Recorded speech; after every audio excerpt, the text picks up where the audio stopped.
Hey, what's going on, guys? Good morning or good evening. I saw for some of you here in the chat already are saying your good mornings, but also good evening for some of you, depending on where you are in the world. So, Revan, Hasaki, what's going on, guys? MD Hobby Lorenz, Kel, I'm hoping I'm pronouncing that correctly, Kel, but good morning, or anyway, hey, whatever time it is there. Let me get this going here for us as well. There we go, before I forget. All right, so Jerry and Dylan, Chris, Tamo, Charlie. What's going on, guys? Welcome. Geese, Tull, Geese, and of course the tallest geese, yes. George, it's 10 p.m. there. All right, so yeah, it's going to be a late night, George, if you're planning on staying up for the entirety of the build here. Patrick said I caved and bought this kit. Only kind of ashamed. Well, yeah, well, I mean, we'll see how it goes. But yeah, it's going to be a fairly long build. Obviously, it's, not technically a perfect grade, but basically sort of like a perfect grade. Just based on the parts, I can tell it's maybe not, like in terms of the frame, like there's a lot of parts to the frame. It's maybe not as complex as like a Bandai perfect grade. And in terms of like the number of parts, there's a lot of parts.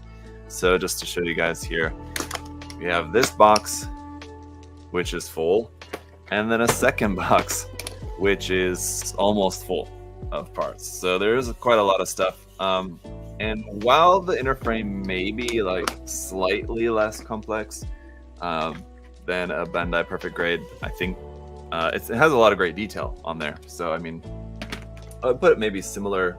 I don't know. Maybe my memory is warped on what Bandai perfect grades are like. It's actually probably pretty similar, I guess, in terms of like the overall part count. It seems quite large, I guess, but I don't know. That too is to be realized, I guess. Once we have it put together, we'll see like just how large it is. If 160 scale is actually a proper scaling for this, I think it might actually be somewhat larger, because I know like the Gundams in Gundam Wing are like a little bit smaller than average size, but the Tallgeese is meant to be like a pretty large mobile suit in that universe. So I don't remember what the actual height is of the Tallgeese. I'll have to check it out, but I have a feeling this might be slightly larger than like a proper 160 scale. Anyway, if we're scaling this based on the Tallgeese anyway. So good morning, y'all. Good morning, Brett. And let's see. What do I think about the proportions, Charlie? I mean, I like it. Who doesn't like mecha with big, thick thighs? What's not to love? Let's see. George's painting the Liber Holy Knight. Nice. I've not got one of the 30-minute fantasy kits yet, but they look pretty interesting. There's someone on Twitter, and I can't remember the Twitter user now, that did like a series of, I haven't seen, oh, the camera just cut off already. How's that happening? Well, while I'm fixing that for us, let me see. It would be the battery died. I was wondering if I should change it before starting or not. And I guess the correct answer was yes, I should have. All right. Anyway, Australian camera, maybe something like that. What was I gonna say? Anyway, yeah, there was a Twitter user that was doing some really nice painted builds of some of the 30-minute missions kits. In particular, was doing a lot. I've seen him do like, I don't know, 5 or 6 or 7 different painted builds of like the Attribute, and not like heavily customized or anything like that, but just really nice, like kind of candy coated metallic kind of paint jobs on the Attribute, just different like gold and purple kind of stuff. I don't know, where like it wasn't anything like the most amazing, mind-blowing like modeling that I've ever seen, but it was just really nice to see them just like painted really simply, nicely, and some like metallic stuff, which I also am not typically that really into. But how much will the ready stock be, Ryan? Oh, so the price for this kit, I think for USA Gundam Store, I think is 160 if I remember correctly. Yeah, which I should have checked this morning before starting the live stream so I could tell you guys. But as far as I know, from last week, if you guys saw the unboxing video for this, I mentioned that there's not many of these still left available for pre-order. And I don't know how much that number has lessened since then, but I would imagine it's even less now, if not sold out. But so Laz, it is just going to be a snap build just for today.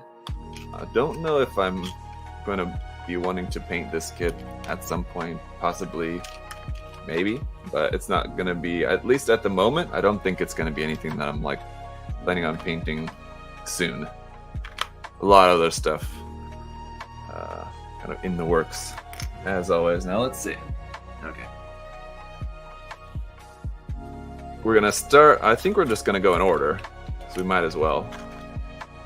And that means starting off with the head. So here we have the parts for the head, including this little heart piece, which, let me show you guys here. This little clear red heart, which goes right in here, which would be kind of like where the eye camera is. There we go. Sorry. There, now you can see. And let's see. This goes here. Hang on.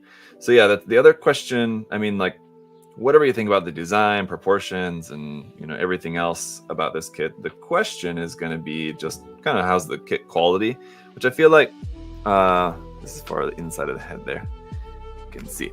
So for these like third-party style kits, like back in the day, the quality was something that you did have to kind of be a little bit concerned about, because these kits like this would be kind of hit and miss in terms of the quality. Some would certainly be better than others. But more recently, I feel like overall the quality has improved so much on them that you don't really need to worry quite as much as you used to have to about wondering like, should I pre-order this before knowing what the quality is going to be like. I feel like it's much safer to pre-order kits like this and not have to worry about like what the quality is going to be like. That said, this is only kind of really only like the second major release from Nilson Works, with the first one being their version of the Astray. And that one did have its issues. So with that in mind, I am a little bit concerned about what the overall quality is going to be like for this one, but we shall see. Also, I found it interesting that this part here for the head is clear red and not solid red. It's an interesting choice, because there are solid red parts on the kit, but for some reason this part on the head is in clear red. Already having my first kind of issue with that part, not really wanting to go in there. But and then we have this part. Let me zoom in a little bit. See, just especially on this part on the head is always going to be with a lot more like kind of smaller pieces. So we have this dark blue part for the top, this red part, clear red parts for the sides, and then this kind of gray internal frame part there on the inside of that part of the head. No. Some solidus red, perhaps? I don't know. Yeah. So anyway, but yeah, it's going to be, obviously, with building a perfect grade or something like a perfect grade, it's going to be a pretty long live stream today, because I am going to attempt to do this entirely today during this stream. So those of you guys who are planning to stick it out for the long haul, thanks for being here. And even if you're not, thanks for being here either way. Let's see, how does that work? Wait, what? Let's see.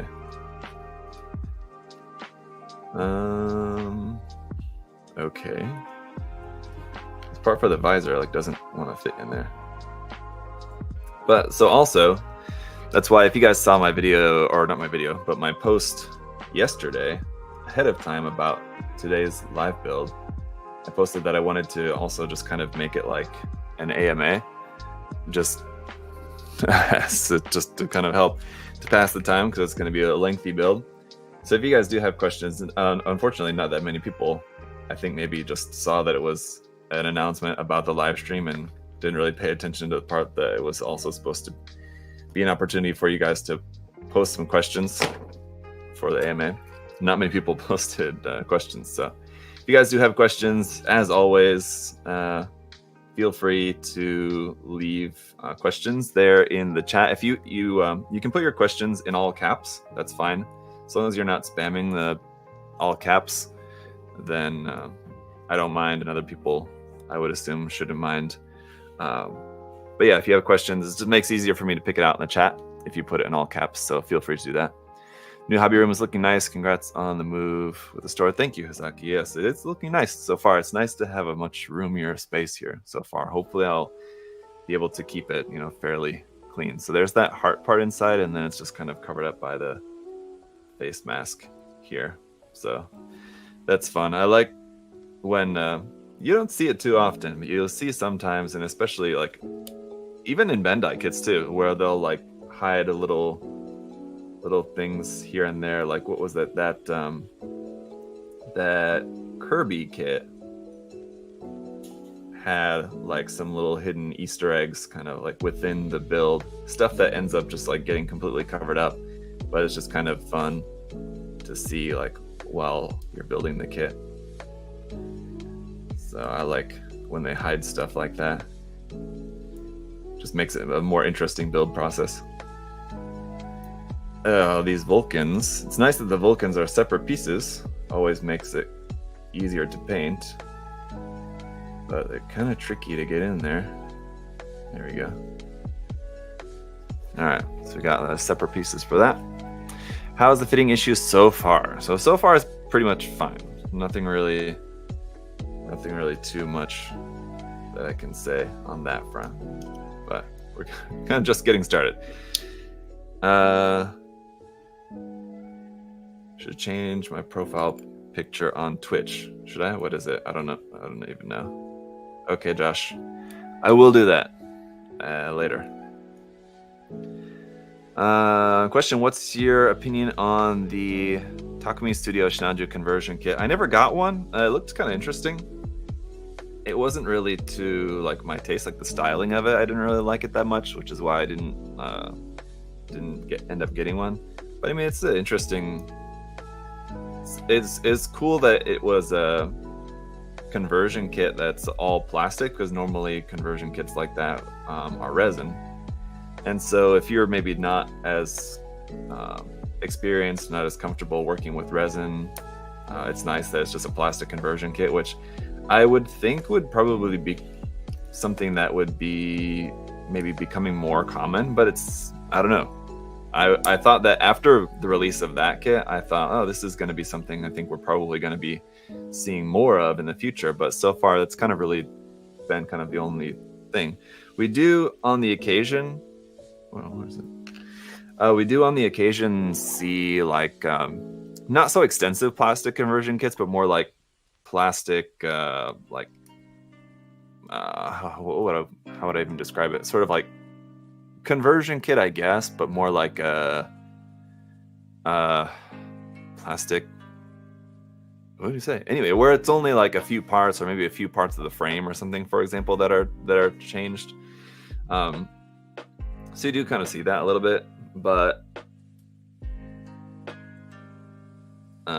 okay, all right, Josh, I'll look into that. But yeah. Like the full conversion kit, like that Shinanju one, where it basically replaces the entirety of the armor. I would imagine would be pretty cool to see more of that in the future. So hopefully, fingers crossed, we'll see some more. Have you seen the V-Tiger High New? That's based on a resin kit. No, I've not. If it's a plastic kit like that, it's a plastic conversion kit, which is basically just like a copy of a resin kit, then, I mean, it's not as exciting. I feel like I would like it to be something original. What glue cement should be used on ABS? So they do make ABS glue. I think I have some somewhere. That's a good question, because I thought I had it right there. I do have some somewhere. I've used it, and I don't really find that it actually works all that well, to be honest. I don't know. Maybe I threw it away. I don't know where it is. It's like all my other glues right here, but I don't see that. But yeah, they do make glue that's specifically for ABS. I don't know if any of you guys else in the chat, if you've had better luck with it. I mean,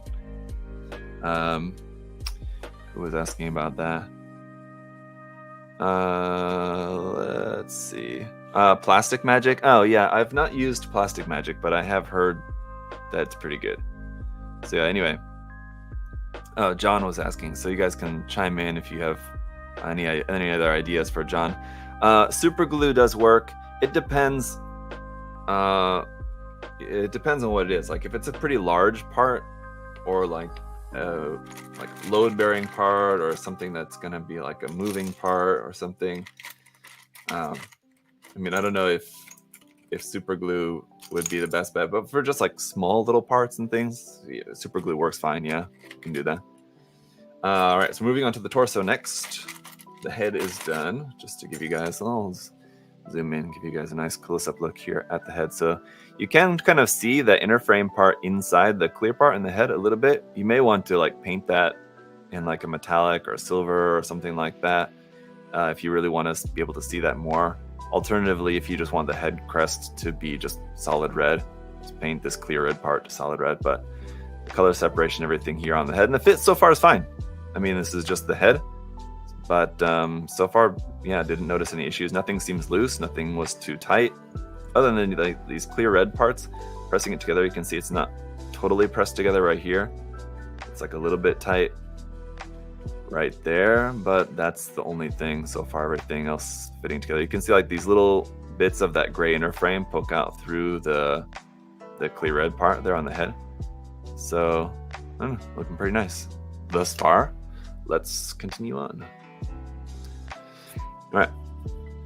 Oh, let me actually adjust this a little bit again here then, in that case. And we'll put this up out of the way.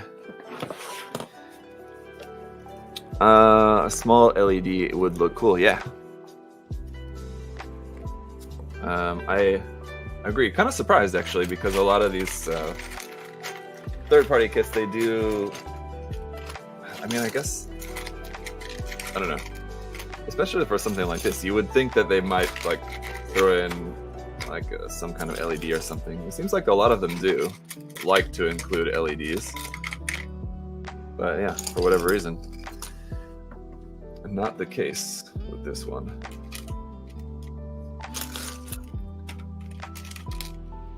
It seems like it would have been a good fit, especially for in place of a cockpit. It's got this bit which reminds me a lot of like a Zoid's core, and I would have thought that would have also been a prime spot for an LED as well, if they're going to do like a clear part in there, like where the cockpit would be.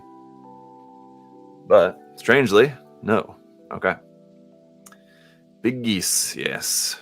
It is a bit of an odd choice, though, I think. Don't you guys think? I mean, for Nilson Works to base their design on, I mean, the Astray makes sense because it's like a really popular, I mean, even Bandai makes loads of Astray kits, right? It's a popular design.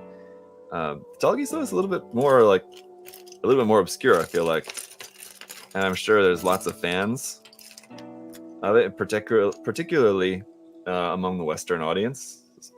But it is an odd choice. Like, you would have thought like one of the lead Gundams or something like that would have been what they would have gone for. Strangely enough. All right, let's see if I can't find the piece I'm looking for here. All right, got that. This one. That one goes here. It's for the neck joint. Here first. Stylized bootleg, yes, right. Thank you.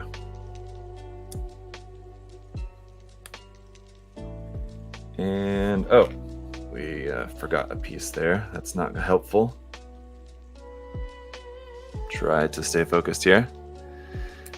The shield, yeah, the shield does look nice, and it's got some nice color separation on there too for the shield.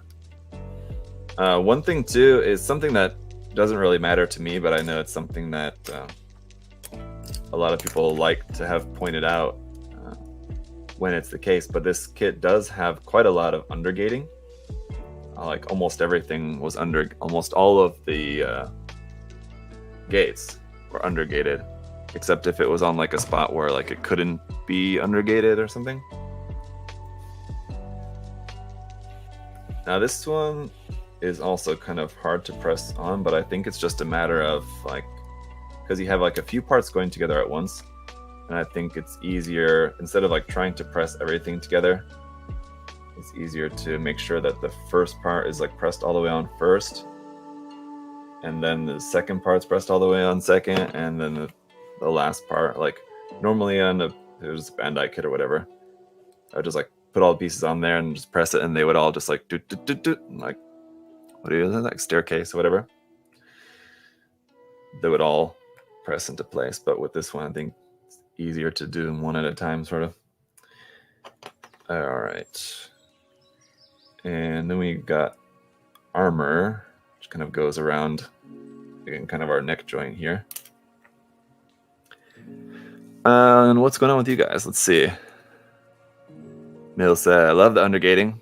For me, I mean, I'm not that, I don't know, I don't care too much one way or the other about whether it's got undergating or not. Typically, in my opinion, I think it makes it kind of more work for me, because I feel like I have to cut from one side and then cut from the other, rather than just having to cut from one single side. But I mean, there's certainly advantages. With this kit not being plated at all, I feel like I'm not really sure why they even bothered. But I don't know. That said, speaking of plating, there was one thing that I noticed while I was working on the parts, is that like, especially for the inner frame, it's just a lot of gray, and there is kind of two-tone in the gray. It's a very slight difference between the two tones, so it's not going to be very noticeable, but there is 2 tones of gray color represented. But what I was thinking was that this kit really could have benefited if they would have also included maybe some like silver parts for the inner frame as well. Think like the Master Grade Sazabi Verka, how it's got like a number of different colors in the frame, including some like silver parts. And we've seen that in a number of different kits like since then, but that's like kind of the one that always comes to mind. I think that this kit really would have benefited from having something similar like that. All right, let's see. This is this that part? I think so. Let's see. But this looks kind of backwards. Hang on, not sure that that's right. Let's see. I think it might be this one. Yeah, it is. Okay. It's this, which means the opposite one will be where? This one? Oh, yeah, it is that one. Ouch. Okay. How tall is this going to be? I'm not sure, actually.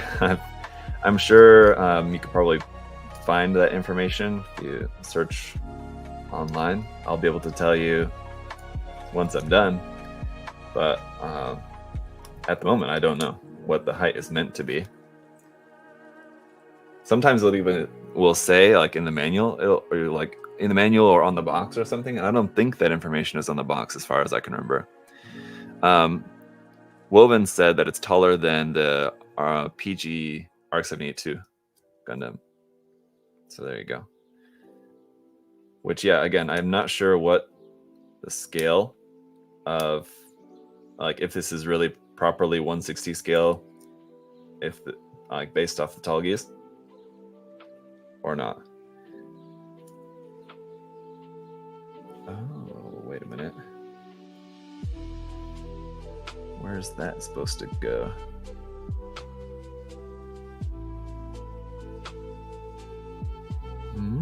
Wait a second. Oh, okay, I missed a step here. Hang on.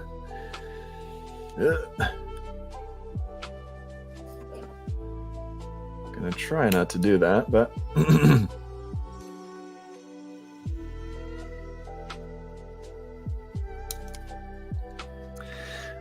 Destroy Gundam reached 27 centimeters, I think. Also, the Psycho Gundam Mark II coming out also is meant to be 27 centimeters in height for that one as well. It's what they announced that to be. So this one's gonna go on here first.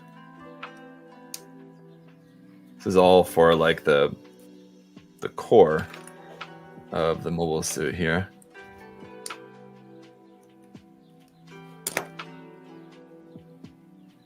And it's pretty chunky. It's a lot of parts. I don't think, let's see, because there's a little peg like sticking out. I'm not sure if that's meant to go into something in particular, but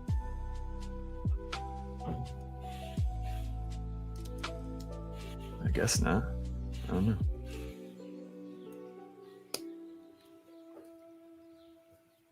Just meant to go like that, I guess. All right.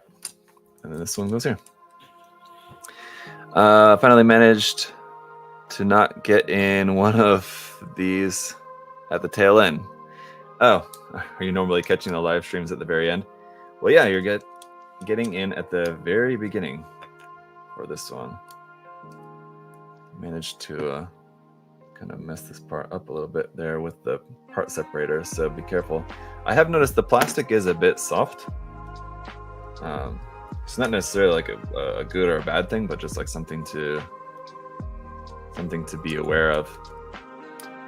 It's similar to like a lot of the softer plastic that Bandai's been using lately on a lot of their kits.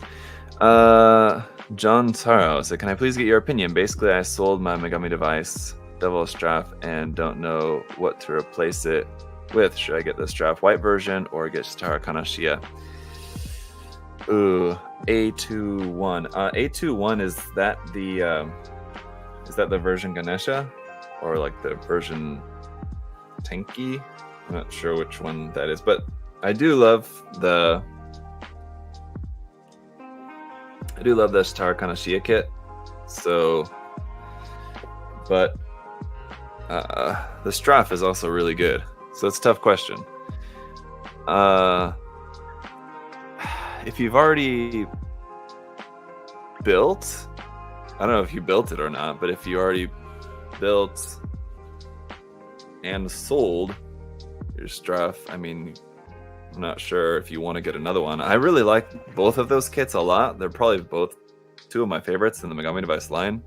So I don't know, it'd be a really tough decision which one you want to get. If you've never built a Shitara Kanashia kit, then I would say maybe just go for that one. But you kind of can't go wrong with either of those versions. That's the Tenki version. Yeah, I mean, either of those options is going to be good. So, yeah. You know it's a third-party kit when you do the bite attack. Yeah, I'm just kind of finding that easier for some of these parts, especially for like, just because like these inner frame parts, which you want to be like kind of tight, just so the kit isn't too floppy, right? So you'd rather have it be a little bit more very snug fitting. But especially with how large these parts are, I mean, the larger the parts and the tighter the fit, I mean, it just takes more pressure to get them pressed on completely. And so, yeah, I'm running into that a little bit. But it's okay. I am having to do the bite attack a little bit, but it's just, I only anticipate that it's really only going to be something I'm going to have to utilize for just for the inner frame parts. Shouldn't really need to do that for like the armor, but we'll see. Hey, Mafuyu, how's it going? Is water enough for water decals, or do you really need a setter? Yeah, you don't. I mean, setter and softer are useful, but not entirely necessary. No, you can certainly get by without using those products. Especially if you're planning on top coating the kit, because top coat will also just kind of help to seal everything in. But it just means you have to be a little bit more careful before you top coat handling the kit. Your decals might want to, while you're handling it, you might accidentally take one off just through handling it. Oof. A little bit difficult, that part, and you can see us kind of stressing the plastic. So to put on these, this is what is going to be the shoulder joint here. To press it on, you basically have to press it onto this peg, which is on this flat piece right here, and you can see I already got a little bit of a stress mark there. I'm pressing that on. It's a tight fit onto this part here, which you could easily imagine this part snapping off if you're not careful trying to press this on, so do be careful with this here in the shoulder joints. I think that once everything's all together, it won't be an issue, but just at this point in the assembly, you want to be careful of that. All right. Oh, so actually this, well, let's see. This clear part, I was thinking was towards the like chest, but apparently it's actually at the back. Seems like, so you have this metal, oh, let me show you. This dark gray part and this clear red part that goes inside of there, and then another dark gray part that goes over the top of that, like that, and then this part which fits over the top of that, like that, for, like I was saying, it kind of reminds me of like a Zoid's core. And that apparently, let's see, is going here, which is, where is this ultimately going to be? Is that on the chest or what? I was thinking it was on the chest, isn't it? But maybe it's not. Maybe it's at the back, actually. So that's going to be right there on this part of the frame. Sort of like a HAL 9000 sort of look. And, all right.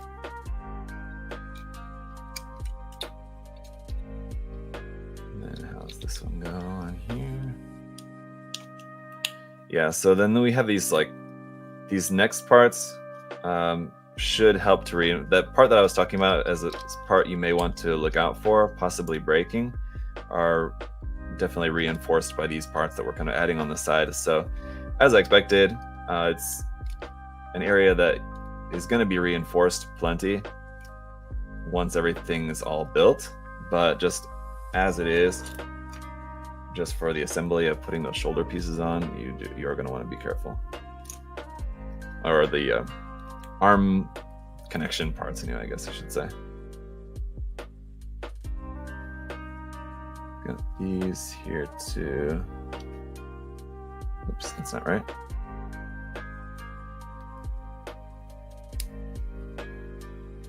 Whoop. Supposed to put these on before putting this piece on. I kind of messed up on that, but I think I can put them on after and not have too much issue here. Whoop.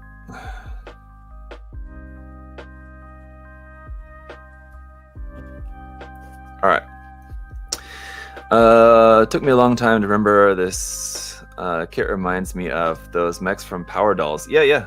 I can see that just based on not only the thick thighs, but you also have a sort of similar color scheme with them being kind of mostly white, mostly white, gray. If Nilson Works ends up making another version of this based on the Tall Geese 2, then it will also have the blue on there as well, which is like the other accent color of the Power Dolls kit. All right, so there's our torso frame. We still have some more parts here to add onto this, but There's that so far.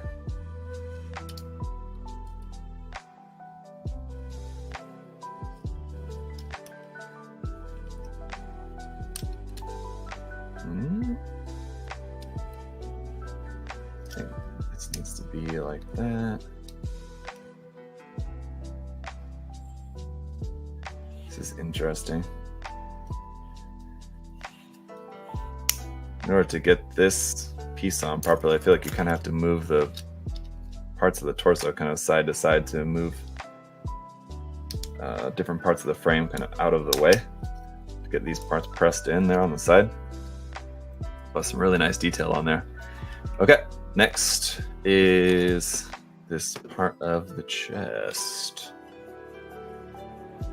And let's see.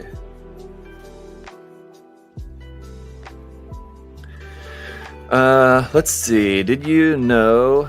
Do you know when the RG upgrade kit will come out for the RG Epion? I didn't even know that's a thing. I don't know what that is. Is there a upgrade kit coming out for the RG Epion? I did not know that. So I cannot answer your question because I'm not too aware of that. Do you know of any large models like the Dendrobium or Seed Meteor unit or Neo Xeon? If you're talking about like any other models like similar like that but not from Bandai, then no, I don't think that I could really think of any offhand. But well, let's see. Even from other companies like Kotobukiya or Wave, I think like some of the largest Kotobukiya kits would be probably like the Gojulus, which I just recently built. The Iron Kong, like some of their Zoids kits are pretty big. And that's probably about as big as it gets, I think, from Kotobukiya that I can think of.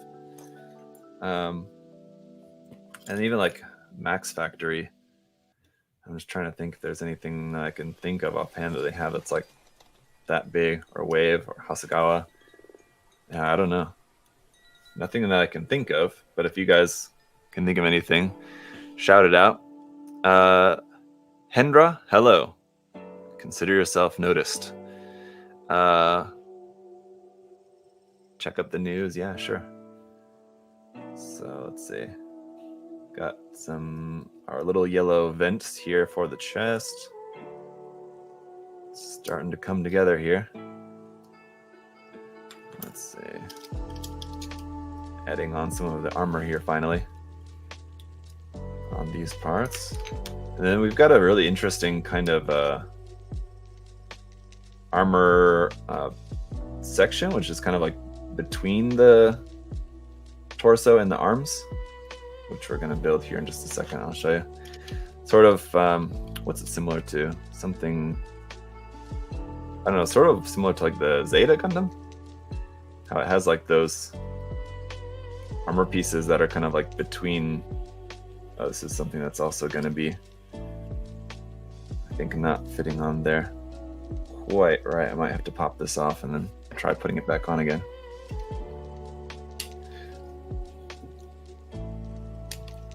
So it seems like, just based on the construction so far and based on the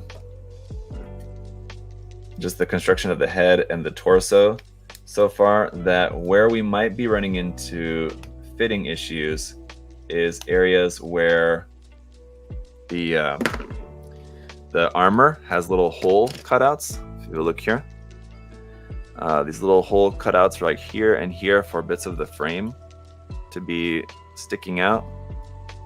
That one right there, like this one up here, and then this hard point meant to connect right there. It seems like that's where we might be running into some issues. It kind of just really depends. Like, so there it went on perfectly fine. And then let me show you on the other side. You can see on this other side here is a bit of a stress mark right there from the connection peg. And so I think what we're going to have to be careful of, and you can see what it was doing to the peg, because this hole where that peg fits into is like at an angle there. So if I didn't push this part in first, then it was kind of messing with this peg. So I'm going to cut this little bit that's kind of like messed up here, just so it's out of the way. And we're going to try that again. So basically, it's just a matter of putting the part on, like not pressing this part here first, but pressing here where the peg is first. And then it should go on smoothly like that. So there you go. That's much better. So something we're going to have to be thoughtful of while putting the armor pieces on, like where to press first. So anyway. All right, where were we then? In the construction. Next should be these parts. No, that's not that. This one. Here we go. But this one needs to go on first. Yes, okay.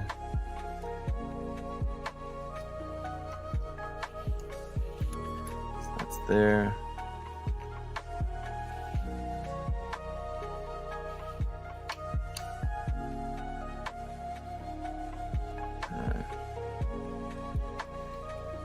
Again with this one too, I'm gonna try to press it on the right way.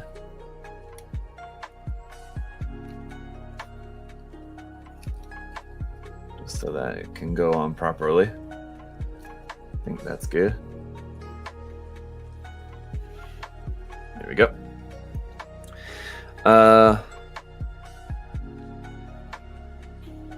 In Malaysia, but let's see. This thing looks intriguing, but a lot of price scalpers now here in Asia. Oh, well, yeah. If you're in Asia, I'm not really sure what I could tell you as far as like an alternate source of where you might be able to get it. But because of the fact that this kit has not yet arrived in America in any large scale, I would say that if you're in the US and you don't want to have to deal with this kit, people like trying to price gouge with this kit later after the fact, I would say if you can, pre-order it ahead of time. Let's see. This part here too, it seems like there's a bit of a trick. So just be careful when you're putting on the armor, I would say, that you're paying attention to like where the parts should be layered. Because yeah, this one, if you're not getting it like in just the right placement, it's going to be a little bit tricky. So there you go. Yeah, definitely something to look out for. Okay, now should be here. You got the signature little like bar that goes across the front of the mobile suit here on the chest. What made you leave Korea, Gunpla Addict? Basically, for my kids to go to school here in the US, and to be precise, for them to go through their education, number one, not in the Korean education system, and number two, to have their education in English as their primary language, just so they can be native English speakers. That affords them more opportunities in life than English as a second language. But I mean, the main thing was just to not have to go through the education system in Korea. There we go. Coming together here, looking pretty cool. I usually get Chinese kits for around roughly $30-$40, usually here in the Philippines. I'm sure it depends on the kit, but did you play Sun Wukong? No, I have not, Mr. Bobobo. Not played that.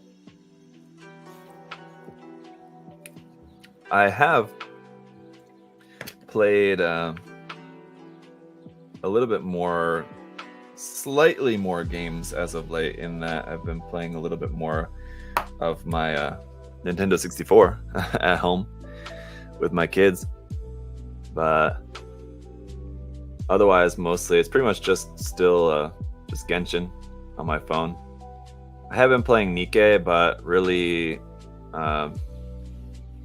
just kind of tired of it, to be honest. I'm free to play in that game, and my luck is just very bad. I don't know, when it comes to the pulls. And it's just frustrating when like it's pretty much just a gacha game where like the gameplay is okay. But unless you're like really into it, I don't know. I feel like there's not really that much that it offers me in terms of gameplay. And if my gacha luck is awful and the gameplay is just kind of so-so, then there's not really much there for me to enjoy,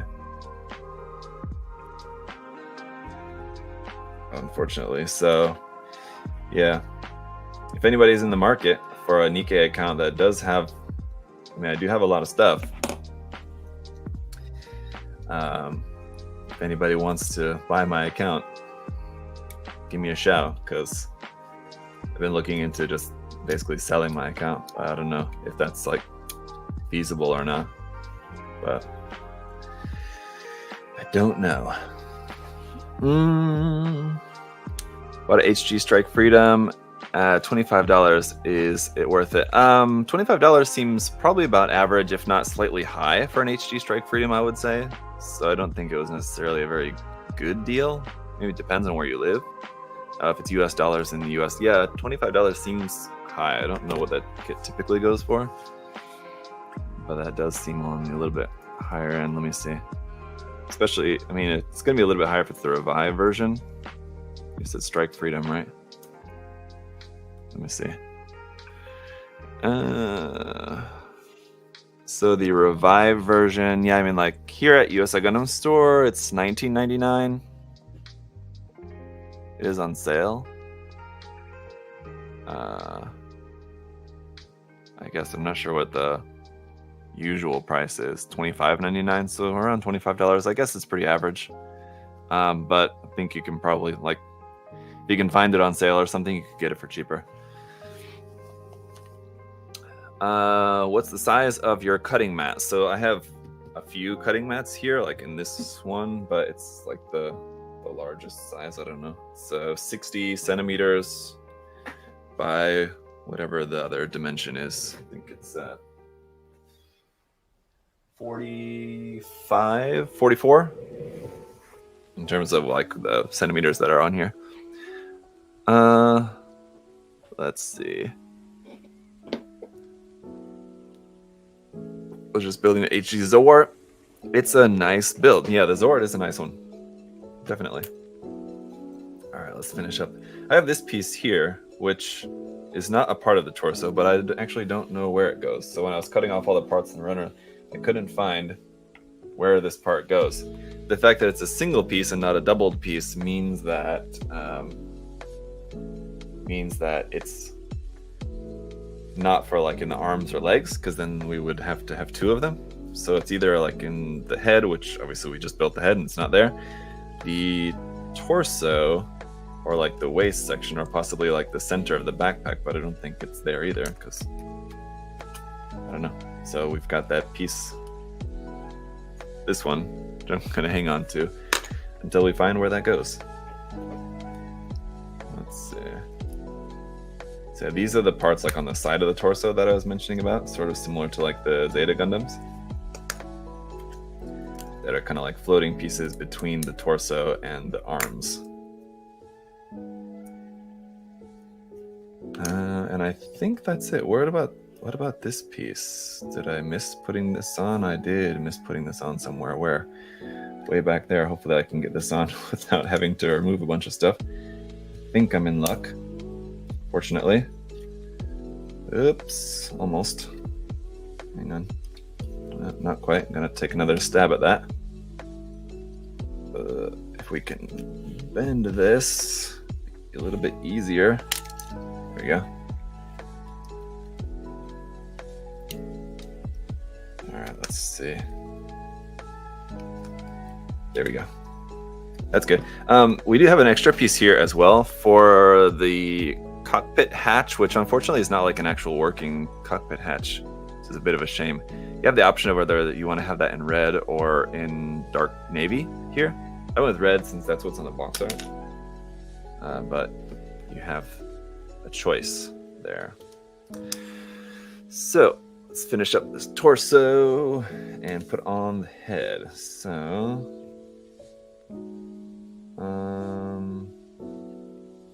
this one actually has two slightly different ways that this can go on, which is interesting. But there we go. And the head, like that. Pretty interesting. Yeah, nice. Jeff, how's it going? How's the fit so far? So far, pretty good. Yep, no issues. I think, as I was talking about just not too long ago, when putting the armor, like, so as far as the frame goes, some of the parts of the frame are pretty tight, but I feel like for a big kit, you would kind of want it to be a little bit tight. As far as the armor goes, you have to be cautious about how you put the armor on. I think it's also just due to kind of how big the armor pieces are. If it's like a big armor piece and you go to press like this side in first, it's not gonna, like, the other side's not gonna fit in. You have to kind of press this side in first and then this side. This is something you kind of have to figure out as you're going along. But oh, I forgot, there's also some larger pieces we have to look out for. We're gonna have here on the waist section.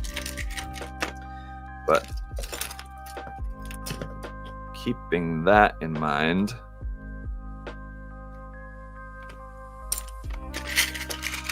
fit so far is fine. Does Daban still exist? Apparently they do. I think I heard someone told me just the other day or yesterday, something recently, that apparently they're making a copy of Bandai's Korea a Stray kit, which is interesting. Lore wise, who is faster, Talgeese or Gundam Bell? I have no idea about that. You're asking the wrong person on that. I don't know. I'm sure you could probably just check on like the Gundam Wiki page. See, I've got this whole other bag full of all the big giant parts which were too large to fit in the box.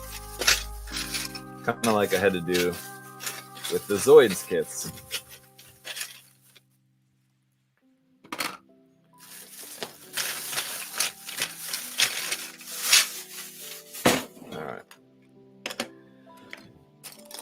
As we were saying,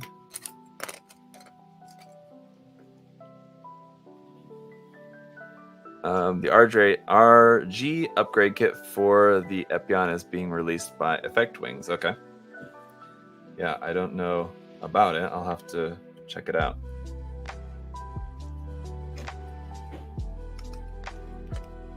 Here's our hip joint. Oop, oop. Have you built the Hemoxian Tastier? Oh, no, I've not. It took me a second. I wouldn't even know what that is at all, except that I actually saw HLJ had a very goofy TikTok post about that, which I just happened to see. I don't spend hardly any time ever on TikTok, but I saw that post recently about that, which, yeah, I don't really know exactly what it is or anything about it, but just the name I recognize just because I saw that. Alright. These parts here are also not wanting to press together all the way, but I feel like once we can add more parts onto here, the fit will improve. Gotta slot this tiny yellow piece in there first. Are you planning to get the RG Nightingale bootleg? I don't think so. So I was offered the opportunity to build that, and I declined for the time being because it's not something we're going to be selling here at USA Gundam Store. And also, when it comes to like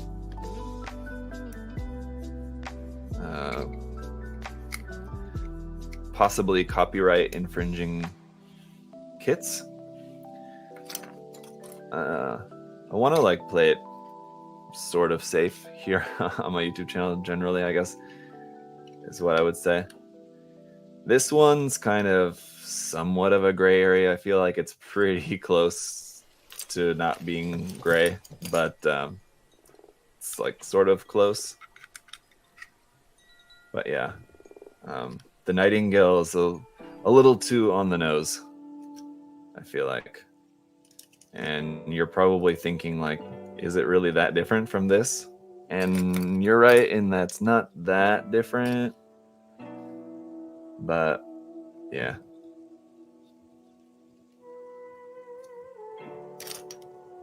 Plus I have plenty of other things to build. So like, it's not like I'm desperate for the content kind of thing.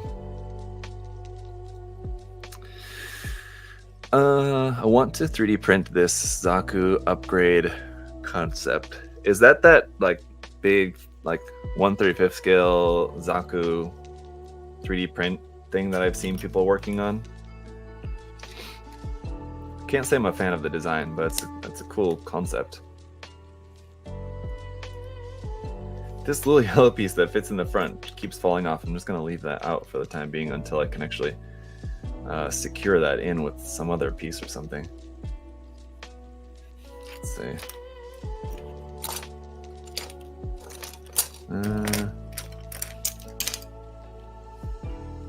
This one's going here. It's like how I mentioned how the frame is in two-tone, but it's very subtle. The two-tone white on this kit is also very, very subtle.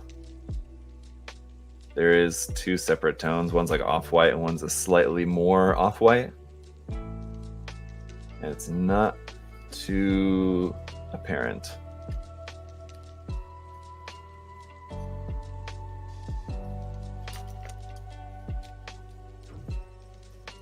But I like that.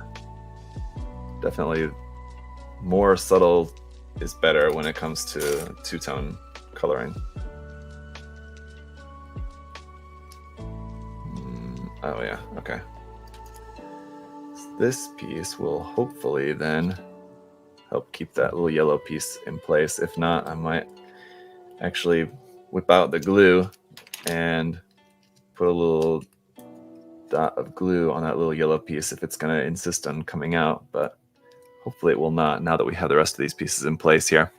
Any plans on reviewing the HG Super Robot Wars OG Huckabane Boxer? I don't think so. I'm sorry to say. I'm a fan of the design, but it's one of those kits that I feel like I'll get it and I'll build it and review it and it'll be a cool kit, but then I'll think like, now that I've built it, I don't know if it's really something that I'm like that in love with that I think I'm ever gonna want to paint this actually. So just to save it from being something that I'm just going to build and review and then not ever want to do anything with, I think I'm just going to opt to just skip it, I think. But just the Huckabane Mark III, I do have in my review queue. I actually have it at home at the moment. And so I've got all the parts all cut out and everything, and then I just have to just finish basically putting it together. So yeah, I will be reviewing the Huckabane Mark III very soon. But I think I'm gonna skip on the Boxer.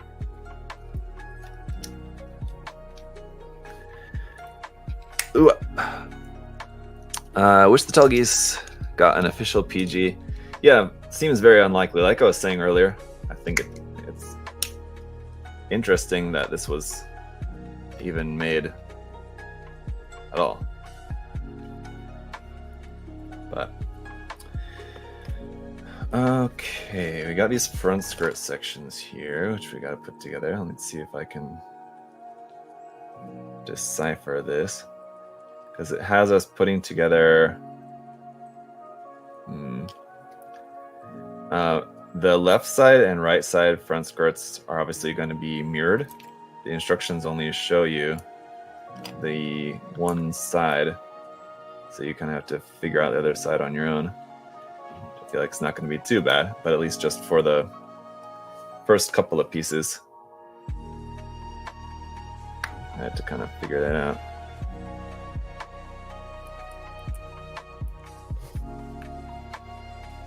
There we go.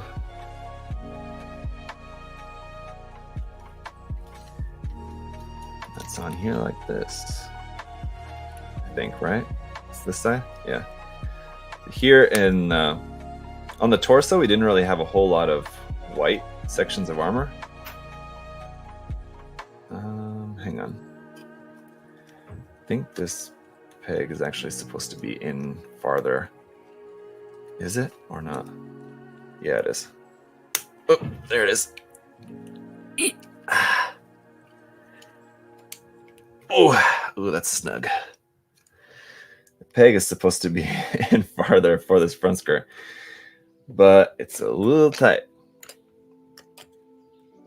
At least you know it's not ever going to come off. All right, let me get this other front skirt bit put together, and then I'll try pushing that other side in again. Didn't quite get it.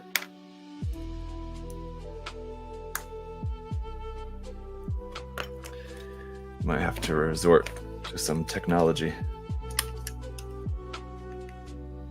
Oh, damn.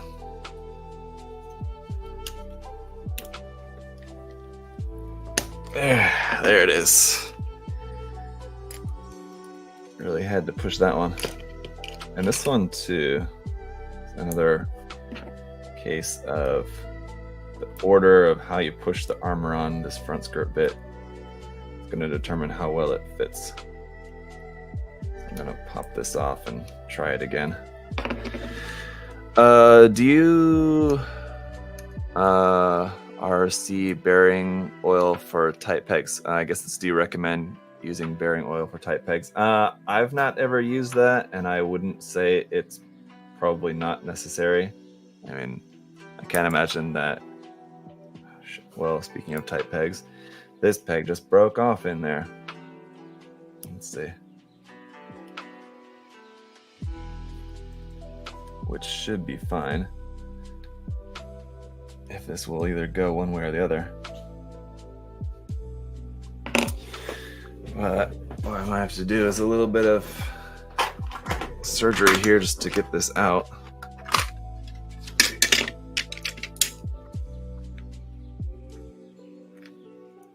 Let's see. Should I try just pushing it out? I don't know.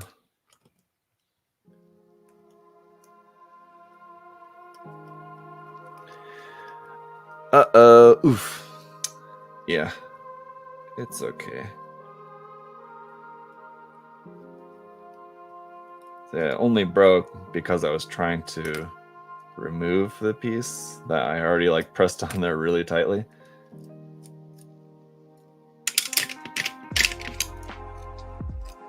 Which shouldn't happen. But I'm trying to get it to fit properly. It was just another case of, again, where the pieces of the inner frame poke out through the armor. It's just a matter of getting those parts on in the correct way. So that they fit snugly. That seems to be the biggest hang up in terms of any fitting issues with this so far. And yeah, I mean, it's hardly an issue. It's just something you just need to pay attention to. So there we go. All right. And I think that's all for this part. Go ahead and pop that on. The back skirts are where it's going to get a little bit more intense. So yeah, that part is going to want to pop off now. So I'm just going to put a little bit of glue on that for right now, just to keep it on.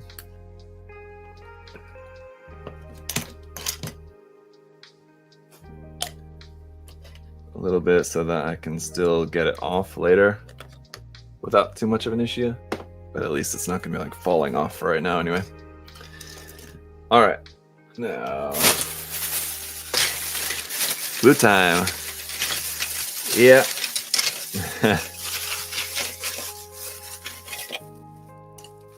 Cool under pressure, right? That's right, George. Jeff, sorry. That's George. Let's see, that's not right. Those other pieces. But yes, I mean, a small little broken off peg like that is, in the grand scheme of things, sorry for the noise, absolutely not anything to get too worked up about. So yes. George, yeah, sorry. Yeah, it's just a little fix, no biggie. All right, we got this. So the back skirts here, we have those big like thrusters, which involves layering these parts. So here's where we have some of the solid red parts. They're gonna be for like inside the thruster bells, like here and here. Izan, hello.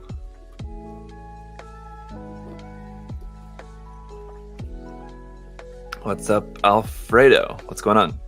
Do you recommend the PGX? Yeah, actually, it's probably the perfect grade that I would recommend the most. So if anyone asks me like, what's the #1 perfect grade kit that I would recommend, would definitely be the Exia.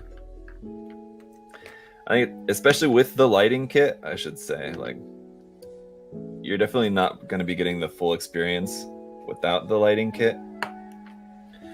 But particularly with the lighting kit installed, I think it's got the most to offer in terms of nice details, a nice gimmick with the lighting. Some perfect grades, like the Unicorn, are really nice, have a lot of great detail. You know, they look great. The lighting in the perfect grade Unicorn also looks good. The problem is that it's very big and heavy and doesn't really pose very well. But the Exia is smaller and also has a stand which supports the kit being elevated. You're able to do a lot more posing with the Exia. So that's why I think it's kind of like the best of all worlds.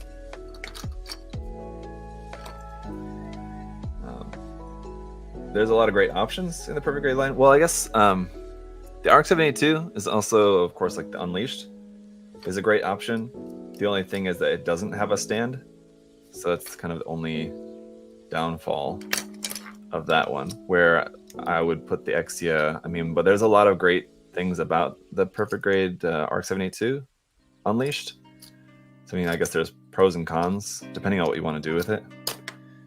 But yeah, assuming you want to like do like elevated poses for it, because so far Bandai still hasn't come out with like a base that supports the just a perfect grade base in general. They don't have one just because all the perfect grades have come out at all like different times, and so like the connections would all be different for all of them, and so like it's kind of like, it's not like with an HG or MG base that can kind of make it more universal, and it works with like a lot of different kits. With perfect grade, it would be hard to make like one perfect grade stand that would work with more than like a couple different kits,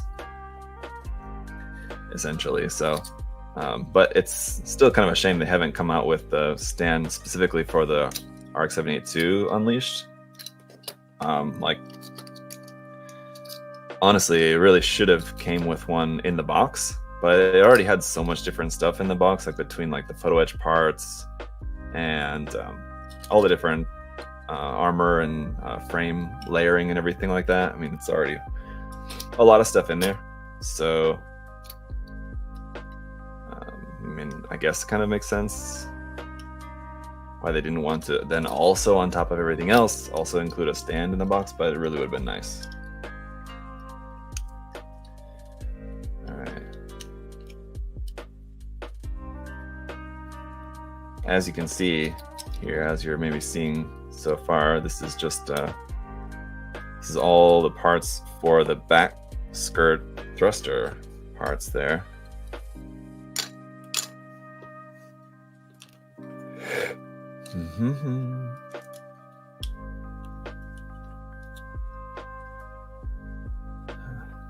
Right. I think after this section, before we start on the arms, is going to be next. Might take a brief interlude where I just want to just chat with you guys there, those of you who are here in the chat. They take some of your questions about the build so far, or just any other questions you guys might have about anything. Just want to chat about. I'll take a little break, give my hands a rest for a moment before we continue on. That sound good? After we get oh yeah, okay. I got kind of like psyched out for a second looking at the illustration. It almost looked like we were attaching these onto the back of the torso, thinking like, wait, this is not the backpack parts yet. That's not until later. But yeah, this is just onto the back of the back skirt.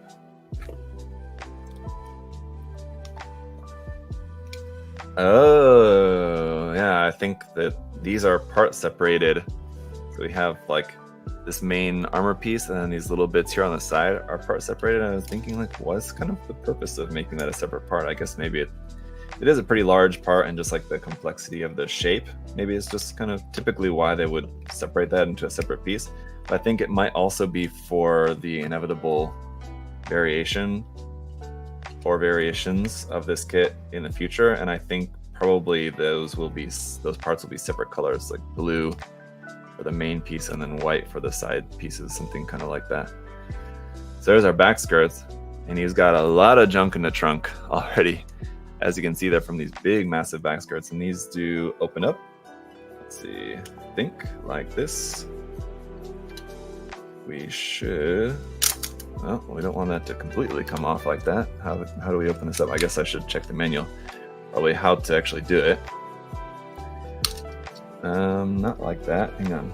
Let's see. I think ideally, well, let's just take this off. Oh, and that yellow piece in the crotch did come out again. Okay. I'm gonna glue that. This. Okay, hang on. So yeah, this should be pressed more firmly onto here. It feels like that should pop into place.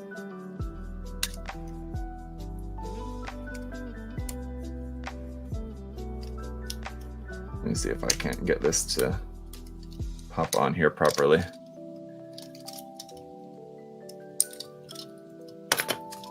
Yeah, let's do like this. So there's this part here. I'll show you guys kind of what I'm struggling with at the moment.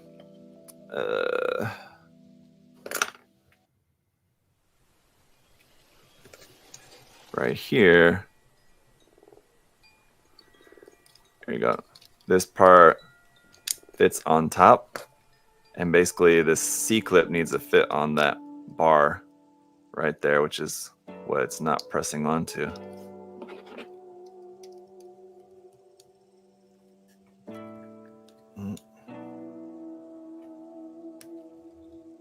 Come on. I think so. I'm pretty sure. Yeah, I'm sure that's supposed to fit on there. There we go. Yeah, there we go.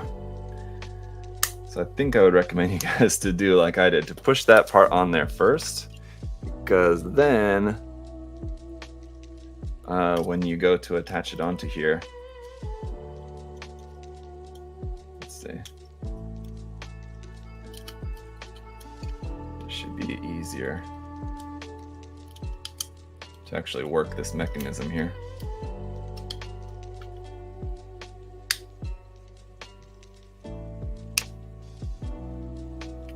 But just to be safe, let's also check the manual to see if it shows how we're meant to do that. Of course, it does not show how that's actually meant to move. I hate when manuals do that. don't show you how like the moving gimmicks are supposed to move. Whoop, guessing that was not supposed to launch that part off the top of there.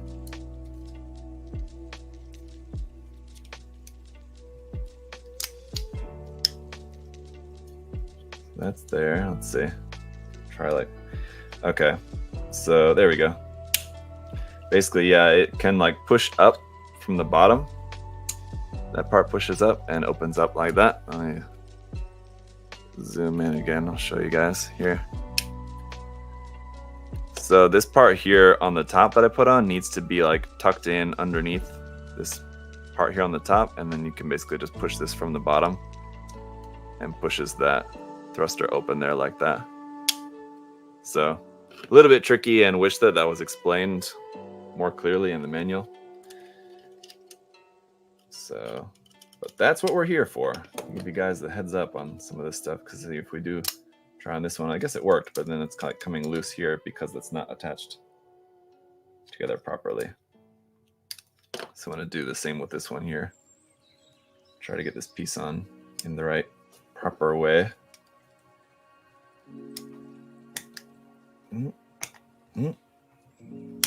There we go. Now that'll work better.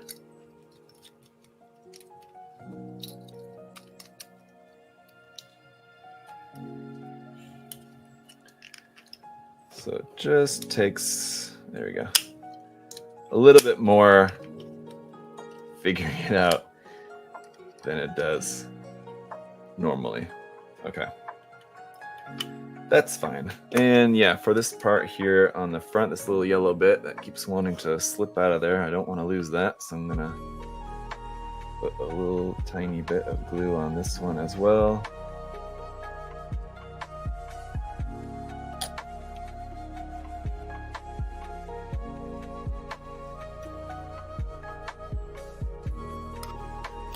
Don't want to lose that piece. All right. So here we are thus far. Whew, what do you guys think? Contemplating if I should mute the gloss black of the RG gold frame Amatsumina or not. The gold parts should stay glossy though. That sounds like a cool idea. It'll star actually. I'm always a fan of the mixed finish, having like some gloss and some matte finish. I think that would actually look really cool. That black to be in matte black, I think would look pretty nice. Very cool. Can we approach Gunpla fair price by yen times exchange rate times 1.5 considering logistic price included? I mean, I'm not sure if that formula would always work out accurately. I don't know. Because it does kind of scale a bit, and it depends on the kit too. If it's like a kit, if it's a kit that includes any plating, any like plated runner, also makes the kit just much more expensive.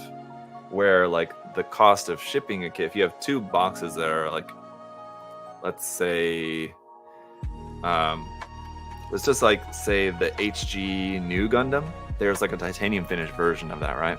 Which I don't remember the price of, but I'm sure is more expensive, titanium finished version. So the cost of shipping that kit would be basically the same. I'm sure the weight is like very slightly different, but the box size and the weight would be almost identical. So in terms of the logistics cost for both of those kits, they would be exactly the same, let's say. But the price of the kit itself is actually much different. It's just because of the runners are plated inside. So I think that formula would probably work for most things. I guess you would have to just kind of test it and see on like some kits that are like kind of already available, but it may not work for everything. Anyway, just expect, I think like I said in the video last week, typically it works out to be pretty close to about 100 to 1, which is kind of like what we used to kind of base almost everything on, because the yen price used to be a lot closer to 100 yen to $1. So you could pretty much say like if something was, 800 yen, it'd be about $8 US.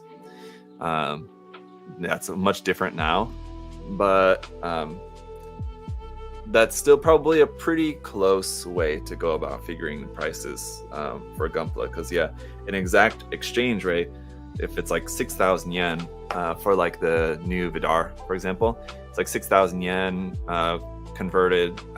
Just off the top of my head, I'm guessing it's around like $48 or something, for example. But the US retail price is probably going to be closer to around $60, which is about that 100 to 1 ratio, like I was saying. So I think that's still probably a good kind of rule of thumb to get a general idea of probably about how much kits are going to cost here. Anyway, much closer than just putting the yen price into a currency converter and thinking that that's how much it's going to be sold for here in the US. That's not a thing. So anyway, yeah, the tall geese is dope so far. Any other questions you guys have at the moment related to the kit or anything else? I'm just going to kind of take a break here for a second, and then we'll move on with the arms next. I live in Colorado Springs. I don't make it to that side of the States very often because I don't have a car. Hope that I can get there somehow. Yeah. Is this the Virgin Live build at the new place? Yes, it is, Eric. Yeah. So this is the first. Everything's set up, well enough. I even made some improvements to my layout here, as you can see. But yeah, nothing is necessarily finalized. There's probably going to be some more.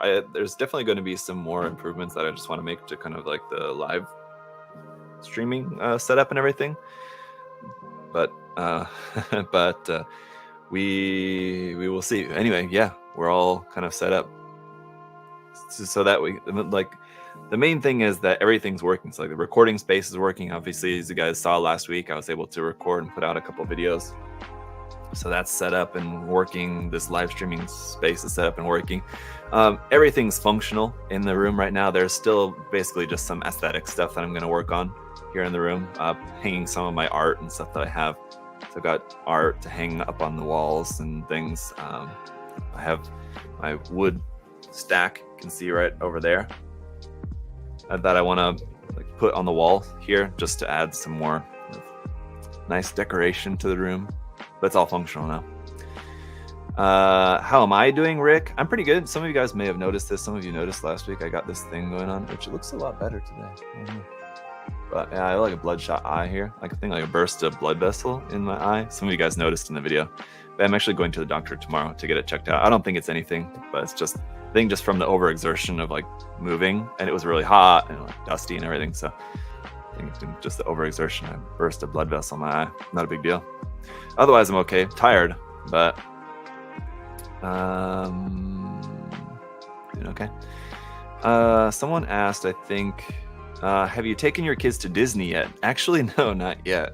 Unfortunately, I've been when I was 18, but we have not taken the kids there yet, and we would like to. The kids are also, it's Disney's the kind of place that you can take young kids and they can love it, right? If they like Disney, but also any kind of big park with little kids is always going to be kind of a challenge because, walking around a lot, especially if it's hot, the kids are tired, they're hungry. A lot of the rides are for if they're not big enough to ride the rides and there's not that much for them to do. Yeah, plus, as Zether said, Disney is super expensive. Yeah, so there's a lot of contributing factors as to why we haven't been yet, but yeah, we've not been yet. So I think maybe once, possibly next year. I'm sure we'll probably go at some point next year. Maybe the year after that, we'll look into maybe getting year passes or something. Because as residents, we can get a discount on the year passes, and also it takes about an hour to get there from where we live, so it's pretty easy to go anyway. But actually, we just went to SeaWorld yesterday, which was our second time going to SeaWorld this year. We went in June, I think it was, before. And yeah, after going to SeaWorld twice now, I feel like we've kind of done everything and see everything that we could have seen at SeaWorld. So we're kind of done on that, probably for at least another year or so, that we need to go back there again. It was really nice. Friends of ours have annual passes, and they had some free tickets, so we were able to go to SeaWorld for free, which was really great. Of course, once you're there, everything's super expensive. Like we got like ice cream cones, and it was like $13 plus tip for ice cream cones. Pretty crazy. And it's just been super hot too. Yeah, it's very hot. The tickets get expensive during the summer there. Yeah, the ticket prices do fluctuate as far as I know, kind of based on the like different peak seasons or whatever. Can you make a review of the HG Gundam Alex? I don't have the HG Gundam Alex, and I don't plan on getting one at any point, so probably not. If for some reason I do get one at some point, then yeah, I can make a review of it, but no plans to anytime soon, sorry to say. Too quick, thank you. Say congrats on the new space, thank you. I-4 is always under construction. There's that too, which hasn't been that bad. But yeah, there does always seem to be some kind of construction somewhere along the way. I don't know why. It's funny to me that you have some of the parts in plastic bags. Like this. This is it's just some of like the larger parts. So like mostly all these larger parts left are actually for the legs. Like it's just some of these like large frame parts for the legs. It's not like I'm gonna get them confused. There's only so many like big massive parts for this kit, so that's the thing. Yeah, even on a perfect grade like this is all the parts for one of the arms, and I don't anticipate that I'm gonna have any troubles with like getting parts confused or anything. Like it's usually not too big a deal. One of the things that I do find helpful with a lot of parts like this is to take out like some of these larger parts like this. I know is for the shoulder, which is at the end. Like after we build the arm, we build the shoulder parts later. So I'll like move those kind of out of the way first, since I know I don't need those quite yet. But what we do need is this piece and not that piece. Let's see, there's a little, could also kind of boot some of these parts here over to the side that are for like the hands. So I know that's also what we're going to be putting together later. Here we go. Anyway, favorite custom you've made? Oh, I don't know. I've been asked before, and it's just a really difficult question to answer. I don't think that I could give an answer. What's your plan on the new floor? Bare, paint, or use mats? Well, so I have the mat, if you guys saw in the video. I have that like kind of carpet mat. And I think that's what I'm going to be sticking with for the time being. I have it on like that side of the room over there. So like this is where I'm going to be doing most of the building. So like I'm not going to, when I'm especially like working on this kit, it's just like nubs like crazy because there's so many parts. So all these little plastic nubs everywhere. Having the carpet over there means it's not going to just be full of plastic nubs. So like just bare concrete right here, and I can easily just sweep this. So like actually this morning after I finished the last of the parts for this, I swept the floor. And so yeah, having it just bare concrete here makes it easier. I can sweep up and everything. But having the carpet over there where the review space is, it also kind of helps with the sound dampening too. When I'm recording reviews and everything. So it's like on that half of the room over there. But here it's just concrete floor. Yeah, and not planning on doing anything else. Someone asked in a video, I don't remember which one it was anyway, but last week, hang on. Okay, here we go. If I was gonna be getting like any kind of flooring or something in here, and no, unfortunately not gonna be doing that. But yeah, it's so far I think it sounds fine. I mean, you guys can let me know how it's sounding right now.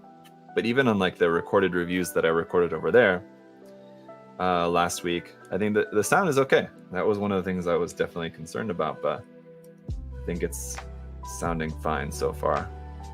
So I do have a little bit more work to do as far as soundproofing. I have some of those like acoustic sound panels I need to put up, especially on the door, because the door just goes out to the warehouse, and especially like right outside here is the packing area, so it can be kind of noisy.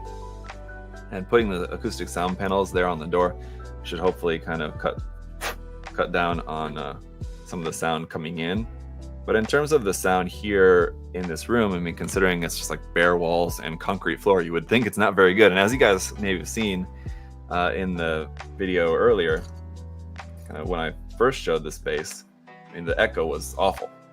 But especially once it like filled up with everything, and then that mat on the floor, I think it's all kind of worked to dampen the sound anyway. And so I think it's sounding okay for now. Yeah. I remember you used to be skinny. Thanks, Vincent. Yeah, I remember that too. It was a simpler time, wasn't it?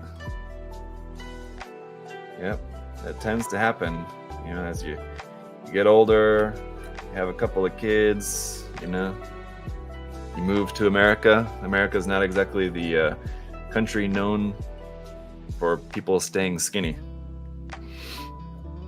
So yeah, it's been tough. But one thing I will say, I've been, after like the first year here, so like I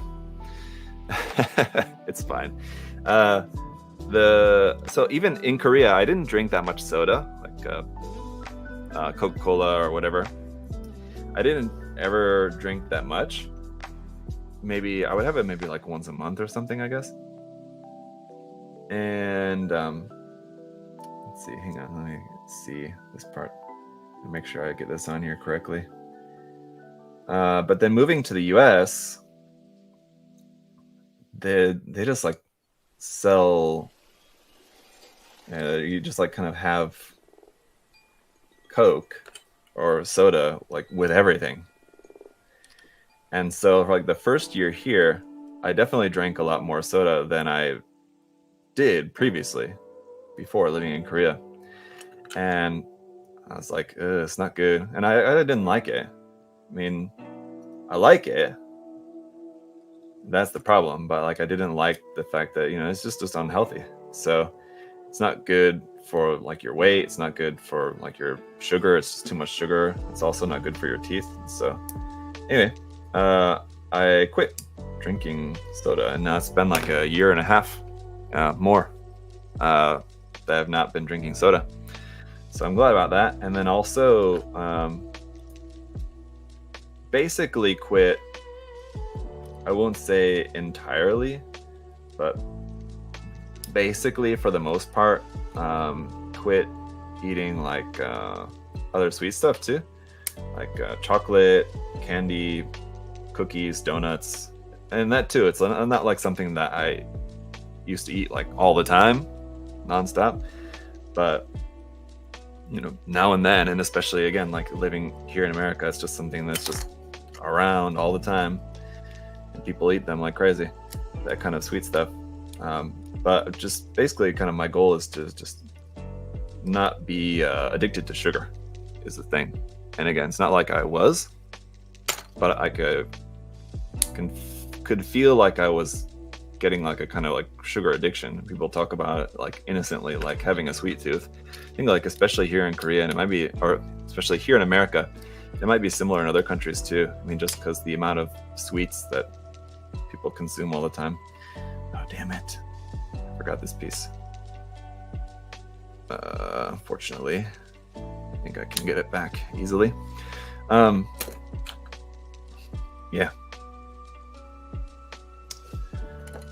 The amount of sweets that people eat is just not good. So yep, I didn't want to have a sugar addiction.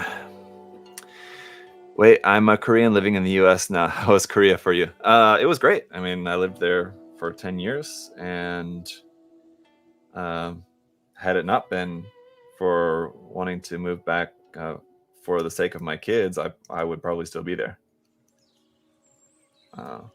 You know, if I had the choice, you know, all things being equal, I would much rather live there than here in America, to be completely honest. But yeah, for this, basically here for the sake of my kids. So that's how that goes.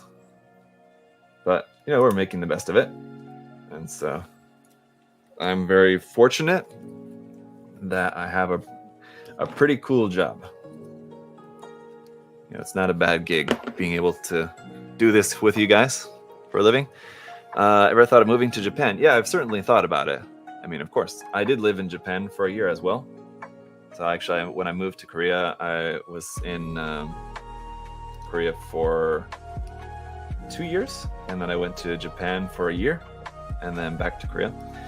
But yeah, I have lived in Japan before, briefly for a year, and then I've been there. I've visited a bunch of times. I've probably spent, in my life, I've probably spent about 2 years of my life there in Japan. 1 year solid living there, and then probably almost another entire year of time that I've just spent there visiting at different times. But would I want to live there now? I would definitely be open to it. I think it would be a huge challenge, considering that neither my wife or myself are Japanese. I can speak some Japanese. It's definitely not as much as I used to be able to. Obviously, when I lived there, I was a lot more proficient. And I studied Japanese in college. Not as my major, but anyway, I studied and I was much more proficient in the past. So, moving there now with kids, I mean, it would be a very challenging transition, especially for the kids, because they would have to learn Japanese and then go to Japanese school, unless we went to an international school or something, which I guess would be an option. I would have to certainly improve, and then my wife would have to basically learn. But her being Korean, the languages are very similar, so it's much easier.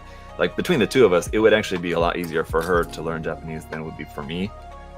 But I also have more of a background, so would kind of be, I guess, about even, in terms of how long it would take both of us to go from where we are now to being proficient, just for daily use anyway.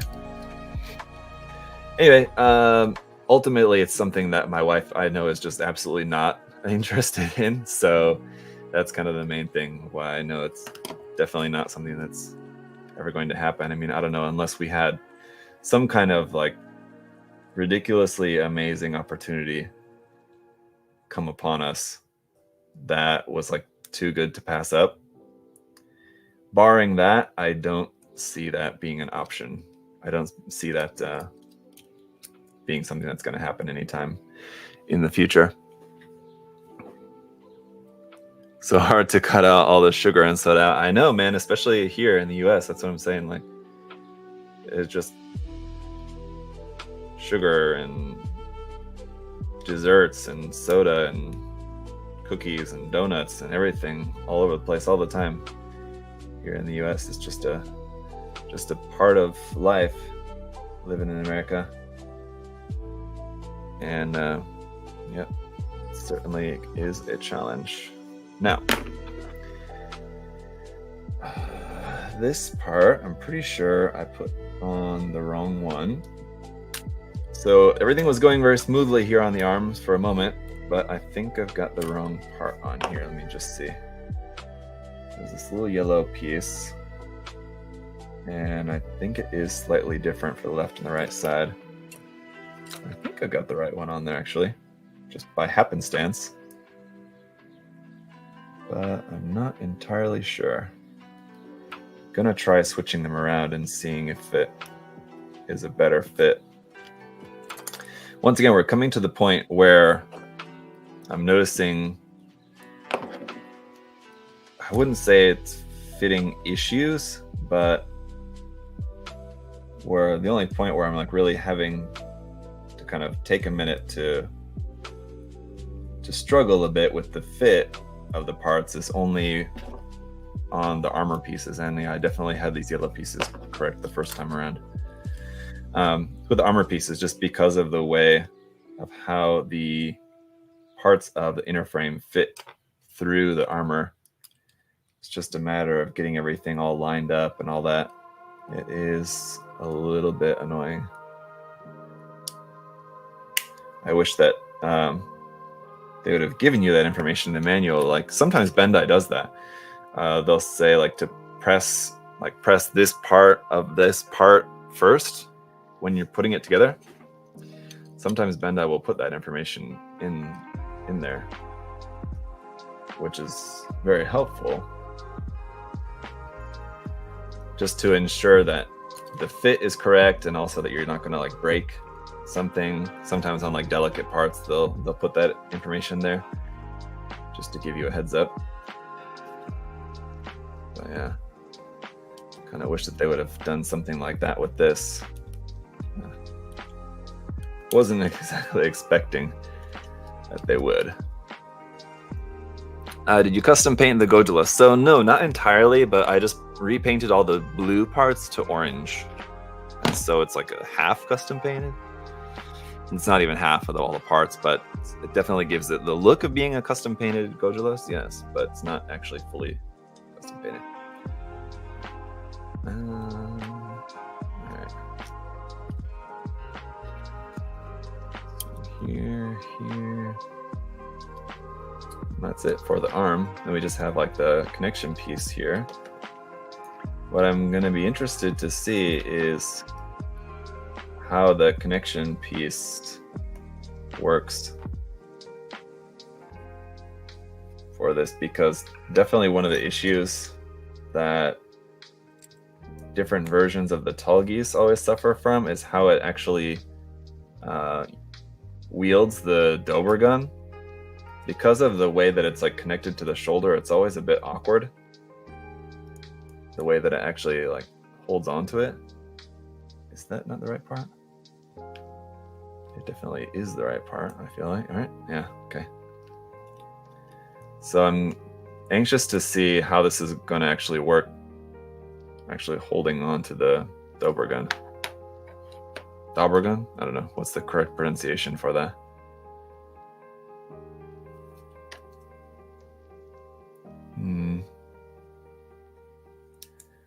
This one here. Do you post a paint guide? I haven't posted. I mean, on some of my. If you're asking about the Gojulas, I'm just trying to. Let me see. Hey, was that you asking about the Gojulas? I don't know. Yeah, baked goods are definitely a problem too. What's the blue tool? The blue tool here is a part separator. Very useful tool. I would highly recommend getting one. Let's see. Oh, anyway, paint guide. No. Hey, to your question, on sometimes on my painted builds, I'll put like the colors of paint that I used. I'll put it in like the video description. Sometimes, yeah. Sometimes not. Sometimes if it's just like a bunch of like custom mixed colors, then like I can't really put it in the video description. Just like, because I wouldn't even know like how to recreate the colors myself. It's just like something that I just mixed and it looked right and I used it, and I wouldn't be able to like recreate it exactly one to one. I heard talk about dropping soda, and I've mostly done that. Been a big help, but I do occasionally drink it and like it at parties and such. Yeah, Seether, what I would tell you too, what I found useful to kind of make it even that much easier to quit drinking soda is also to drink vitamin water, or not vitamin water, but what's it called? Sparkling water. There you go.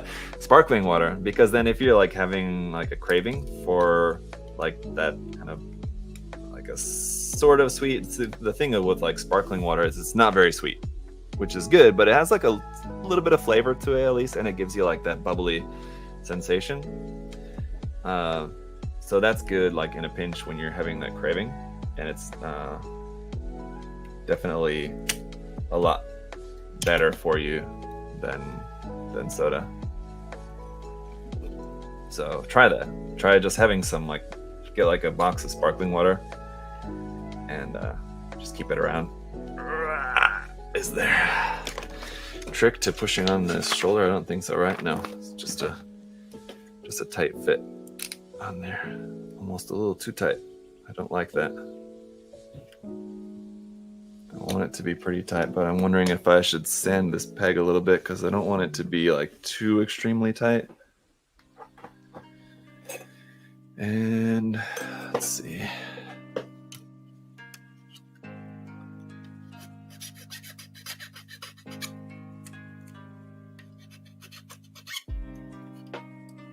See if just filing this peg just slightly, it's not really going to make a huge difference. But let's see if just a little tiny bit of filing just will make our life that much a little bit easier.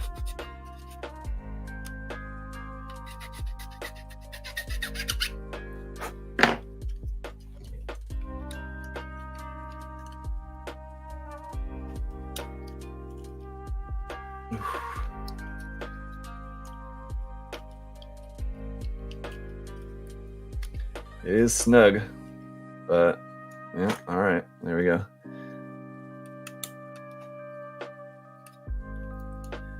When the head is up, I don't really like, because like the tall geese, you don't really, I mean, it doesn't really have a very noticeable neck. It's kind of like the Leo, in that the neck is kind of like non-existent, right? This one, the fact that it has like a neck is just looks kind of weird. So you can actually, I mean, it's great to actually be able to pose the kit. You can have the head actually extended out, and for like doing different poses, it'll probably look a lot better, but it does look a bit weird seeing the tall geese actually having a neck. I mean, not tall geese. Oof, that peg though, in the arm, I just don't want that to be so tight. I'm just worried about if it might be breaking when trying to rotate the arm. It's the only concern, and I am concerned. I only have a glass file. Will that work the same? If you were talking about like what I was just doing, sanding, like filing the peg down, a glass file will work. Not that well. I would get just a metal file. Otherwise, just like sanding stick or sanding paper will work too. So much fizzy water tastes funny to me. It's been a game finding. Yeah, I understand too. Like Brett, it was. I enjoyed drinking sparkling water like while I was weaning off of soda. Oh, actually, I just quit. I didn't wean off. I mean, I just quit drinking soda. But anyway, in like the couple months after, sparkling water was good. But yeah, these days I don't really like drinking sparkling water all that much either, because yeah, it's not that great. I usually just stick to coffee or water.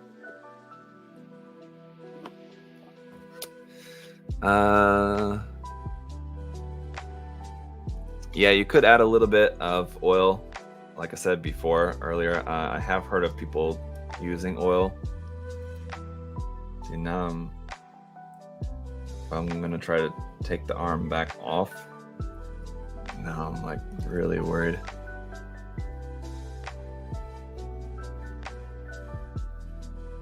Oof. Come on, baby. It's just what I really don't need for that to actually like snap off. Would not be good. But I think what I'm gonna do is take off this piece here. This piece which is like on the side of the torso there. And yeah, actually file this down a bit more. I really don't want that to be so tight that it could break off. I don't feel necessarily like it will break off, but I'd be much rather safe than sorry.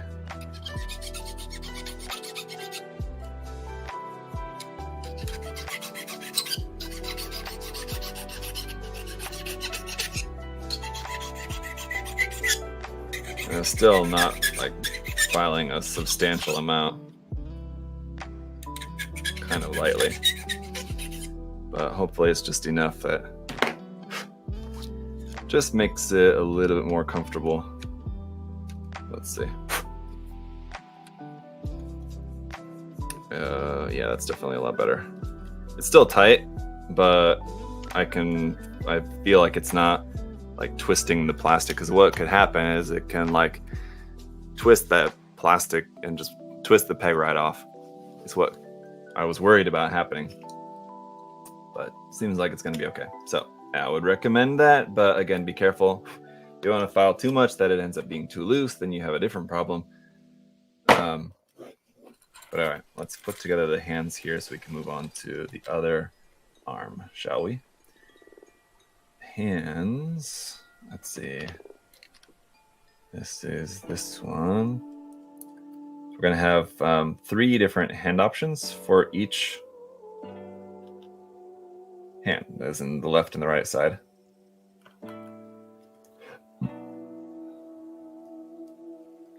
It seems like one holding hand, one open hand, and one closed fist.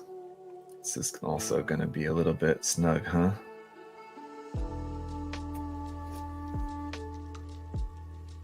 Plain tea, coffee, no sugar, no cream are perfect. Yeah, I'm not a huge tea drinker either. But yeah, my coffee, I do like my coffee black. Yeah, absolutely. Tea, if and when I have tea, I like just black, just unsweet tea. It's like brewed tea. Just, let's see. Hand backing pieces also look to be slightly different. I want to make sure. Okay. Make sure I put on the right one. Yeah, they're pretty easy to figure out which one's which, so that's good. There's our open hand. Like that. The angle of the thumb is a little bit like almost too open. It's kind of a bit odd.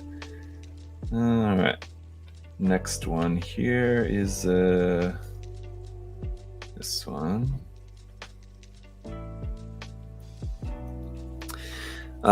Black is the only way to drink coffee, to be honest. Yeah, I mean, on the rare occasion, and especially not so much these days, but before, I do like it on the occasion with like a sweet coffee or something, but not that much anymore. And I feel like that's for a couple of reasons. Number one, like I said, I'm just trying to have less sweets generally, but also it's the fact of like here in America, and it very much, I'm sure, depends on where you live, but especially in this area, I just cannot find any good coffee shop that I like, and I'm missing a part, so I can't put this hand together yet. Hopefully I'm not missing the part entirely, but we will find out here. Yeah,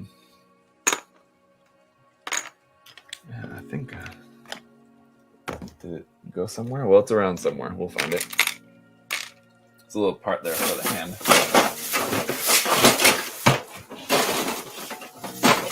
I don't know. We'll see.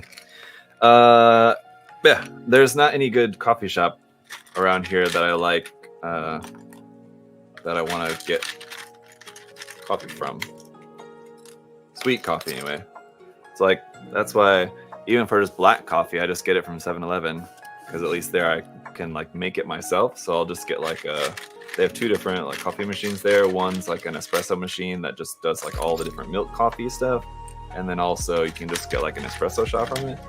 And then they have their other like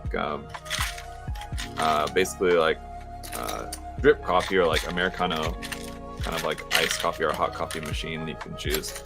So I'll just get like a large ice Cuban coffee, but it's like not strong enough for me. So then I'll also get like espresso, like double espresso shot from the espresso machine, and then just add that to it. So it's basically like a extra shot, like Americano. But yeah, severe lack of good coffee shops in this area. It's basically like Starbucks. There's like a local chain too. What's it called? Copper Line, which is like overly expensive and pretentious for my taste, so not a fan. And not that good either, as it typically is the case for a lot of places like that. So yeah, there's like another one too, which is not bad.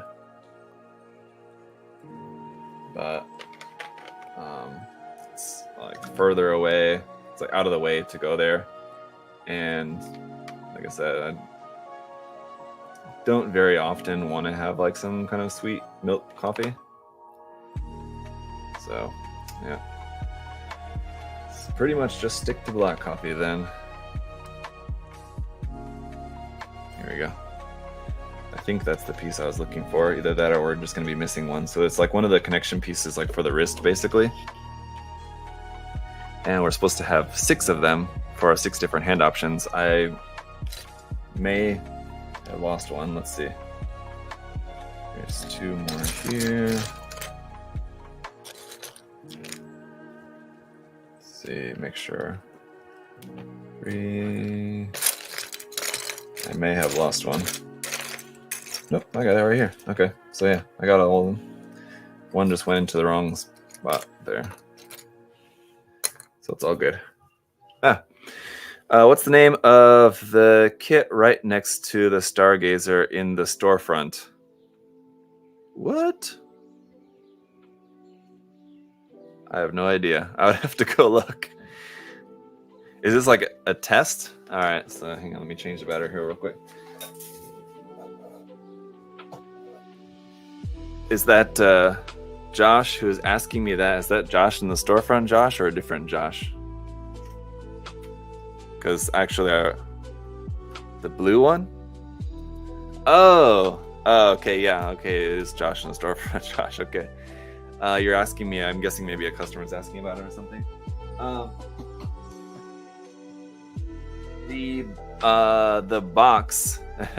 The box for that kit, Josh, is in the build room there. If you want to go check it out, you can find. I think I put the box in there. Oh no, I have it here. Oh no, yeah, it is in there. Yeah, the box for that kit is in the build room, Josh. You can find it there. I don't remember the name offhand. It's not a kit; it's a figure, by the way. All right. So here's what we got so far. The arm looks great. I gotta say, I do really like how that looks. So let's build up the other one here real quick, and then we'll move on to the legs. Show us the 40-yard dash. I am not a good runner. Sorry to say. Won't be doing any 40-yard dashes here.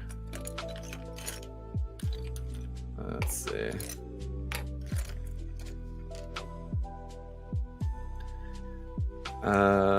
Got away from the sweet coffee and found a blend from my local grocery store that has a ton of different flavors. Check your Publix. Rick, yeah.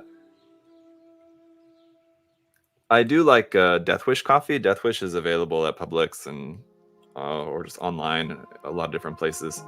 I do like Death Wish, and I usually keep some at home. But usually in the morning, I'm just like getting the kids ready for school, and just, I mean, I know it doesn't take a whole lot of time and effort to just like pour some coffee. They make it in like a capsule form as well, but I don't really like using the capsules. So if I make it at home, I just like have it like a pour over. But it's just not always. I just don't have like the time and energy sometimes to do that in the morning. So I just I'll sometimes have it on the weekend though. But like it's just easier to just stop at 7-Eleven like on the way to work and just get my coffee there. And it's cheap too. So it's usually how that goes. Let's see. But yeah, there is some good coffee you can get from the store if you want to make it at home.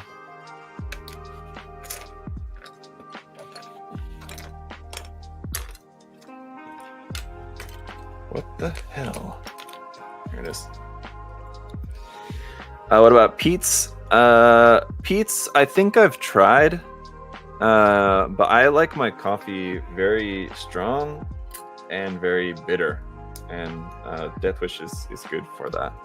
I think Pete's was not strong and or bitter enough for me, as I remember, but don't recall exactly.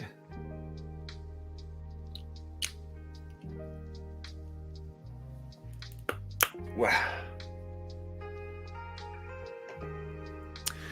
Dude, set it up the night before and just hit the on button. I don't have like an on button. I told you I don't want it in a capsule, and as far as like just doing like a pour over one, like with ice and everything, we just have a hand grinder, which I like, but yeah, like I said, I just can't be bothered in the morning.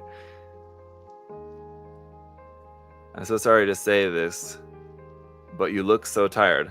Well, like I said, it's been a long couple of weeks moving, so I am a bit tired, in fact. And yesterday, like I said, yesterday I was at SeaWorld all day. We got there like 11, and I got home at like 10 p.m., which is not like super late, but I mean, it was a long day at SeaWorld. It's hot, and actually it rained a bunch there.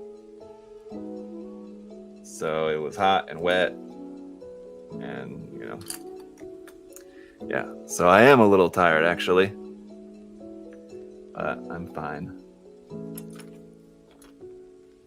Thank you for noticing. And yeah, like I said, I do have my eye. I don't know if you guys cannot see very well. I talked about it earlier. My eye, a red eye, a burst blood vessel in that eye. I'm going to the doctor for that tomorrow. So yeah, some people noticed in the video from last week, and they were like, "Oh, what's wrong with your eye?" Yes, I know. My kids actually noticed it before I was even noticed it. Just goes to show how much time I spend looking at myself in the mirror, I guess.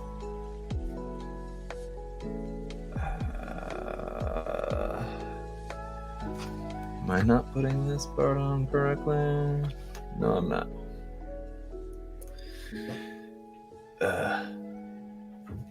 Annoying. Okay, there we go. I was putting that yellow part on there wrong. Gonna be nappy time after the stream. Maybe I might. Well, say I have a window here to the store, to the warehouse. Maybe put a little curtain there so I can take a little nap when nobody's looking. No. I can. Well, I was gonna say I could go to bed early tonight, but actually that's not. Well, we'll see. We'll see how it goes. I may, but I was actually planning on working on building something this evening, so I may or may not.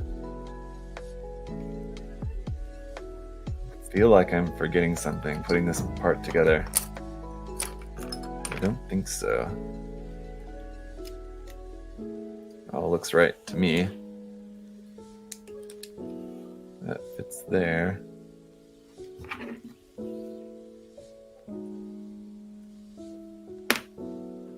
That should also be a little bit less of a gap, I think.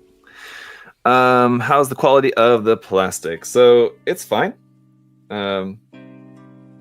Like I was saying earlier, it is a bit soft, but similar to like the soft plastic that we've seen Bandai use a lot lately. So it's not like too much different from that. So yeah, it's all pretty good. Nothing's really broken so far. I did break that one little peg. That was just kind of my own fault, which yeah, ideally wouldn't happen, but it was just because I was messing with it. And also not being as careful and patient as you should generally be. I mean, like we always say with these model kits, that it's a model kit, not a toy at the end of the day. So you do have to, you know, be careful and patient with the parts and everything.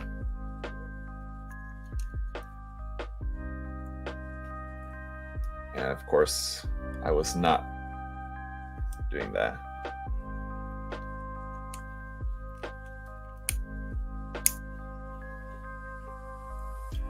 I feel like I'm gonna get frustrated with this kit. It really depends on you. I mean, like so far, it's about what I would expect. I mean, like yeah, it's not as easy a build as like a Bandai model kit, but I've certainly built a lot worse. And especially compared to my experience building, I did build, I mentioned this before, I think during the unboxing video, that I did build part of one of Nilson Works' previous kits. I started putting together the backpack of one of their Not Astray kits, and the fit was not good. And I was not feeling very happy with that one. But I can tell, like, with this one's definitely an improvement. Oops. It's just been like a couple of small issues. And I mean, like, generally kind of there's a lot more like hard pressing than you would have to do with like a Bandai kit. But I mean, yeah, it's not that bad.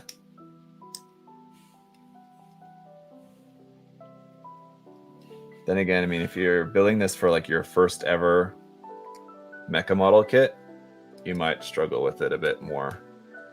But otherwise, I think you'll be fine.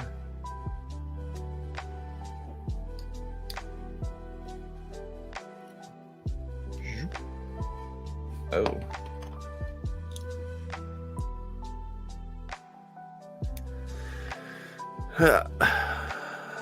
That's good to hear. Exactly.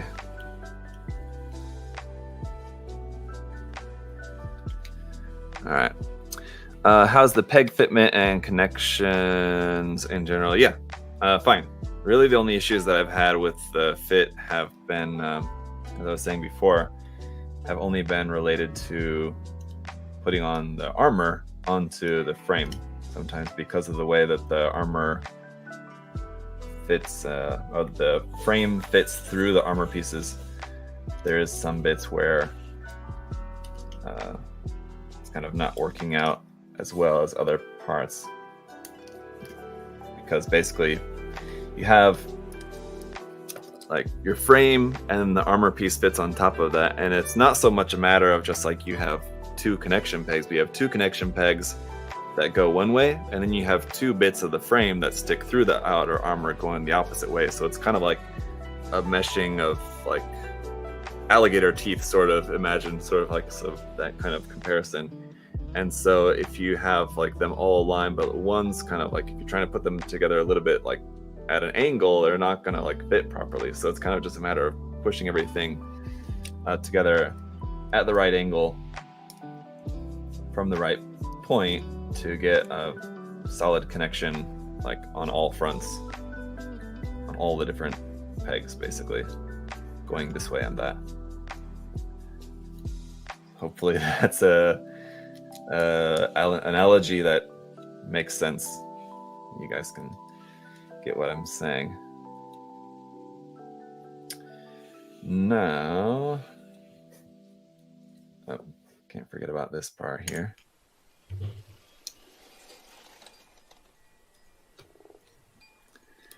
I saw the announcement for the In-Era Lizard after you did the Q&A post and forgot, but are you interested in the Lizard? In-Era has been killing it, and the Lizard looks crazy good. I didn't see the promo video. I just saw an image of that, yes. Let me see. Hang on, because this part, I need to build it opposite for this other side, so it's gonna take some real brain power here for a minute. Based on the one image that I saw of it, yeah, I kind of have to agree with the GTF 234. That's a little over designed for my taste. I also kind of agree with that, and that's usually my thought for like a lot of these like all the In-Era kits and a lot of these third-party mecha model kits, like 1/100 scale mecha model kits that have been growing in popularity as of late. I've been accused of not reviewing them, not building them, not reviewing them for reasons of like, I don't know, take your pick of whatever reasons people are trying to accuse me of. But the main thing is, it's just a matter of I just don't. In a lot of the cases, I just don't really like the design that much.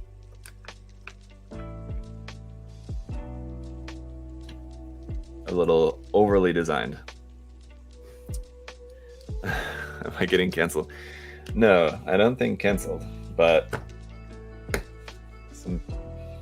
as it goes, with everything, we'll just assume the worst in some cases, and sometimes it's just not that. It's a lot simpler than what some people might believe. And in the case of a lot of those kids, well, there's two main reasons. I've talked about this before, so some of you guys may have heard me talk about this in the past, but basically, all right, hang on. Like I said, I'm trying to build this in reverse. So the instructions show you how to build it for the right side, and then for the left side, you have to build it in reverse. And it's a little bit trickier. Let's see. So that's going to go into there like that. So yeah, as I was saying, with those kits, number one, the designs don't really appeal that much to me. Number two, I have a lot of other stuff to build and only so many hours in the day. So I might as well, at least for me, I would prefer to spend my time building and reviewing kits that I just have a lot that I'm just more interested in.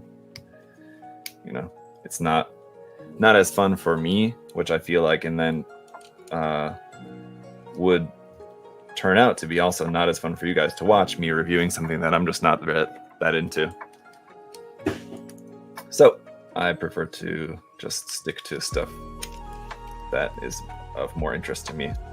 And so in the case of this kit, this was a design that I was much more interested in. So I was excited to build this one. But yeah, at least based on what I've seen so far, although just like basically the one image of the lizard kit, I don't think that I'm gonna want to review it, but I could change my mind. I'll look at some more photos of it, and maybe I'll change my mind.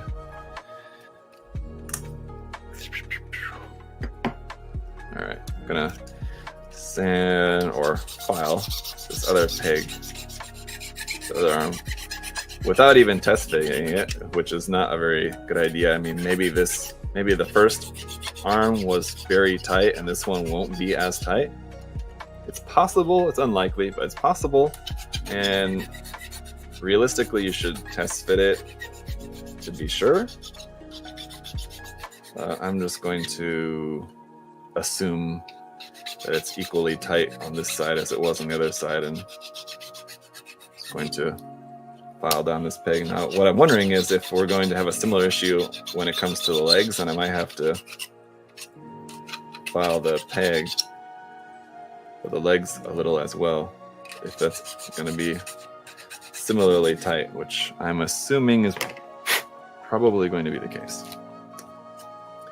We'll find out shortly.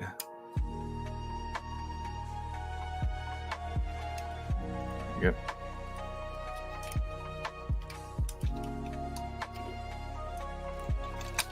It's still pretty tight. Oof.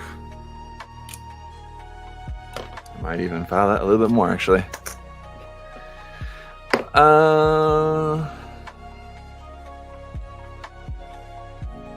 Gundam wing or easel?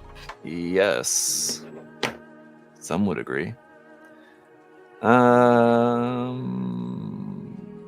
What are you dittoing, Jeff, here? What is this?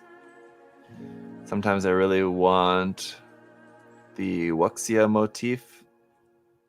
A lot of Chinese kits rock, but they're often too elaborate for my taste. Yeah, I would also like to see some of these models. Well, I think the problem is like they're trying to fill the gap of Bandai not making too many master grade or perfect grade kind of larger, more elaborate kits. If they start making kits that are like essentially similar to like HGs, then that's a lot that's a lot like tighter competition with like what Bandai is producing, because like HGs is what Bandai produces a ton of. So some of these like Chinese companies like In-Era or Nilson Works or whatever start making more like HG type of products, and they're competing with Bandai a lot more. Right now, basically, they're not really having to compete with Bandai because Bandai doesn't make a ton of kits like this. So while I agree, I think it would be cool to see some of these companies like this take on that kind of model kit, smaller, simpler designs maybe. I don't think that they will for that reason. So here's our upper body. Looks great so far, yeah, gotta say. Definitely. Very cool.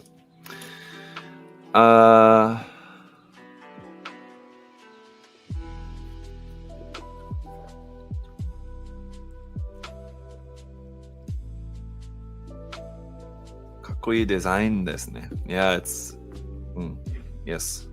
Kakkoi design. I agree. そうだね. Hands, right. Okay.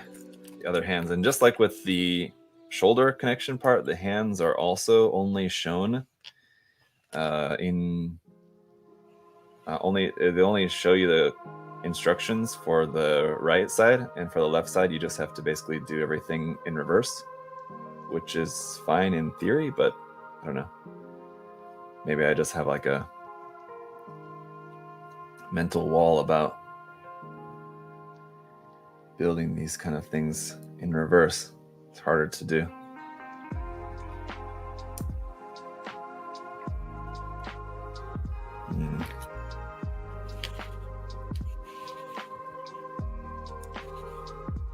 This is this one. Weapon holding hand. Okay. And this one's our open hand.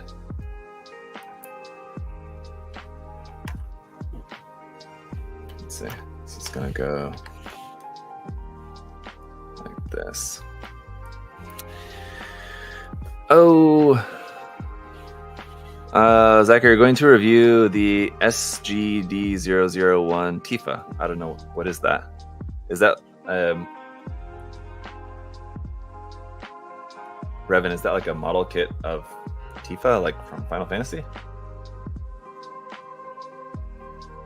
I know that one company came out with that model kit of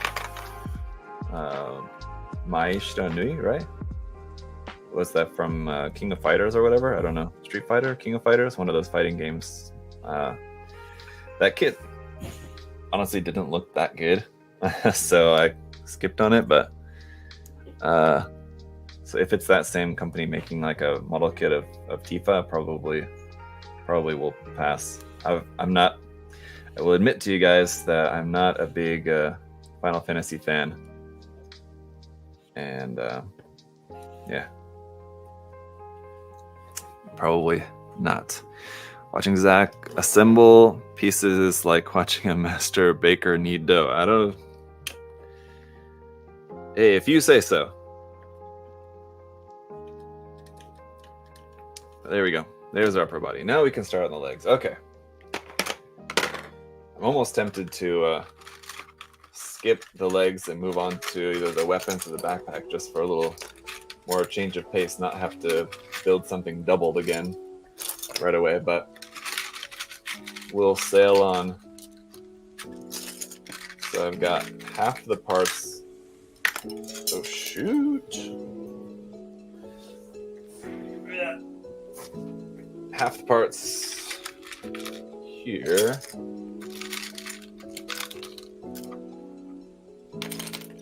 Gonna be a lot of pieces for the legs. Get ready for a lot of unpacking here. The armor pieces here. Yep. And then in bin number 2, got all the frame pieces. So we gotta make some space here. How did I have this? Wait, that's part of the backpack. It's right here. I almost forgot because I had to do like organize. Usually everything for a single kit fits into a box, so I have a system down pat for how everything's arranged. I had to do it a little bit different for this one just because of the parts not all being able to fit into one container. So I had to like separate some parts here, some parts there. It took me a second to remember where I put everything, but there we go. That should be all for one leg. And what I'm actually going to do first, before we continue on with the leg, I'm actually going to take a quick break for a second. Worth the price tag so far, I would say. I mean, yeah, if you want a 1/60 scale model kit of this design, your option's pretty limited. So the price tag, I feel like for the amount of plastic that you get in here and for the ultimate like size of how big the kit's going to be, I would say it's definitely warranted, considering the price is similar to the price of like even the cheapest perfect grades, like the Strike and the Astray. I think the Strike is the cheapest perfect grade generally, and it's usually around 160, I think. I mean, I'm sure you can get it on sale for cheaper sometimes or something, maybe even like 130 or something. If you go to Japan, you can get it for even like under 100. But yeah, being comparable in price to something like that, I think it's worth it. Yeah, I would say so. But we're not done yet. Anyway, I'm going to take a quick break. Hang on just a moment, and I'll be back. I'm going to put this on here. I'm not sure if it'll be long enough or not, but we'll see. Here, hang on.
Hello.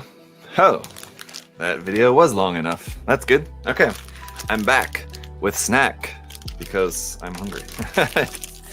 So, got a little everyone's favorite mitarashi dango. If you guys have never tried this, you should. Absolutely one of my favorites. When it comes, well, speaking of like what I was saying earlier about trying to eat less sugar and sweet stuff.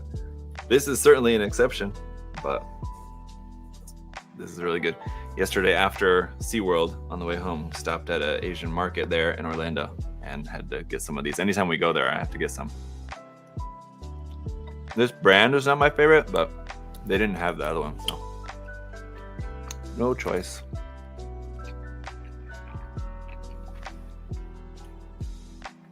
Yeah. Especially in Japan. Yes, Mike, Lotte. Yes, Lotte Plaza Market.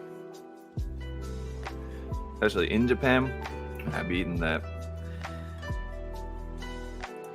dango every day.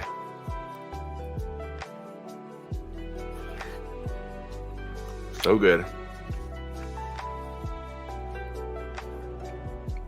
Should I build my RG Exia or my Voltes V? Exia, because I don't know what the other one is.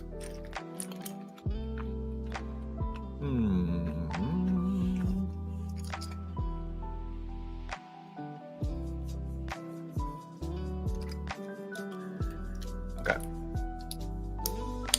As is so often the case with these kits, when it comes to building the legs, we're building the feet first, and the manual just has you build it times 2 to build them both at the same time. I have everything separated out to build the left side first and then the right side. So, but otherwise, you would be building this times 2, both sides at the same time.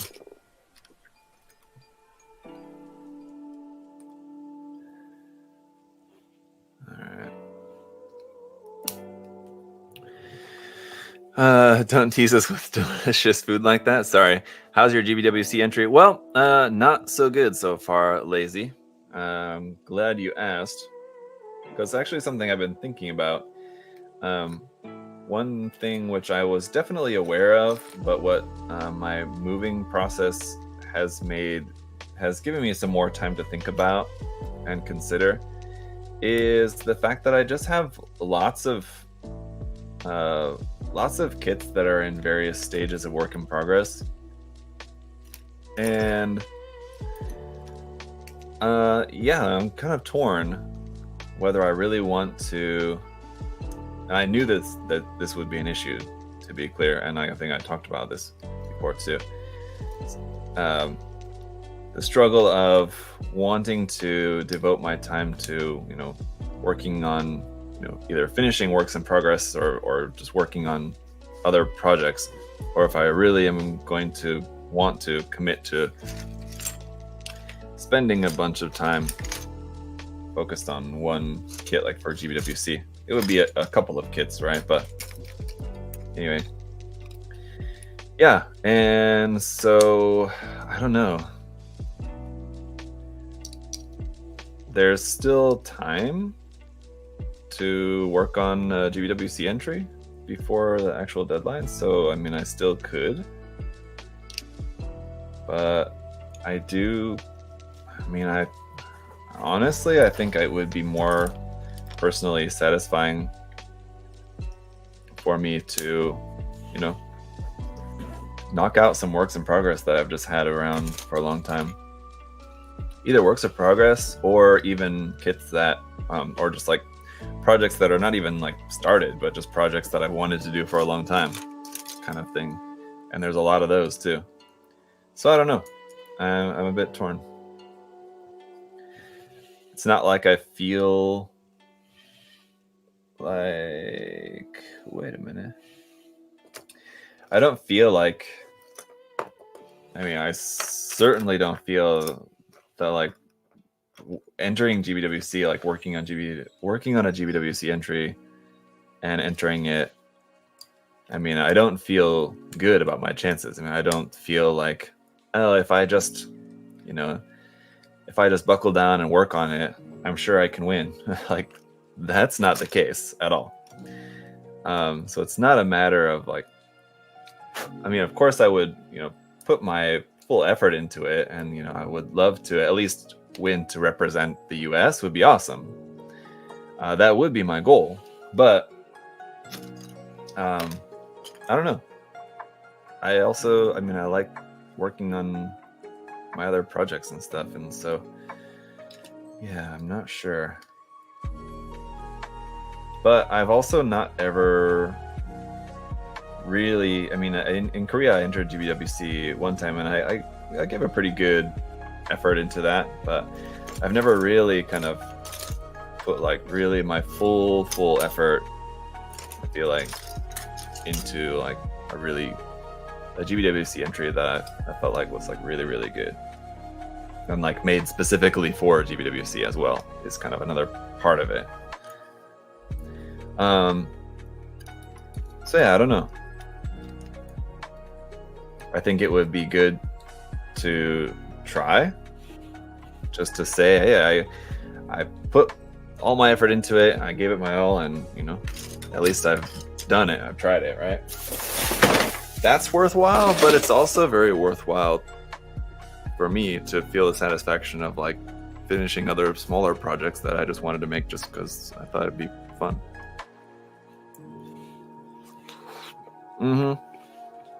That's another great point, though. Too lazy that.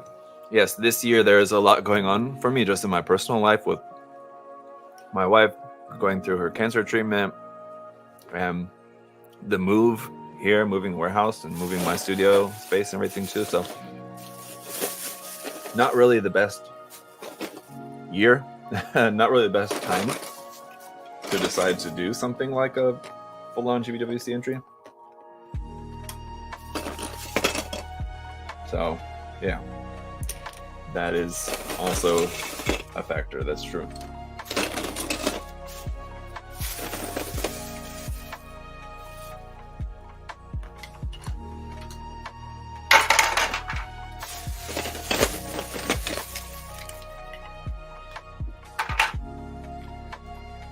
Just separating out the parts. These larger frame parts I'm going to need for the leg here.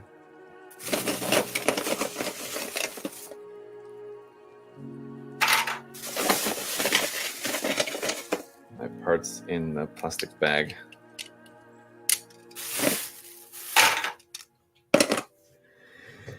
So yeah.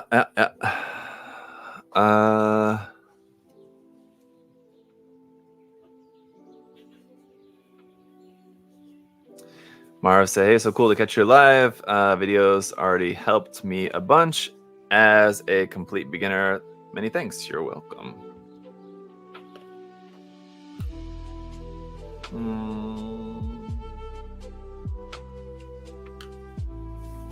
Yeah, man.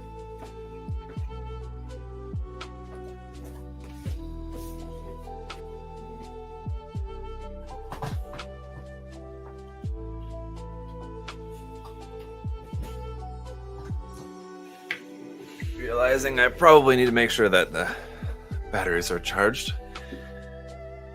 Are you planning on playing Gundam Breaker 4? Nope. Not even a little bit. I just don't have time. Like, someone was asking earlier if I was playing that, was it Wukong game? Sonukong? And nope, same deal. I just don't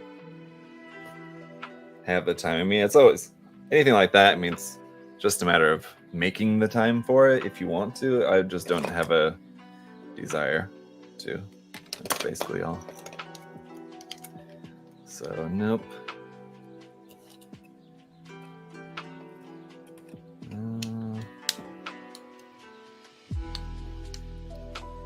I'm looking forward to seeing just how chunky and thick these legs are going to be once put together.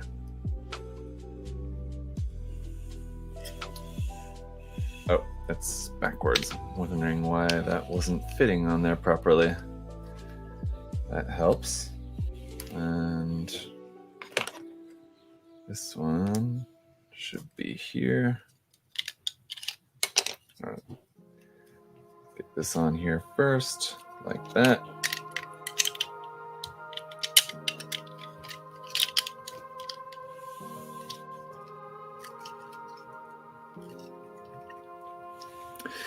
remember correctly, you're not a super big gamer generally, right? Yeah, that's right, Brett. Not a big gamer.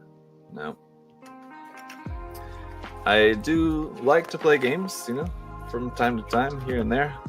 But just a matter of, I don't really make that much time for it.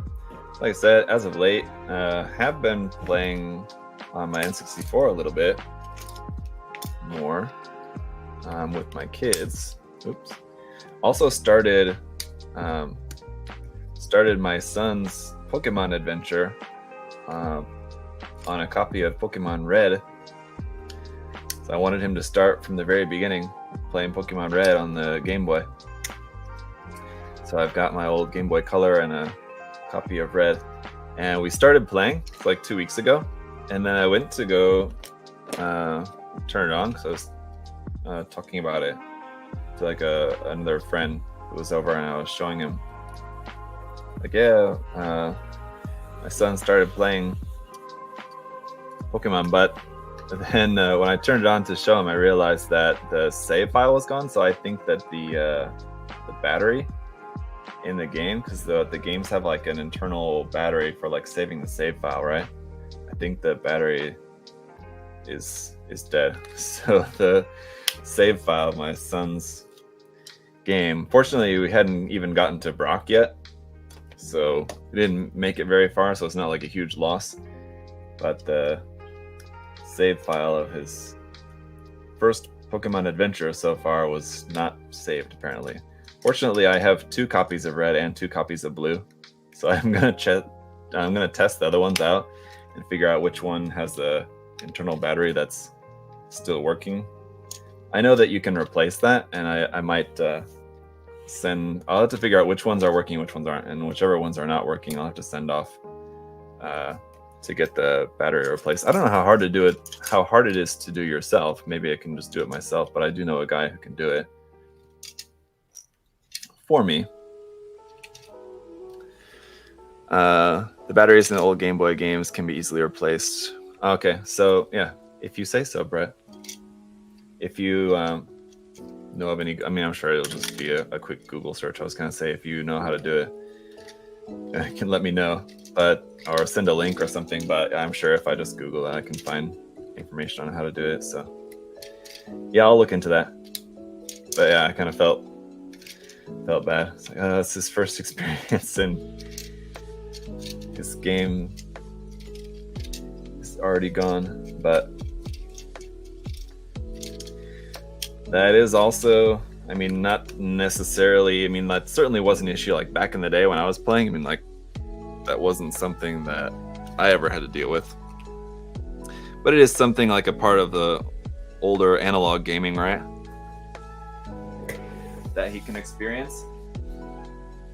It's not like a computer game or phone game or whatever that you would be playing these days that, you know, who would ever think of a battery in your game cartridge that is gone bad, so it doesn't allow you to save your game.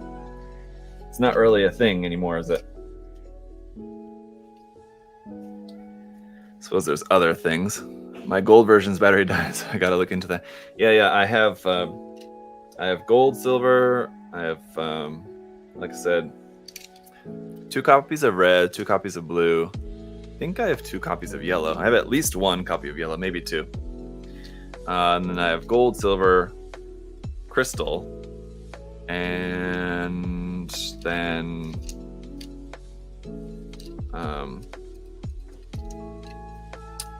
oh yeah, ruby, sapphire, emerald, heart gold, soul silver, fire red, leaf green, fitting up like through all like the Game Boy Advance games, Game Boy Advance. And then of DS games, I think the only Pokemon DS games that I have is, well, Heart Gold, Soul Silver on the DS, right? And then Black, Diamond, Pearl. Yeah, I think that might be it. Anyway. Sending you a video. Okay, cool. Thank you. Appreciate it, Brett. Okay.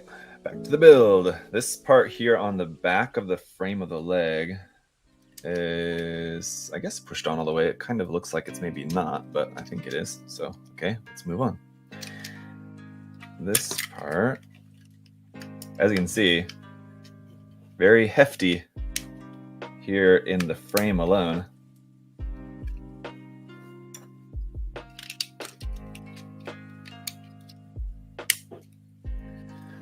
And a lot of stuff going on in this big chunky frame. It's gonna be very heavy. And for that reason, yeah, let's see, when are we gonna get to the connection here?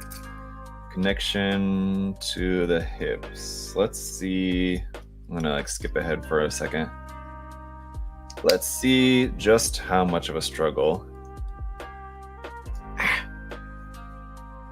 This one might even require a heavy duty. I got these pliers here too. These might not go wide enough. Not quite. Just barely. Sometimes I can use these pliers, but you kind of don't want to. Pliers can be too hard. The metal on there, you don't want to like mess up the plastic. It will damage the plastic using pliers. So not really a good tool to use, but in a pinch, if you need a pinch, you need like a really strong push on parts. Pliers can come in handy. If you can get ones that are like flat and not rigid, that also helps to not be so sharp on the plastic.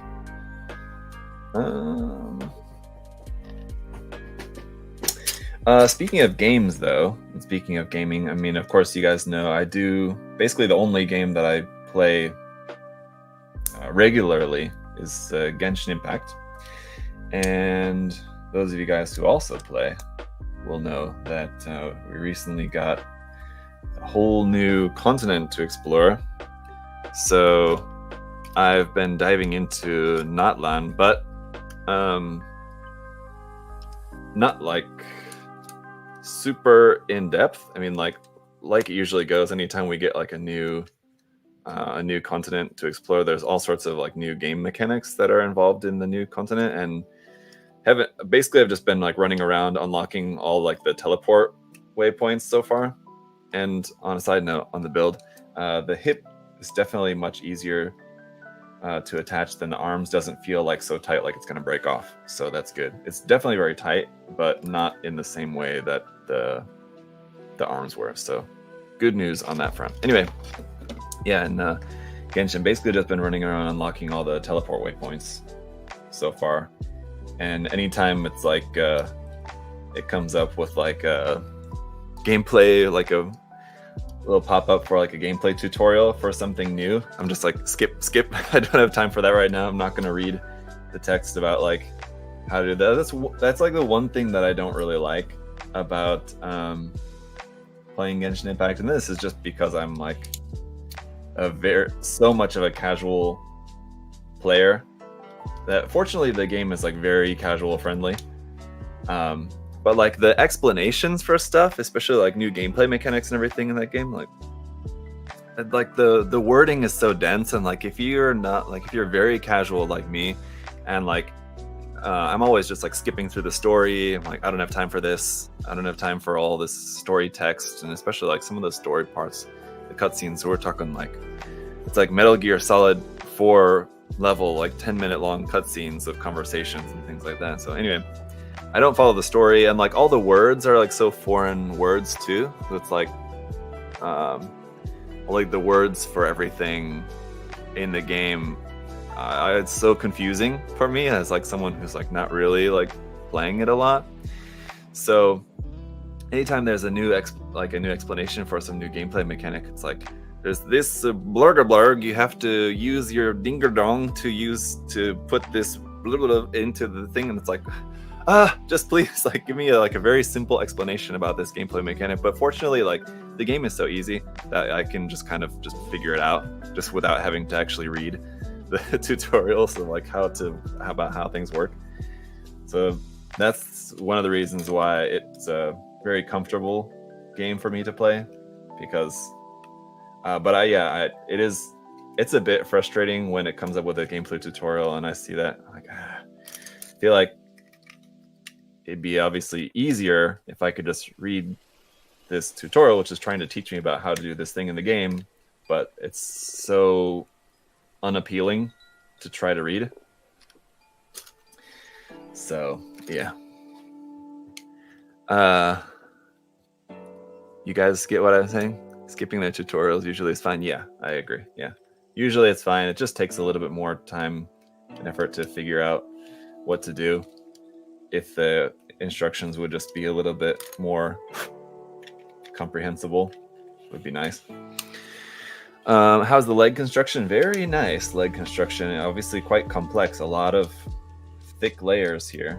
These parts, it's kind of like little vent detail parts that go on the side here. I'm not really wanting to stay on, but I feel like once we kind of layer more stuff onto here, it'll be fine.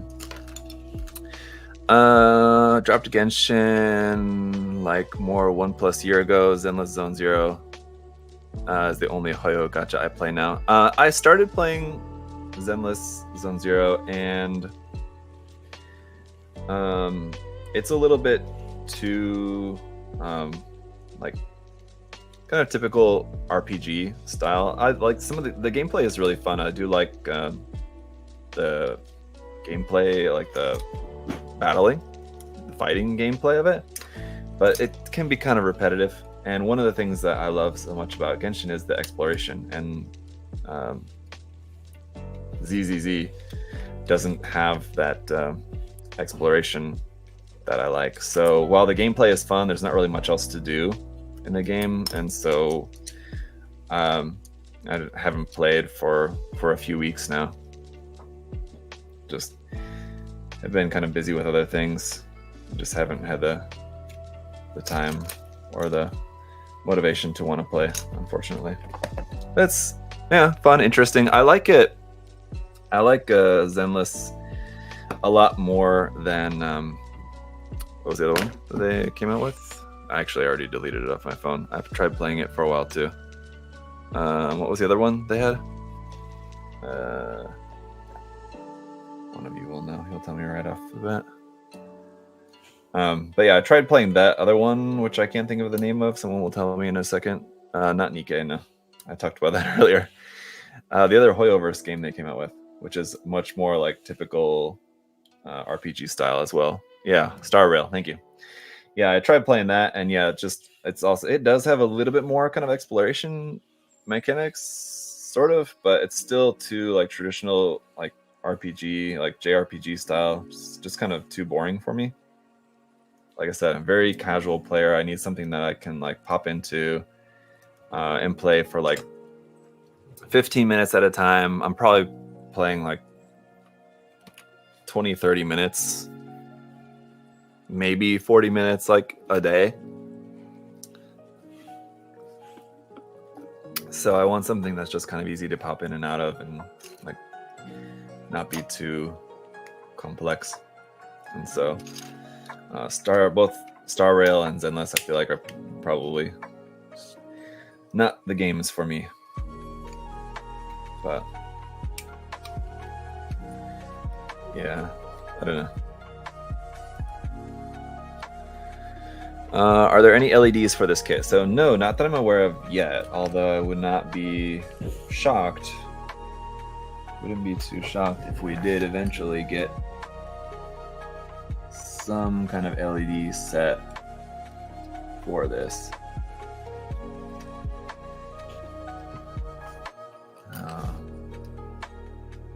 Going to kind of lean in to see, because again we have these little parts that go here on the sides, and it's not too clear in the manual which side's which. I'll try to see as close as I could. Now, finally, these parts on the side of the leg should help to hold that little vent piece in place that I was struggling with. That's interesting.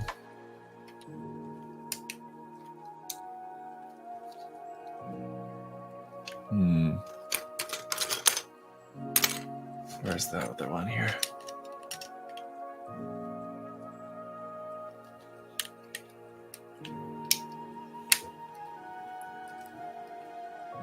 So we got that, and then even with adding these pieces on, these ones are also still kind of loose until we add more pieces on top of that.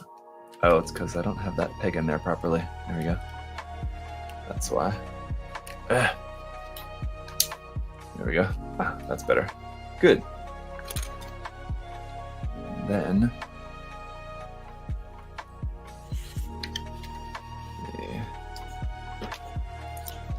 these legs are going to be heavy.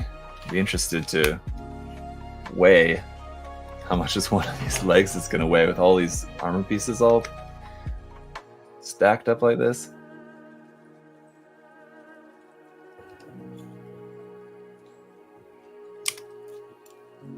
It's going to be very hefty. I'm going to paint the hell out of this kit. Jean said, good. You should. It would look nice painted, but even unpainted, I mean, it does look pretty good straight out of the box, gotta say. A lot of great details on here. Just doing a little bit of panel lining in, especially on like these white areas, would help, but it looks pretty good, I gotta say, just straight out of the box so far.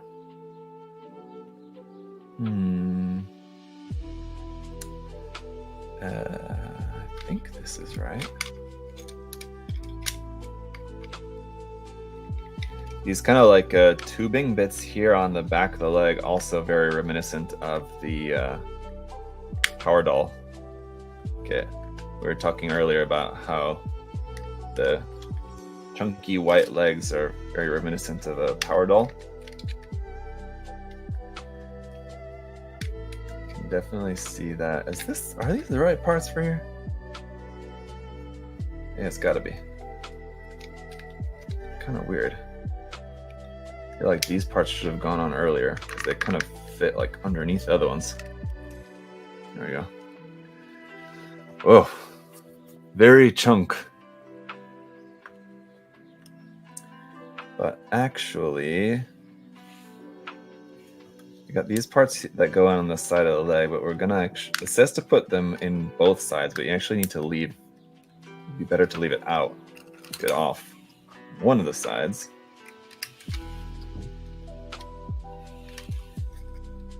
Because then, like in the very next step, it's going to have us just remove that part in order to add the kind of big thruster part on like the side of the leg. All right. Good morning. Good morning. What's going on? Blukara? Not sure if that's the correct pronunciation for that, but how's it going? Tallgeese must be white as the primary color. Yeah, it's mostly white. All for the coffee. Gotta run. Very cool kit. Yes. Thanks for hanging out, Jeff. Good to see you there. Yes, the legs are symmetrical, but yeah, here at the top there's this hole here, and so in the manual it has you put in these little kind of cap pieces on both sides, but then on the next page, in order to put these parts, like the big thruster pieces, like on the side of the top of the thigh, you have to take it out. I feel like it's not going to be an easy part to take out. You should just leave it off on the one side. Be much easier. But yeah, so that's that. You can actually go ahead and put this on the kit. And then we just have the other part to make. I do like that the foot slotted into there very easily. That was also not too tight. That's good. I also like the feet design on this interpretation. They're more thin and pointed compared to like usually the Tallgeese feet are like kind of small, petite, which is not a bad thing, but woo, very chunky legs, very leggy kit. I'm a fan, I gotta say. All right. Yeah, let's put this thing together over here now. We got like 4 pieces that all fit together here. Let's do this over this part first to get some of these pieces out of the way.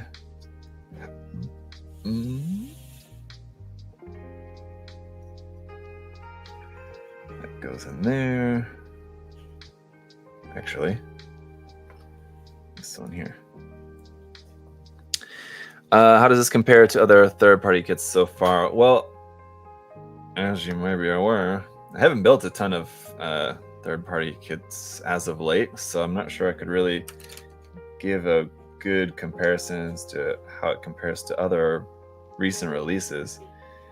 But compared to some of the other ones that I have built lately, which would be like what the Thor, that was a really nice one. The really great thing about that was the engineering. This one does feel nicely engineered, but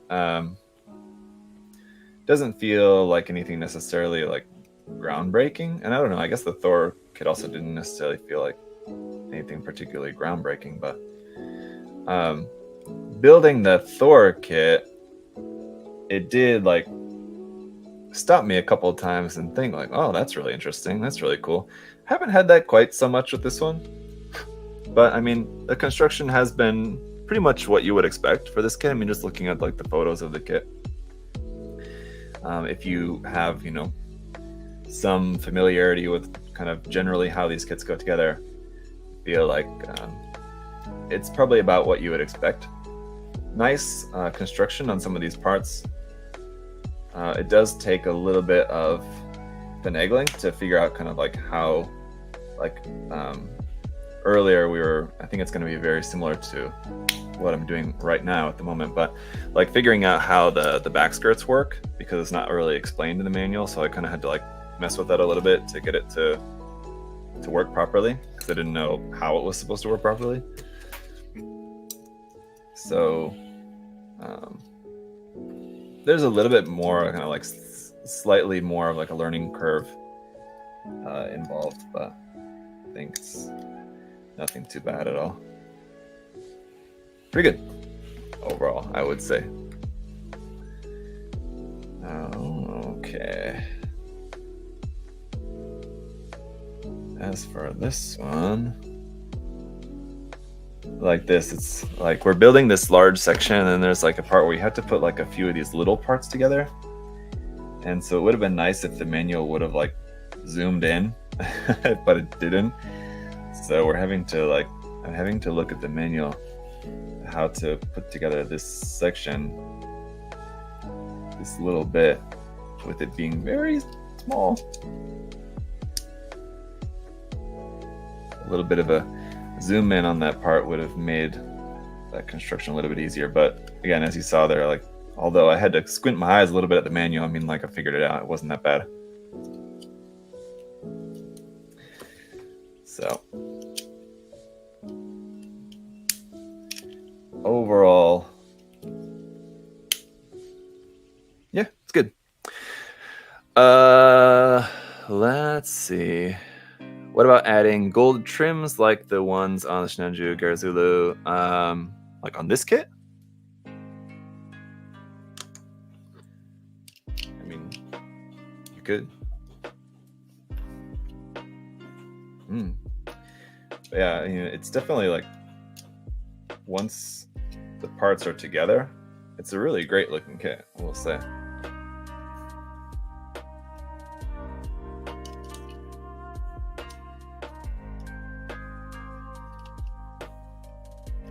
It's like here too, you can see, I'll show you in a second. Hang on, wait a minute.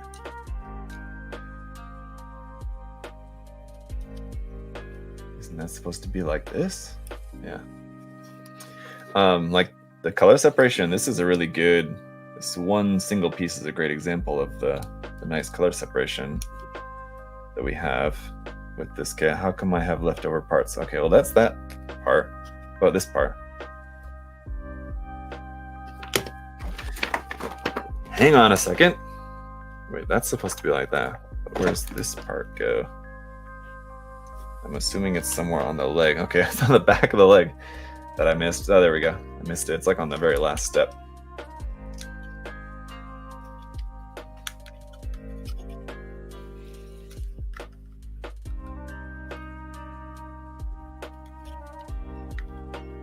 There we go.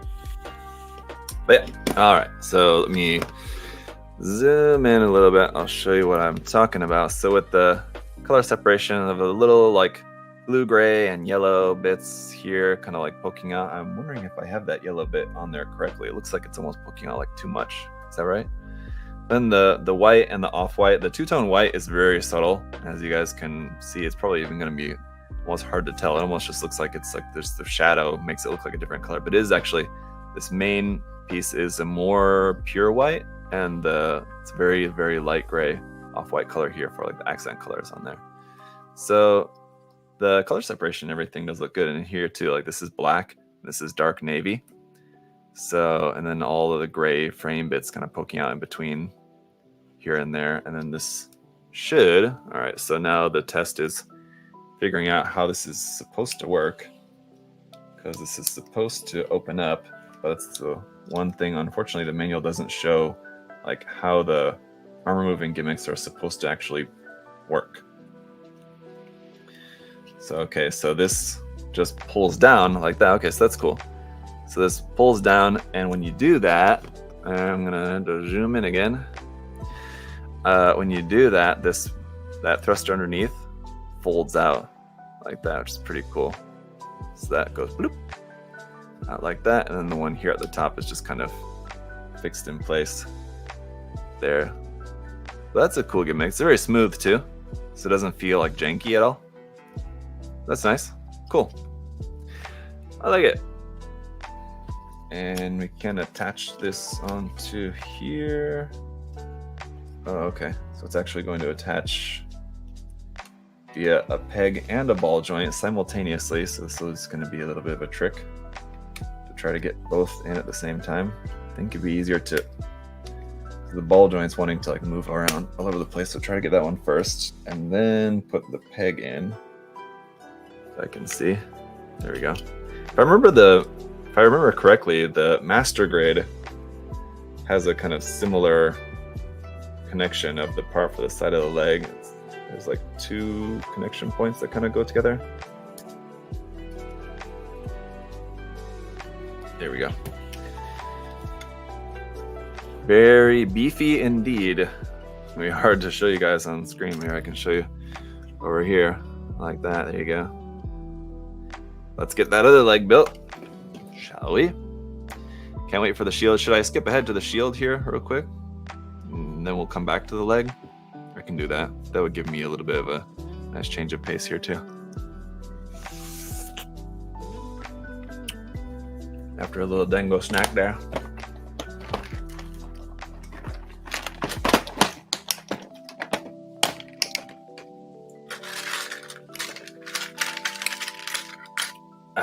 I can build the shield real quick.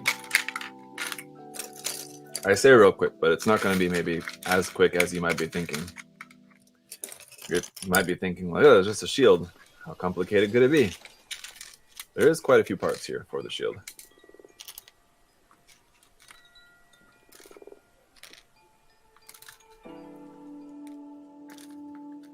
All right. And then the main piece. What other 160 scale kits has Nilson Works made? They have made different versions of their interpretation of the Astray. I think like a red one, a blue one, and I think multiple versions of those too, as well as like a gray one with just like a regular gray frame.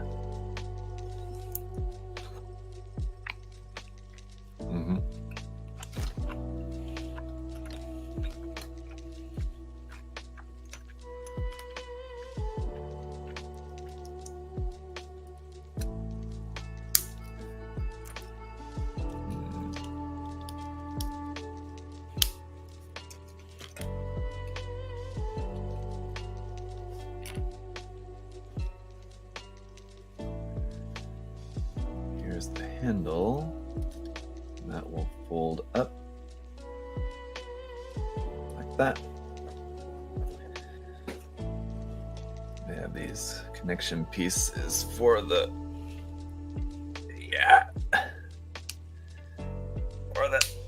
beam saber handles. that are gonna go in like that. Those look like they're going to collide in the center though. Maybe not. I mean, it's gonna be like just big enough for them not to.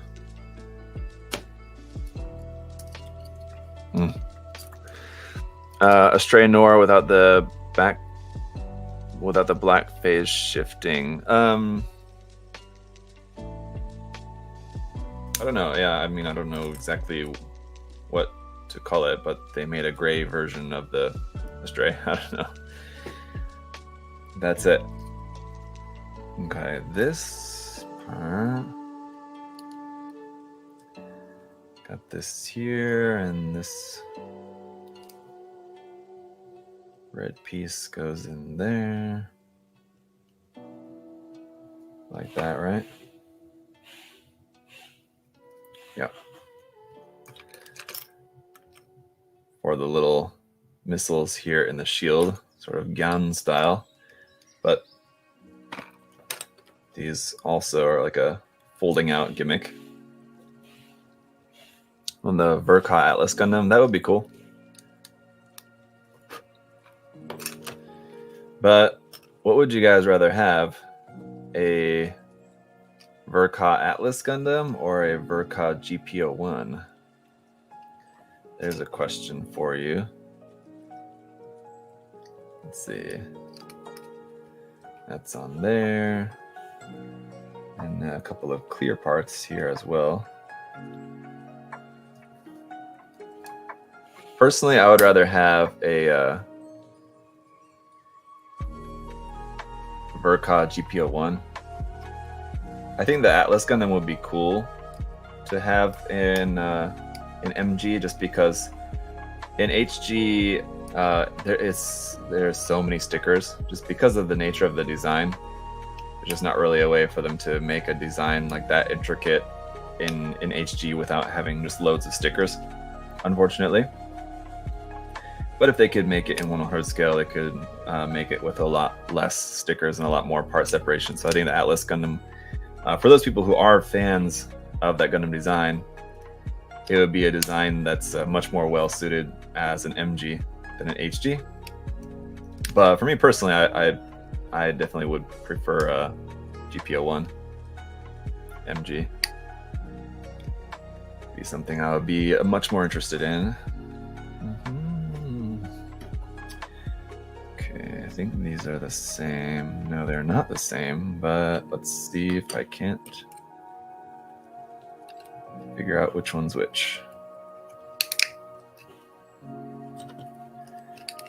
These ones should be okay on either side. These top and bottom pieces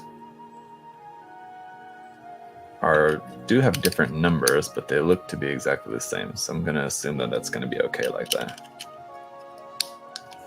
All right. Then all that's left to do is just add the white pieces in on the shield, and I don't think there's any particular order for that. So we gotta add this one here. And then the top and bottom ones are also gonna be the same, right? Should be, like that. Off-white parts here.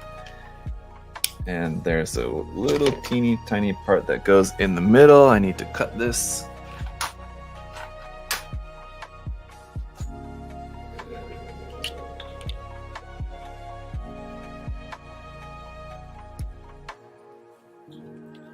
Oops. Okay. And this goes in here. Very nice. So there's our shield. Yeah, very cool. And then these parts for the missiles open up. These just fold out like that.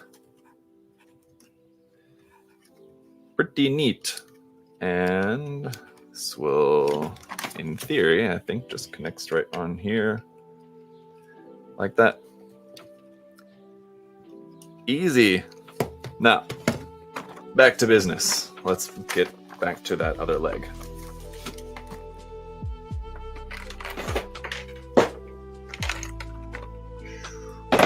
Still don't know where this piece goes to. We've not found that out yet. I'm guessing it must be part of the backpack, or maybe it's part of the cannon. That could be, I suppose.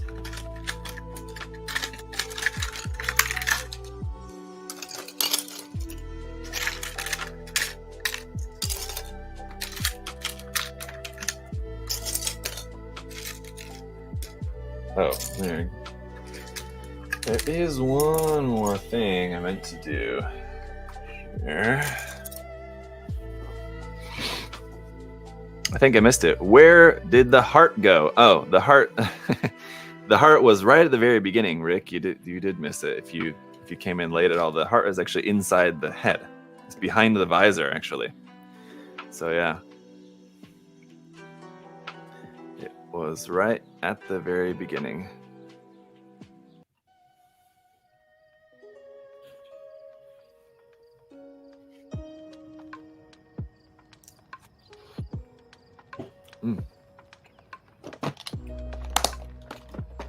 That's good.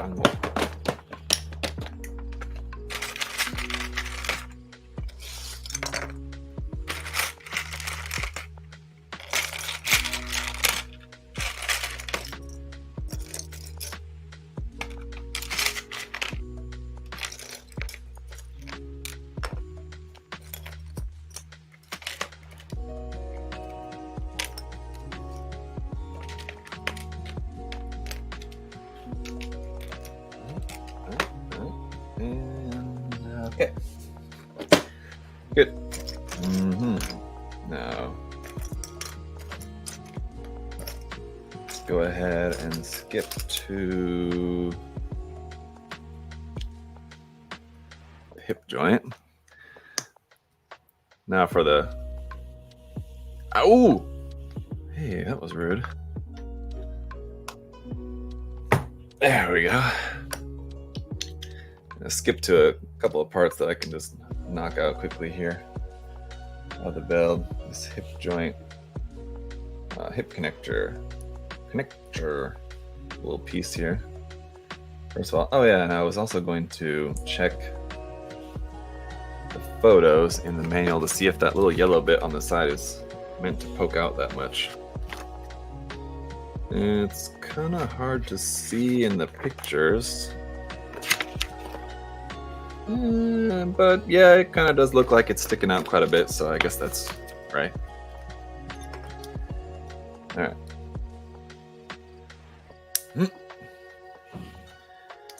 That's in there, and that's there, right? That's it for that. Okay.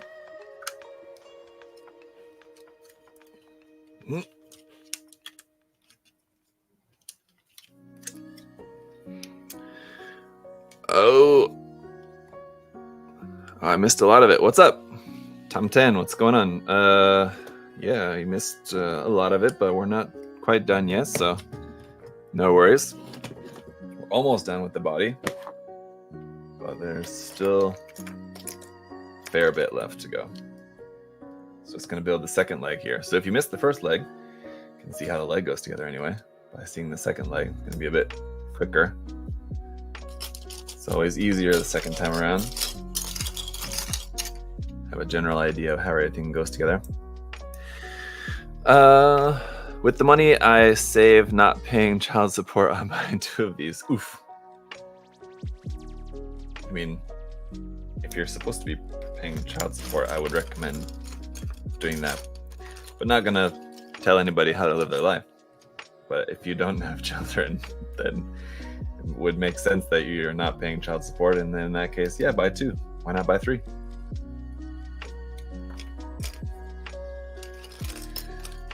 See, where's that little red piece? There it is, way over there.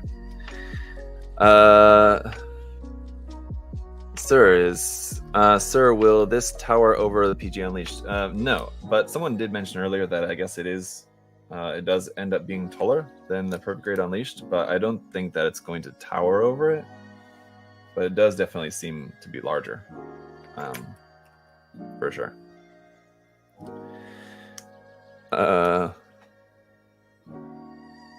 Let's see. Yeah. All right. So, yeah, after this, and the backpack is also going to be pretty intense. There's definitely a lot going on with that thing too. Oh!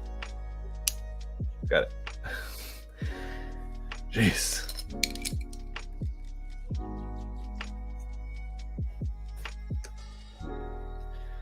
It's not at all like the fit is bad by any means. There's definitely some snug bits. If you're gonna be like me and put together this entire kit in one sitting, you might get a little soreness to your thumbs and fingers. So I wouldn't necessarily advise it.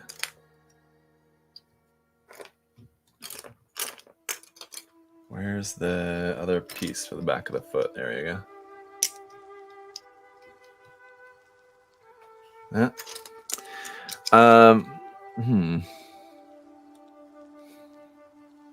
What was that? Probably with the backpack. Let's see. I thought after colony suits were smaller than UC. So yeah, that's what I was saying that earlier. That was my thought too. So I know that typically, like the Gundam Wing, at least the Gundams, are typically a bit smaller than average. I know, but I know even in the story, as far as I can remember, the Tallgeese was a pretty large mobile suit. But how large exactly, I don't recall. Can someone look up on the Gundam Wiki real quick and tell me what size, how tall in meters the Tallgeese is meant to be?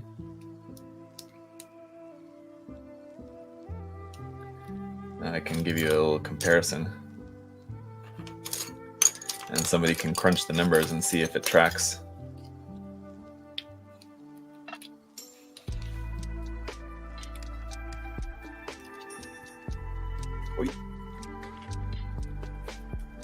Where did that go? This one here.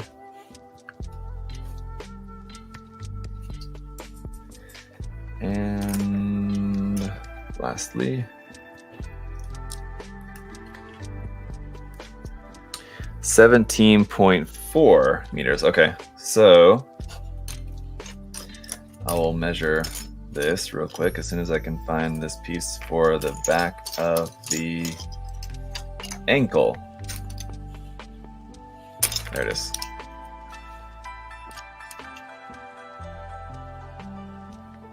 So, let's see.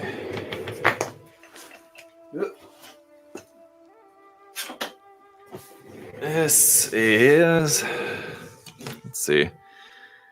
It's supposed to be 17.4. This is roughly to the top of the head, about 33.5 centimeters, I guess I would say. Close. 33.5 centimeters. So somebody can crunch the numbers and see what that comes out to in scale.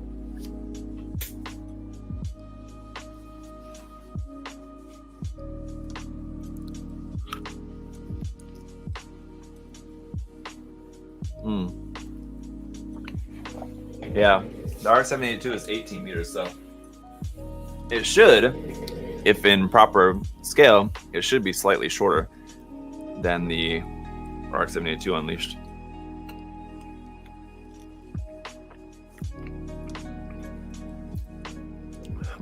How many football fields? Yes, that's very American of you, Gina. We need that length in football fields to know the proper, to really get a good grasp on it.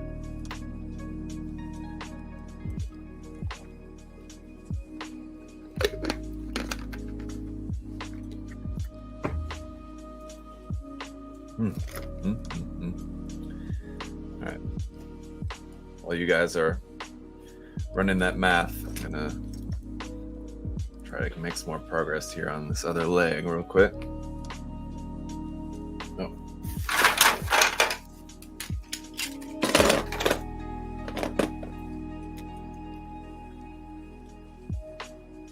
Let's see.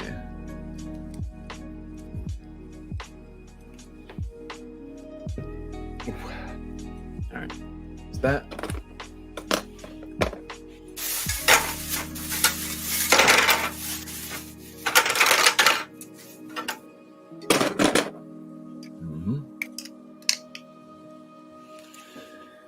this.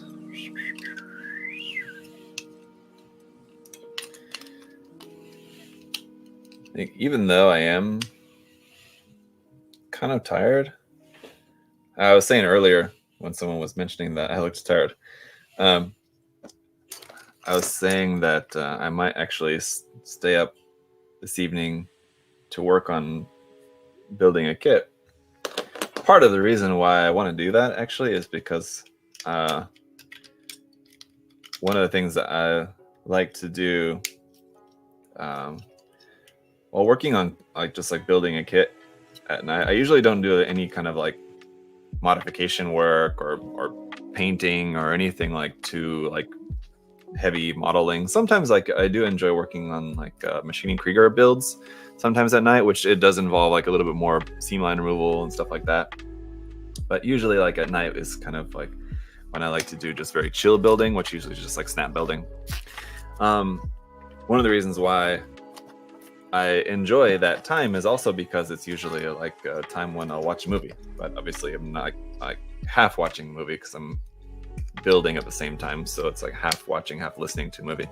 I just enjoy that movie time, and I feel like watching a good movie. So, and by good I don't mean like winning an Oscar good. I mean just a movie that I enjoy. Actually, lately the trouble that I've been having, it's every movie that I feel I want to watch, whatever X movie, is that it's not available on any of the streaming services that I have, is what keeps happening to me, unfortunately.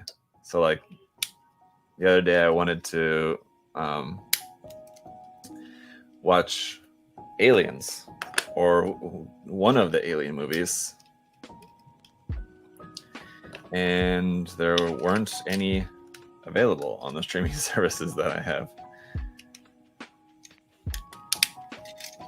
I'm a big sci-fi, in particular space futuristic sci-fi, not so much fantasy sci-fi. A space sci-fi, it's my preferred genre, especially for that, especially for movies to just kind of have on in the background. But yeah, a lot of the good ones that I've been craving as of late haven't been available, so it's been a struggle. I've been finding there's some movies that I can watch again and again, and even though I've seen 100 times, I can always watch.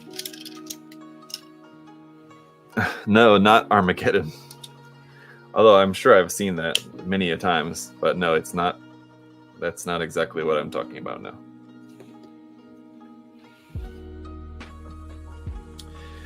Oh, you would.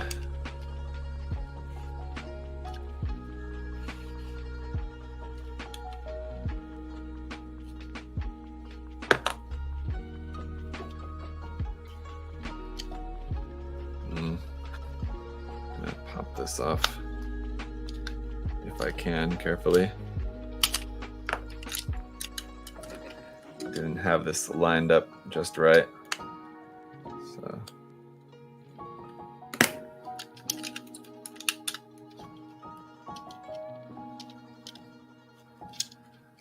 let's see.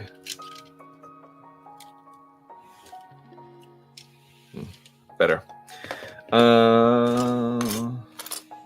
Where's that clear piece? Audiobooks have a lot of sci-fi. That's true. Actually, one of the I thought about it just because I saw this book at the store the other day, and I thought about buying it, and I thought actually it would be good. Obviously, it would be good to read the book, given the opportunity. But I thought I'll see if I can find it just on audiobook. Was actually 2061, which is I guess the third book in a series of 2001 Space Odyssey, and then the second one's 2010, and then 2061 I think is the third one, right? I saw the book at the bookstore the other day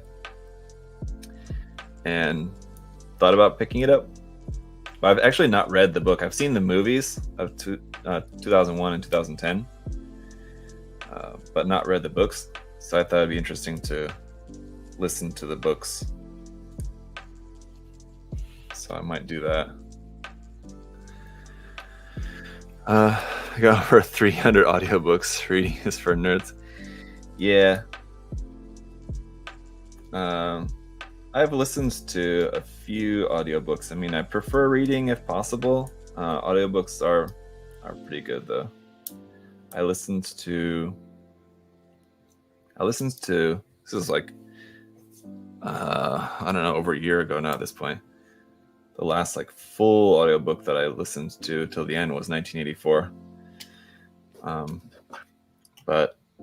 then I started listening to Brave New World as well, but didn't finish that. And then also started listening to Jurassic Park, actually on audiobook. I didn't finish that one either. But I would like to go back and finish listening to both of those. Probably to start over again. I bookmarked an audiobook of Jaws on YouTube as well. I wanted to listen to that. Thought that'd be interesting.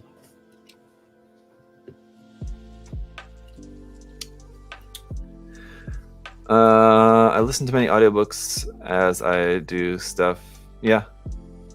Wheel of Time is the best ever series. Sounds interesting. Wheel of Time, someone said, audiobook, 14 books. Interesting.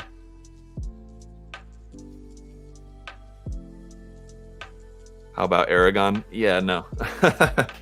I said I'm not into like fantasy stuff. That very much includes dragon books, dragon themed books. It's not for me.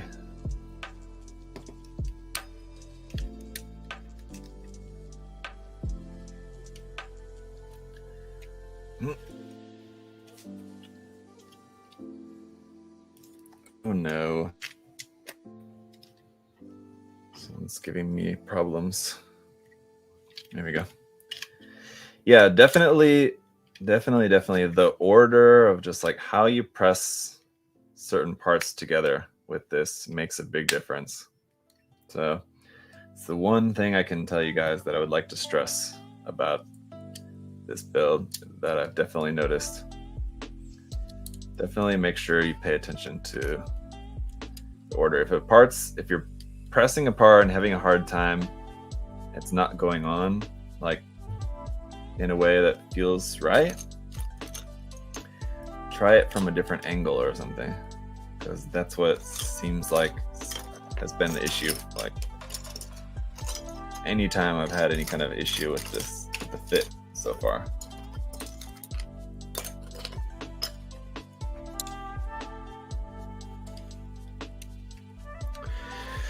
1984, best book ever. I liked it.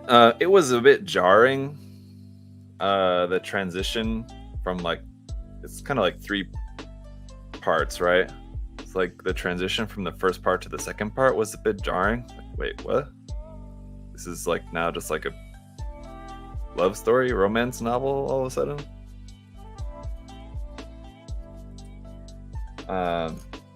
But I mean, it made sense, I guess.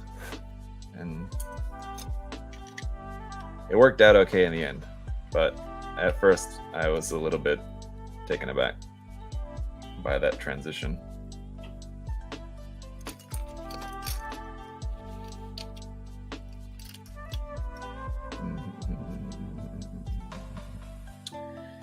How's this go? Right, like that. We got, well, let's put this on first. This one here.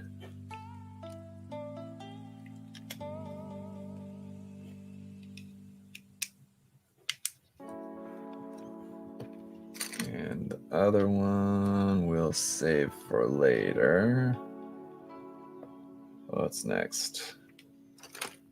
These ones. Ender's Game.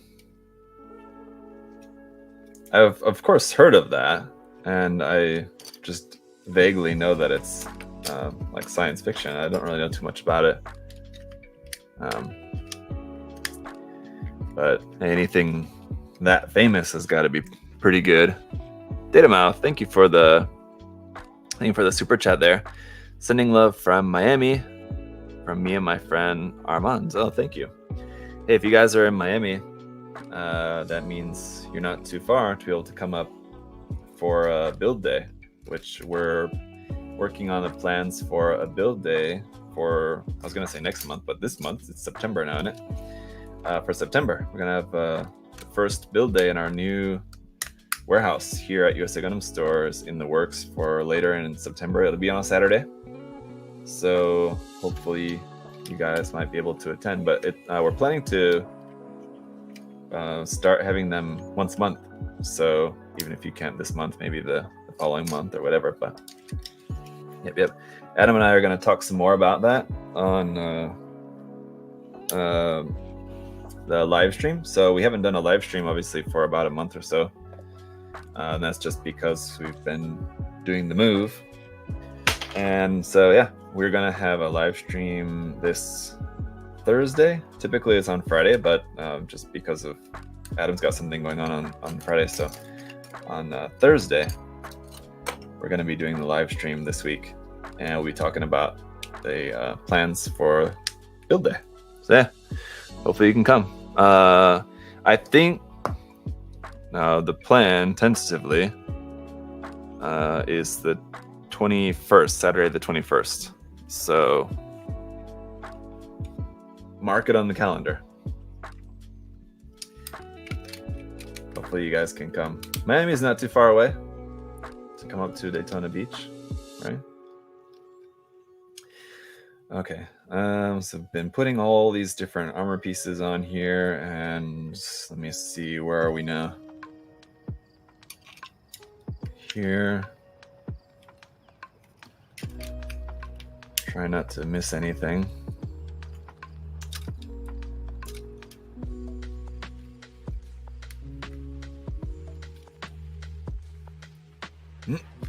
Got that there, that, and this one here. If I'm close in my truck, I'll stop by. Awesome. Yeah. Hopefully many of you are able to attend. You're going to be in the area, but like I said, we're planning to have it once a month. So we might try to also, I mean, I'm kind of just thinking of this on the spot, but I think it would also make sense to try to plan build days also for when there's like other like events going on in the area. So like if there's like a big convention, like an anime convention or something going on in like over in Orlando on some weekend, then we'll try to have like our build day like at the same time, like for that month, so that if people are like in Orlando for that, maybe if they've come down from like Georgia or something, for example, they can pop over. It's just an hour from Orlando over here to Daytona. I mean, typically I think for those conventions and stuff, I mean, like they usually keep people pretty busy. And especially if you're paying for the tickets and paying for the travel, you might want to spend your entirety of your weekend there at the event. I would understand, but I think it would make sense to plan. I don't know. Would it be good or a bad idea to plan our build days to be at the same time as when there would be events going on in Orlando?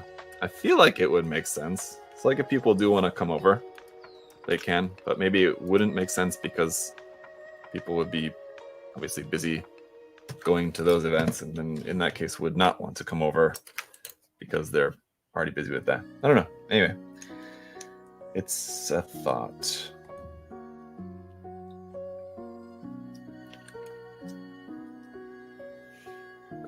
It would be a good idea to have the live stream going at the build day as well.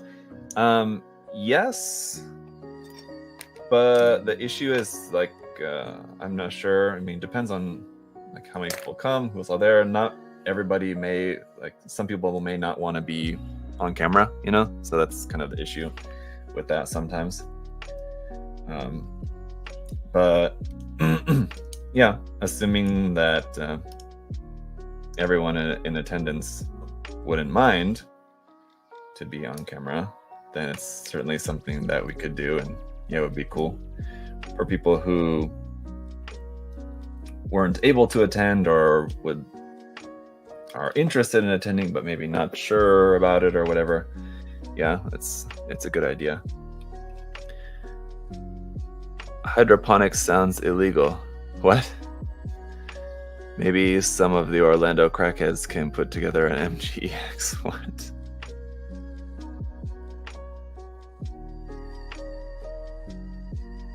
Red Rising is also sci-fi in Roman, right? I don't know what you guys are talking about.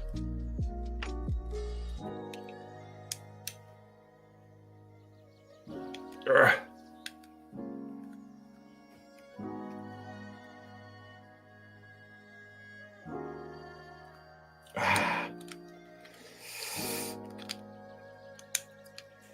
Some of these C-clip connections are real tight though.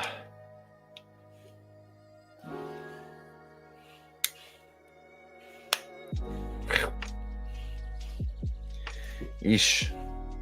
Okay.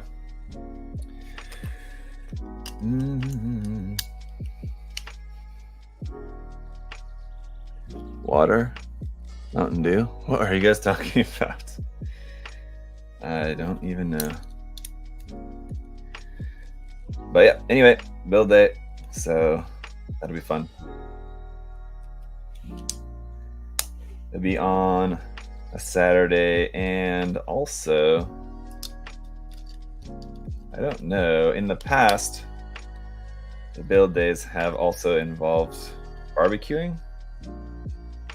And we've had like burgers and hot dogs and stuff for people.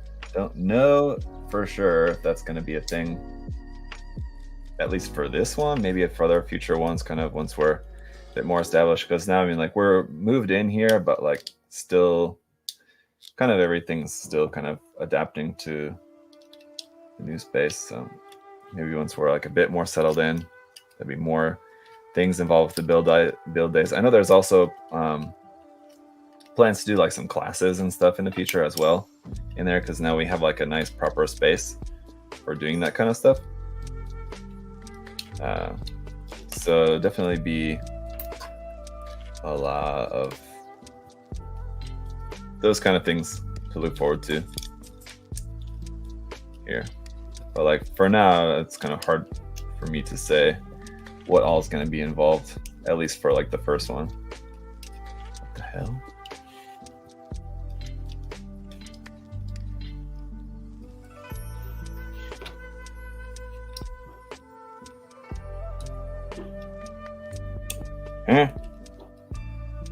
There we go.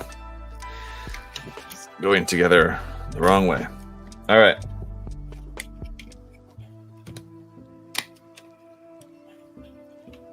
Get this on here. Come on.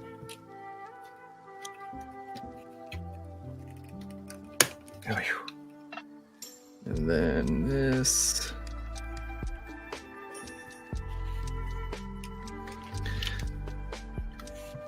Actually, just going back to like watching sci-fi movies while building. Actually, one of my other go-tos, like if I can't find anything else good to watch, actually one of the things that I'll often resort to is actually just watching like Mystery Science Theater 3000 episodes on YouTube or something. That's usually good to have as just like something obviously not too serious that I can just have on in the background and enjoy. Because partly like those old cheesy sci-fi movies, I genuinely just kind of enjoy, even the bad ones. So I can like actually sort of enjoy the movie itself and then also just the funny commentary, of course. So Mystery Science Theater 3000 is a pretty good bet when all else fails. You guys can't see what I'm doing very well, but I was just kind of fixing the pose here for this guy, because now we've got the entirety of the body done, and it's pretty awesome looking, I gotta say. Very leggy indeed. It's gonna be kind of hard to show on camera, even if I zoom out all the way. There you go. You still kind of can't get the full effect, but pretty close there. So it's pretty awesome. I think we're going to move on to the backpack. and we'll save the cannon for last. Even Flash Gordon, yeah, Flash Gordon maybe not so much. Like some of those old cheesy ones are even a little bit too cheesy. There is such a thing as too cheesy, but yeah, it typically there's some good ones. The Gamera episodes are usually pretty good. You get like some classic Japanese Godzilla adjacent cheesy kaiju movie, and then all the funny commentary on it as well.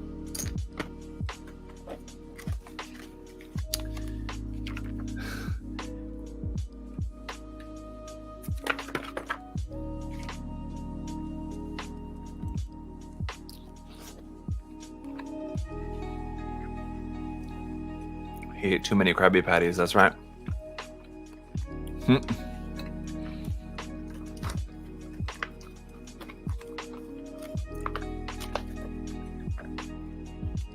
Pacific Rim is mostly kind of sci-fi. I mean, yeah, Pacific Rim certainly would qualify. It's not really one of my favorites. I've seen it maybe a couple of times. Yeah.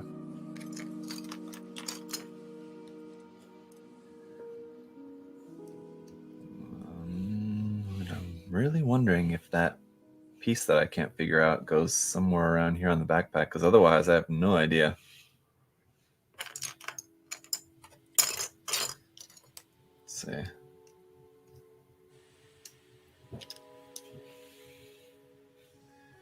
That's there.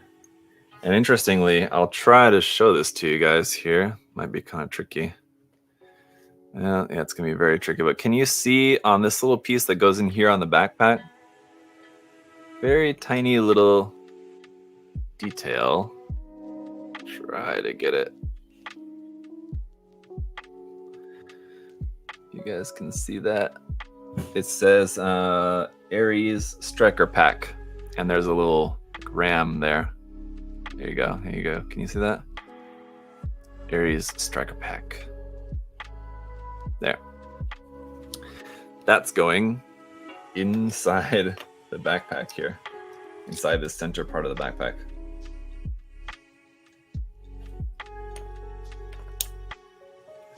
Kind of like the little tiny heart inside the little tiny like clear red heart inside the head. It's a little part that goes inside this clear part here on the center part of the backpack there. Good detail.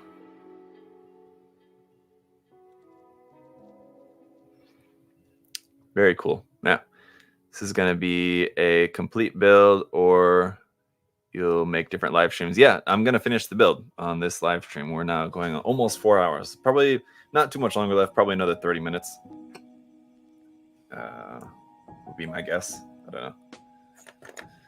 Not too much left to do at this point. We just got the backpack and then the cannon.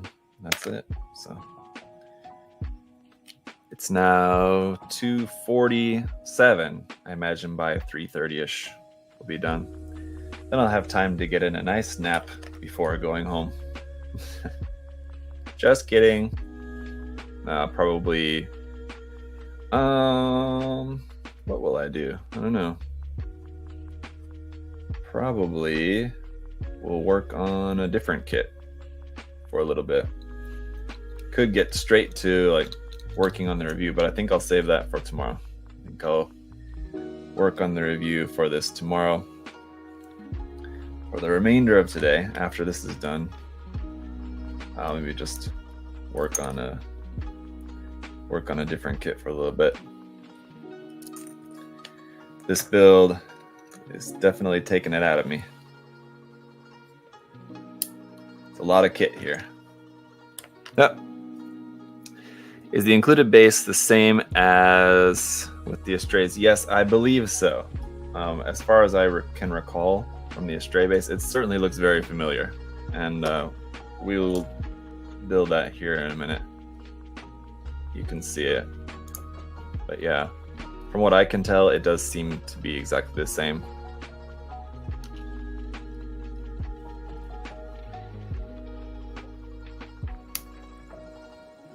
kind of unfortunate, but I mean, I don't know. There's worse things.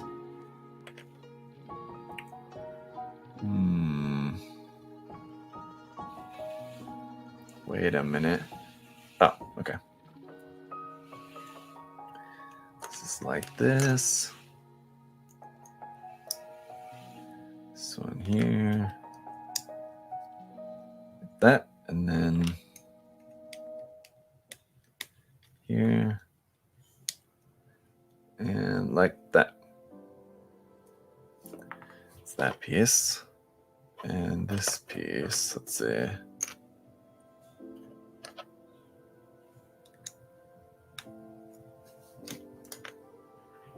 Nope, other way. Don't know if it really matters, but according to the manual, it's the other way. PG Unleashed Heavy Arms with Pikachu. Yeah, don't think that's gonna happen.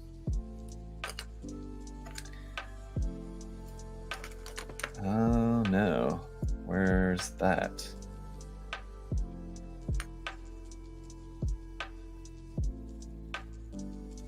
Oh, it's this piece, but for some reason it looks different than how it does in the manual. That's odd. Almost seems like they slightly changed the design of this one particular part from when they designed it in the manual to now. It's interesting. On the actual part, this has like these little, I don't know how hard it's going to be for you guys to see, these little wings here on the side, on the left and right side, those little black wings. Looking at it in the manual, it doesn't have that detail, actually. So it seems like something they added maybe very late in the construction for some reason. Seems like maybe this part looked a bit weird without that added bit of detail there. This is like the bottom part of the backpack, and it does kind of have like a sort of shovel look to it, which would look kind of strange without the addition of those little extra fins on there. So interesting. It's not too often you see something like that, where you can tell that there was definitely an alteration in the design between what's in the manual and what's in the parts. Either that or they just illustrated it wrong in the manual or whatever for some reason.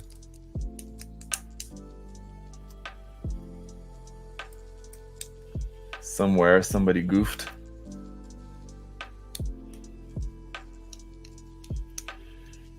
All right, that's there. And this is also on here. Like that. There we go. This is just the center part of the backpack here. You can see how the connection is going to work. So it's going to have these two. Oh, sorry, you couldn't see that. It was behind me. It had these two connection pegs and then also this lower part here. So it should be a pretty strong connection into the back by the looks of things. We'll see shortly. All right.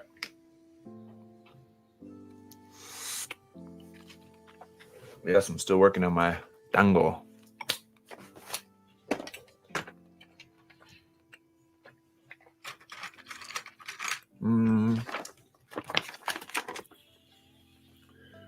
Next part of the backpack is all ×2. I have the parts separated, the left and the right side, but everything's ×2, so we're just gonna do it ×2, I guess. I'll put everything out here together.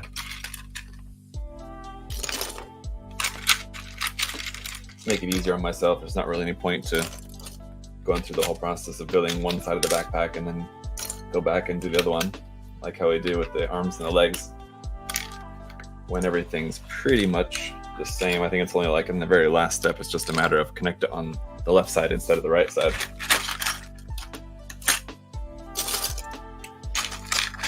That means it's going to be a lot of parts out here for a moment, but shouldn't be too bad. Especially we got like these big ones. I'm just gonna stick those sort of out of the way.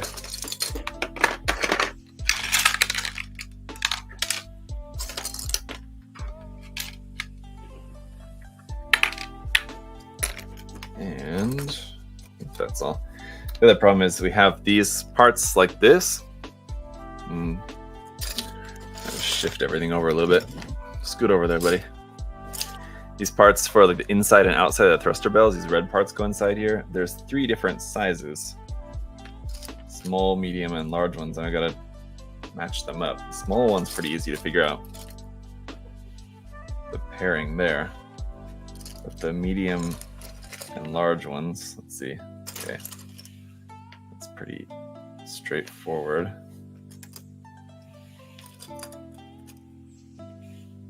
That's definitely the larger one. Okay. Like that. I don't really like this red color that they used for like the red accents on like the inside of the thruster bells, and also on the chest. I guess it's okay for like the cockpit hatch being in this darker red, but for the inside of these thruster bells to be in this darker red color, if it's going to be like a bright color inside the thruster bell, it would be nice if it was a brighter red. I feel like.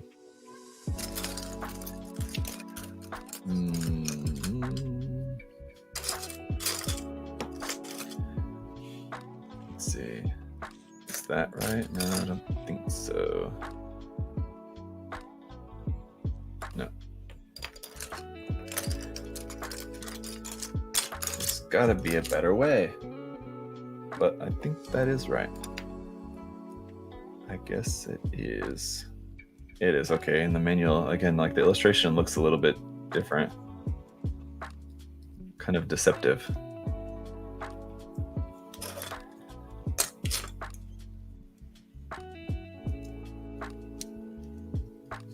All right.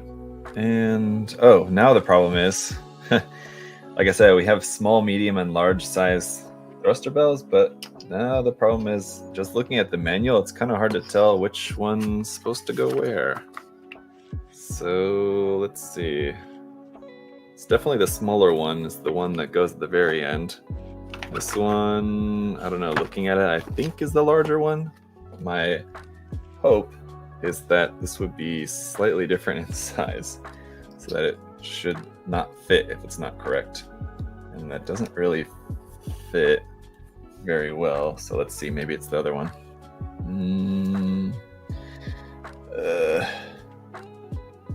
No, I'm not sure. I don't know if that's right. Let me see.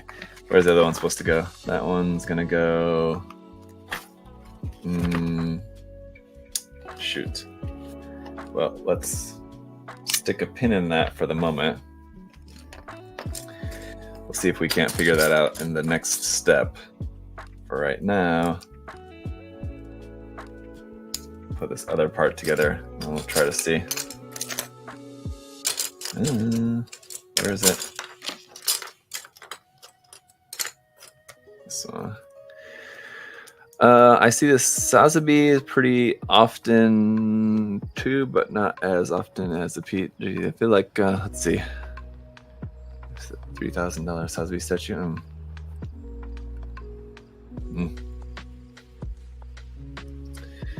Okay.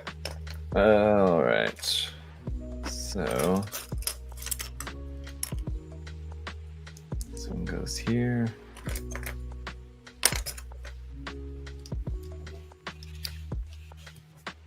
Okay. With this, then I think we can figure out which thruster bell goes onto which part. The size is not that much different, so I feel like even if we mixed them up, probably wouldn't change all that much. I think that's right. I think, well, the medium one fits and the large one fits. But which one is more correct? Let's see, is there anything about the design that looks different that would make it easier to tell? I'm pretty sure the medium one goes here and the large one goes here. I think that's right. But again, if they both kind of fit, then ultimately I suppose I would hope that it really kind of just doesn't really matter that much, I guess, but we might just find out the hard way. But I think that's right. Let's see. Okay. This part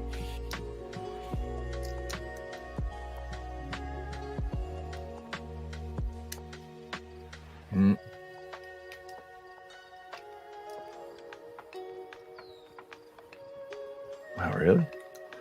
Oof.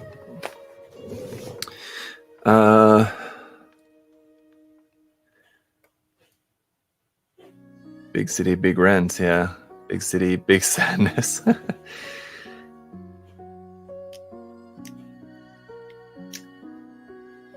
I definitely prefer smaller city myself, but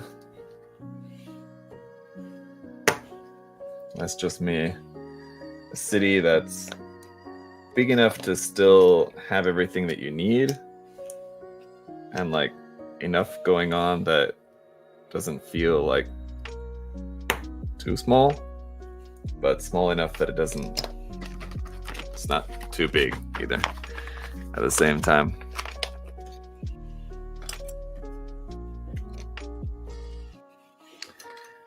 All right, for this, let's see. Needs to go on one way and then rotate to like that. Okay. This one too.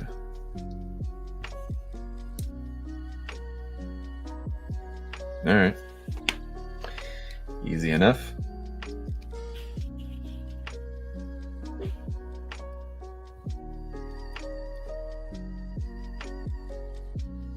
Oops.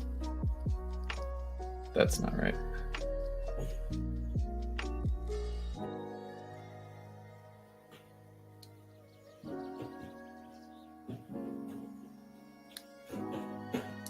This way.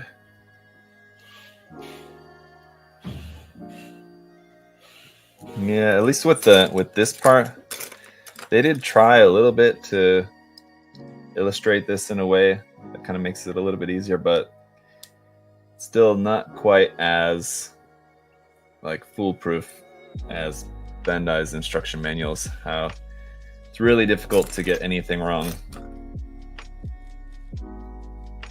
It's a little bit trickier. Some parts, overall, it's fine, but it's a couple of bits where you do have to actually turn your brain on for a second and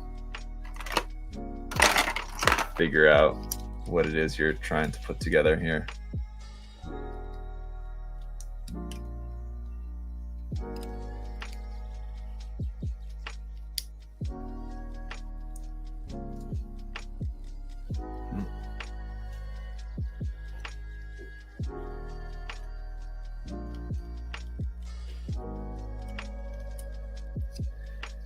That and this one.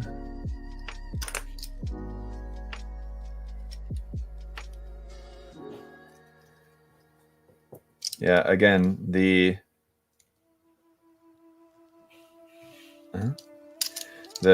two-tone colors of the frame is really subtle, but it's nice. It's not going to be really noticeable at all.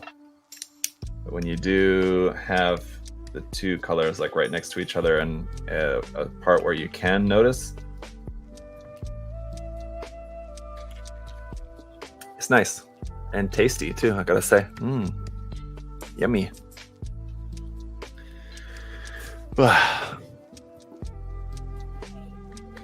Let's see.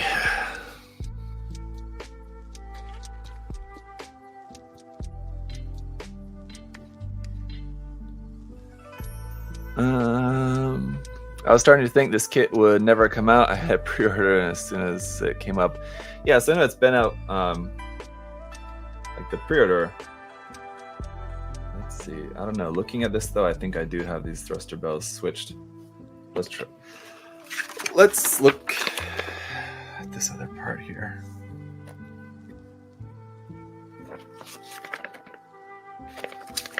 Is there a better detailed shot of the backpack? Not really.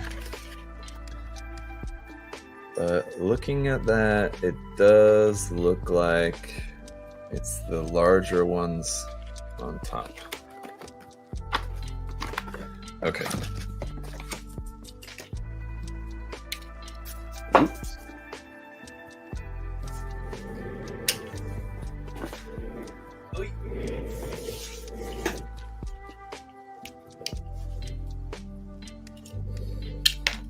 Oh,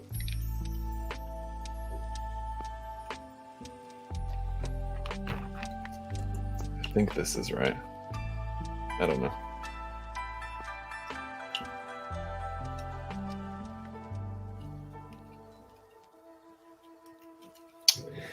That looks more correct, I guess. I don't know. We'll just never know.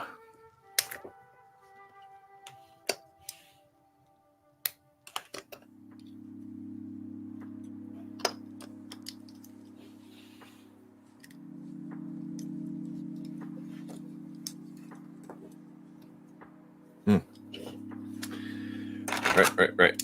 Okay. Ooh. Although that shouldn't be popping off, ideally.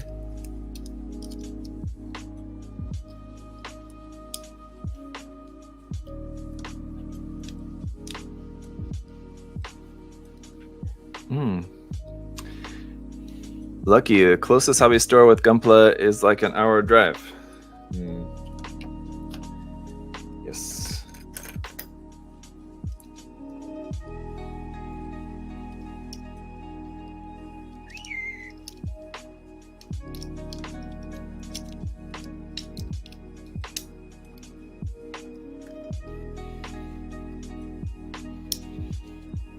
Here we go. Close that up.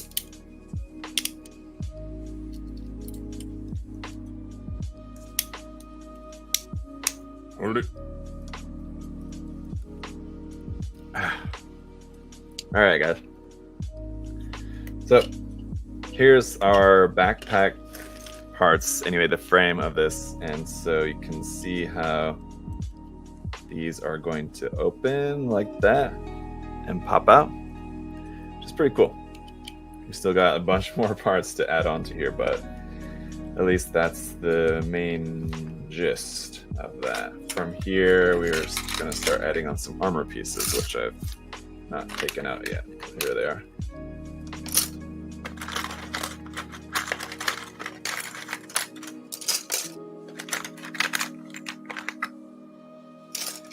So that,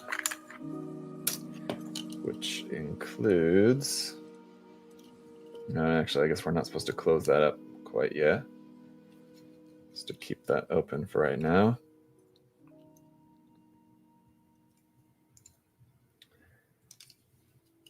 That goes on there. I'll try doing these both at the same time. It goes on there. Let's see. These big parts here next.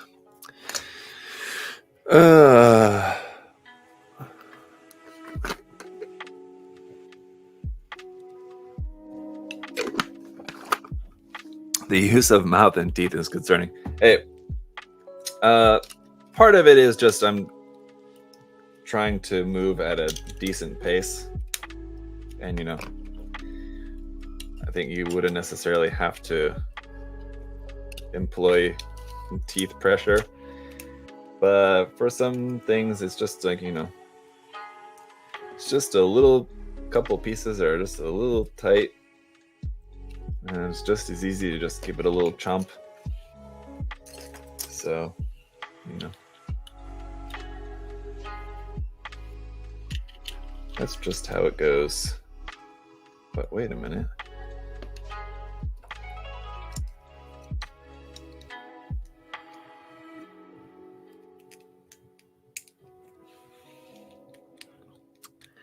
Been there, done the nervous jump. Yeah.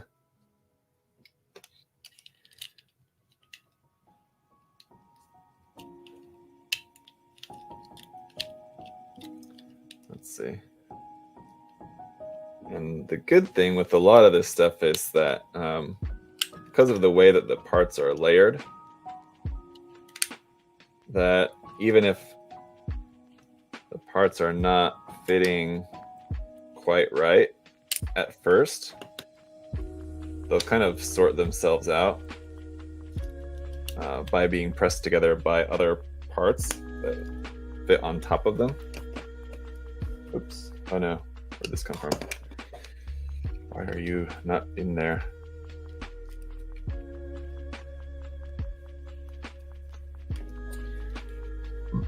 Where was I? This one.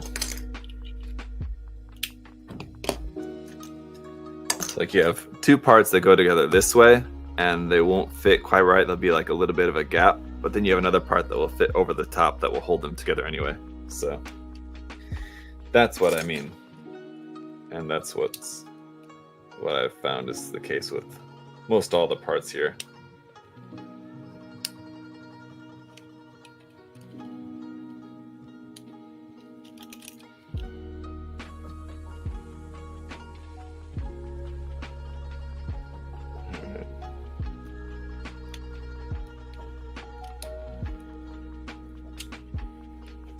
All right, come on.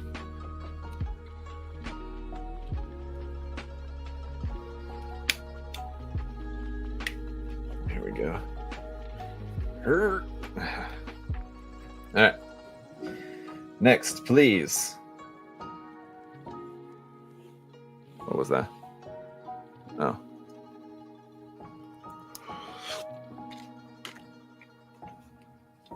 Mm-hmm. This part.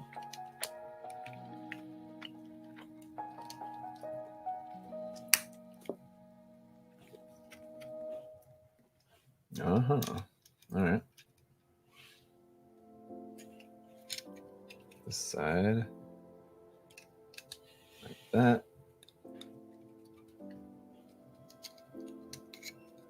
Like that.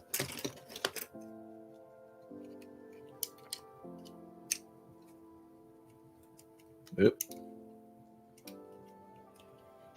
That. It's a weird part. I don't really understand what the deal is. Okay, well, I guess I do. With this part right now, I think it'll make more sense a little bit further along, I suppose, but there you go.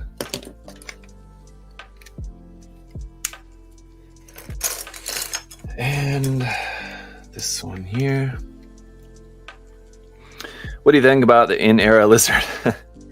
Mr. Bobobo, we already had this conversation. But yeah, just summarize what I said about the in-era lizard earlier. Is that so far I've only really seen like kind of the one image of it, and at least at the moment, I don't think it's going to be something that I'm gonna build.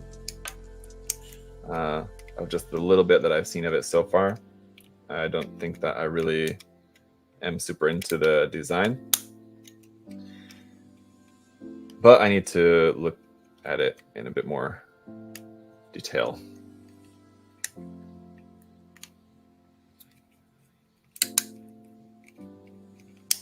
Hey.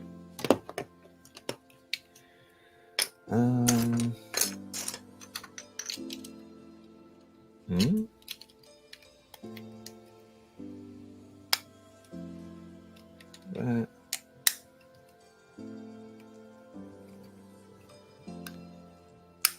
That. And seal the deal. Almost. Don't want that popping off. There we go. All right, so there's like the main parts of the backpack here, like that. And there's like another couple of sections that are kind of like here on the side as well. So for these, we gotta do like this.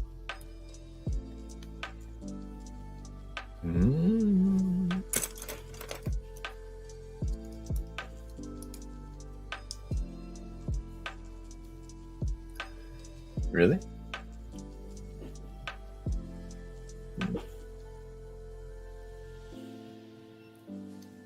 Popped out like that. Sorry, I've been doing chores. That's fine. No worries. I was just kidding. I mean, not kidding about the fact that we already talked about it, but kidding about the fact of being upset or annoyed or whatever. It's all good. I realize people come and go, and especially long streams like this, it's going to be some repetition required. Oof. Now this one's not wanting to go on there at all. How am I going to sort this one out?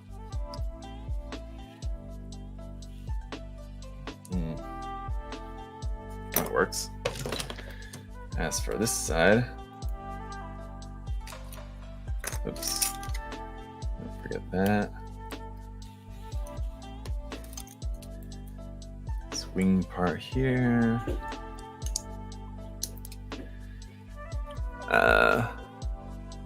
Have you built Rome in a day? Oh, yeah.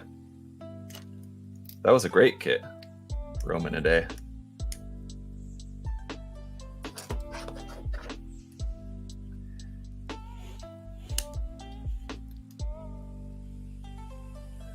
I'd say the Rome in a day kit compares really well to like the Built This City on Rock and Roll kit. A couple of great builds.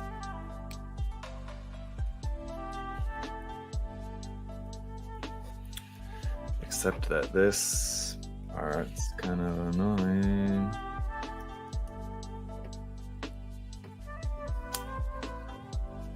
Ouch. There we go.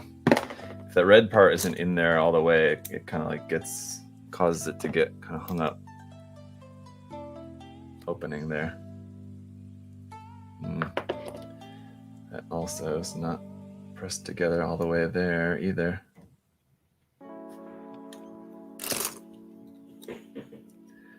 This one too, huh?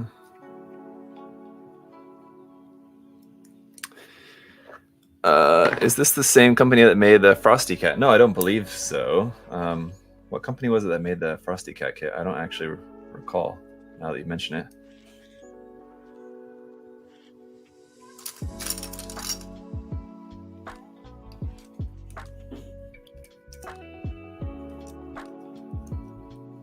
Oh, shoot.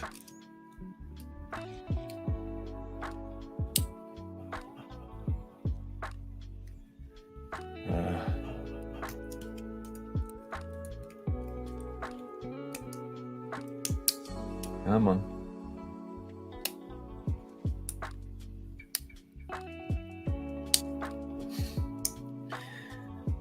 Kind of funny that this would be the part of the kit that's kind of giving me a little bit of trouble.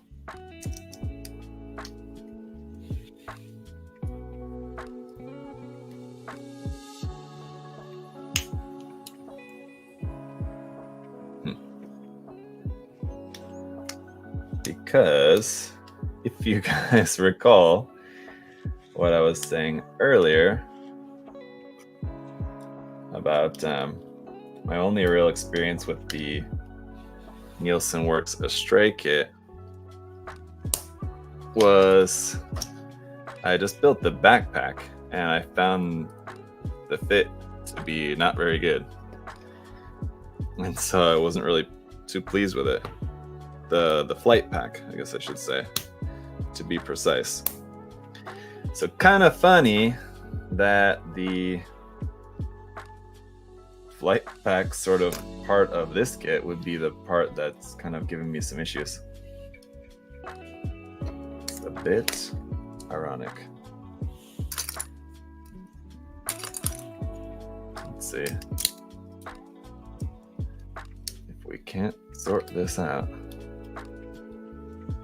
Oh, well, that's not good.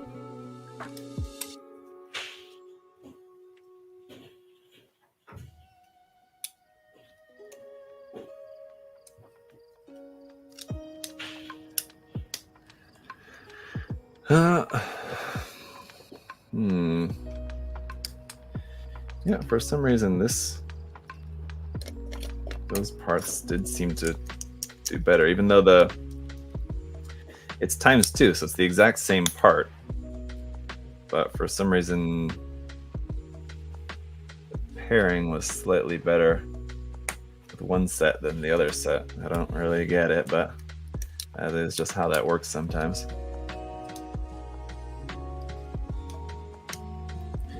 But no, maybe it's just this part or something. I don't know. Because now this one's now giving me trouble here. But again, just try it from a little different angle. No, it's still not really wanting to go in right. Let's see. Well, let me finish the other one here first real quick, and then we'll see if we can't figure out what's the deal with this one. So after that, then this one's gonna go on here, and then these ones on this top part. These parts are fitting on fine on the top.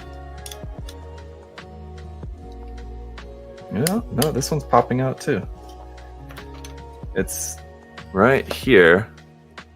It keeps wanting to pop out on this side. It's kind of annoying. Why? Let me see if I can't figure it out on this one, and then whatever the problem is, we can apply it to the other side as well. But let's see. That all looks like it should be fine.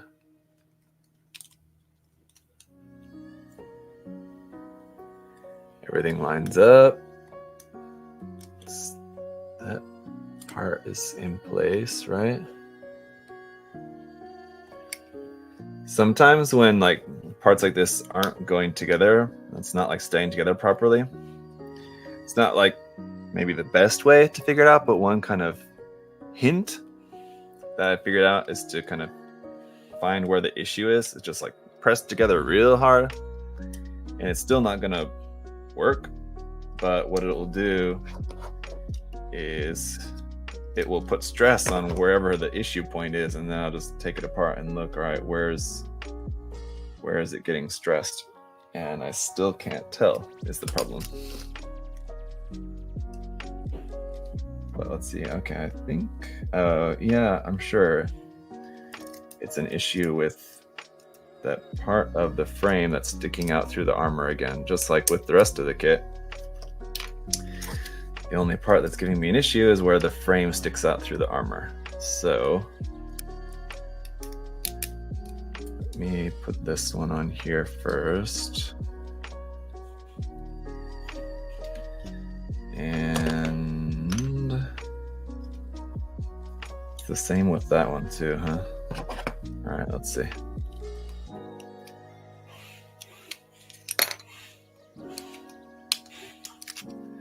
So we both got the same problem with this same part. And so one thing we can do is just try to make this hole a little bit larger. Just shave it down slightly on the inside to ensure that that part of the frame can stick out where it's supposed to, and it'll stop getting in our way. That's still not gonna want to go in there. Let's try it like this. Nope, like that. There we go. Yeah, see, just like I said before, it's just any fitting issues that I'm experiencing with this kit. It's just coming down to the angle of how you're putting the armor piece on. So take a look here and you can see what I mean. This, let me focus that here. So you can see where that like white stress mark is on this little part sticking out right there. So that little bit sticking out is meant to stick out through the armor right there. And it did fine on the right side on both of these, but on both of them for the left side, when I go to press this on, it's getting hung up there. And it's not wanting to go through all the way like that. So it's just a matter of trying to press it on in a way to make that part go through first. And what I did is actually here's the outside. On the inside of this part, try to very gently with the knife shave down just a little bit of the inside of that. So that nothing's changed on the outside. You're not gonna bother how it's supposed to look on the outside, but it'll hopefully give us just that little bit more clearance to get that bit of the frame through the hole where it's meant to be. Here you go, like that. Then it should go on good and well. Let's see.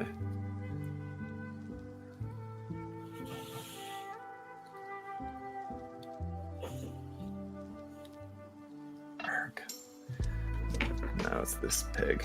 That's the problem. Let's see. Unfortunately, what I did was on the other one broke off a little bit of the peg inside this piece, and now switching it, now that little bit of broken peg is still hanging out inside the hole here on this side and kind of getting in the way.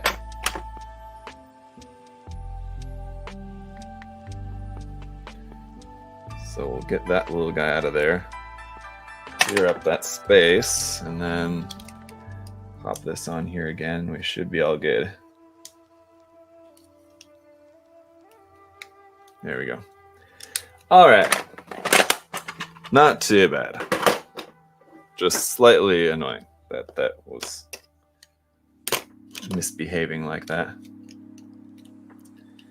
But now we're all good to go. And this will simply, let's see, attach onto the side of here and the other side onto here and onto the backpack.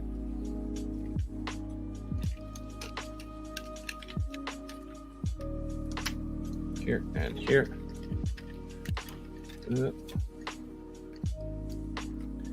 Pretty cool looking backpack, I've got to say. Like that. And we can attach it onto the back here finally. If we get these pegs lined up.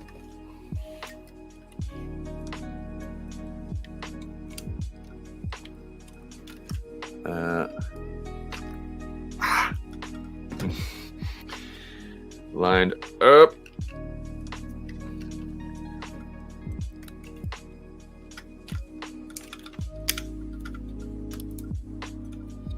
Rah.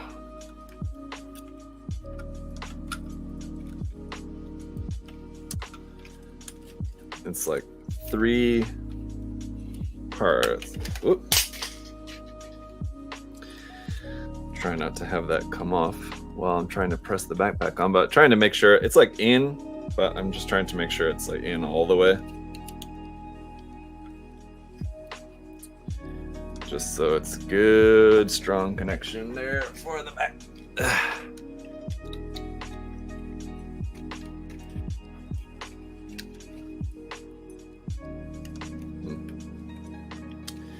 Interesting. All right. Anyway, let's see. Let me just get this all kind of lined up here. There's a few points of movement. Like that. Pretty cool looking backpack though, for sure.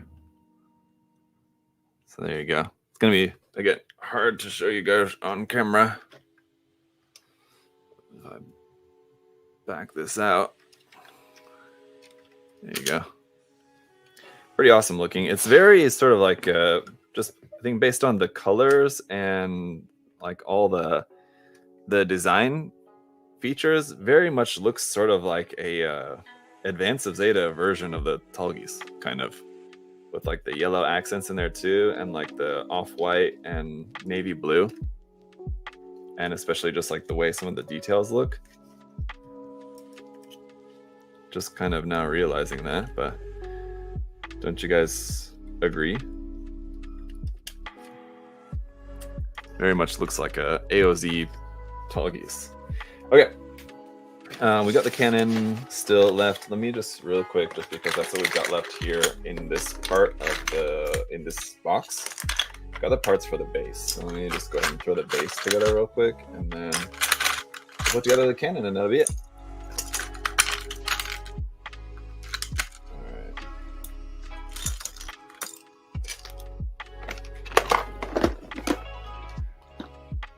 Looks great, mate. Indeed. Right, so these guys go around here like this.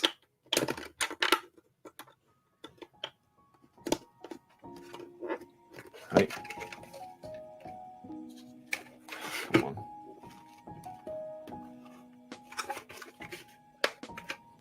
You've got this big cereal bowl of a base plate here.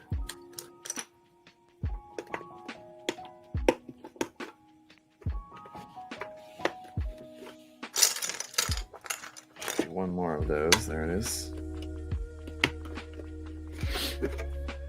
And then, let's see.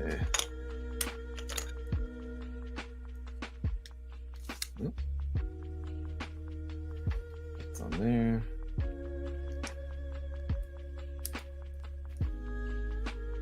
Really?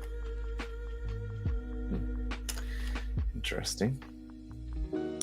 No screws at all in the kit, obviously, and then in the base too. You might think that there might, for something like this big, this bulky, this chunky, especially in the base, there might be some screws or something, but nope. Interestingly, not the case. Let's see. For that one, we've got F9. So the connection piece to the kit is going to be different for this one, but I do believe the base itself is going to be the same as what they used for their Stray kit.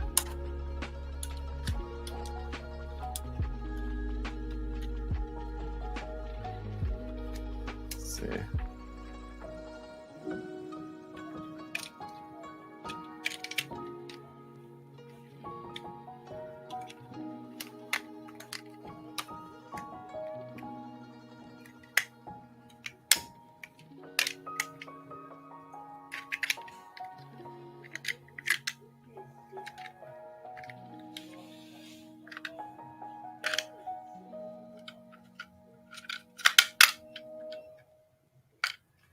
Wait, what? Oh, come on. What's the problem? Why is all things, the base is the thing that's just like not wanting to go together? Oh, seriously? Come on now. All right, what's the deal?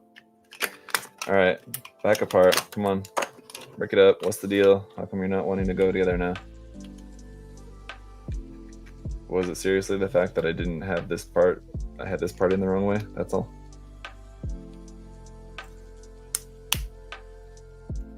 Okay, everyone okay now? That's all it took, huh? Let's find out.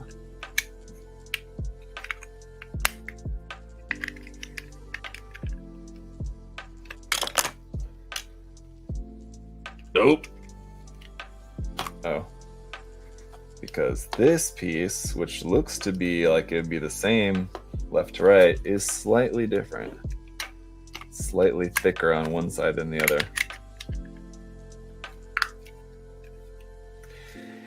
Okay. Now that that's over with, and this part here.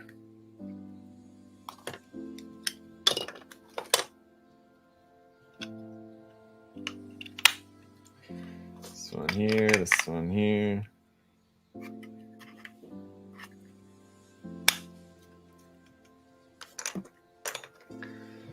This is extra.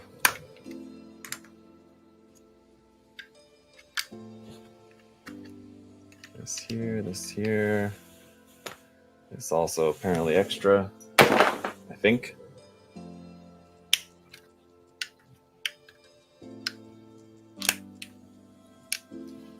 All right. Where does this actually fit into on the kit, though? Doesn't actually even really say, but let's see. Oh boy.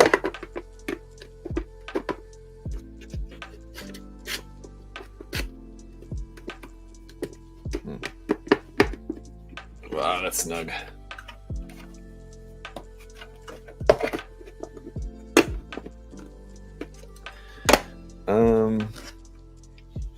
Oh, yeah, there's a little tab that folds down in the butt that fits onto the end of the display base. Okay. Let's finish it up here with the cannon, shall we? All right. Yeah, Midnight Phantasm. On the topic of this being a bootleg or not, I mean, like, it depends if you want to extend that definition to also refer to intellectual property, which in this case, I think it's definitely a bit of a gray area bordering on like dark gray. But yeah, I mean, if you bootleg as far as it goes, like referring to intellectual property too, it's kind of, yeah. And this piece, I have no idea where this piece is meant to go. Don't think I missed something somewhere along the way. Oh, it's a cap piece for if you're not using the backpack. Yeah, which it doesn't actually even really show on here. Yeah. So right here, where the backpack attaches to the torso, there's these two larger pegs at the top and then this bottom part which attaches into like this bottom part. So if you're not having the backpack, you would plug this like cap piece right here into this lower section on the back of the torso if you didn't have the backpack on. Interesting, but yeah, it doesn't say that in the manual, so it wouldn't really be clear, I think, to most people. I mean, I don't know. Don't want to discount anyone's intelligence to be able to figure that out, but it's certainly not very clear.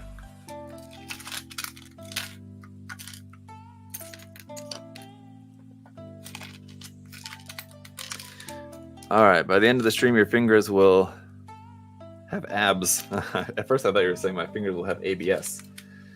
Like, what? Like my fingers will have plastic like infused into them? But okay, abs. I get what you're saying. Yes, my fingers will be stronger.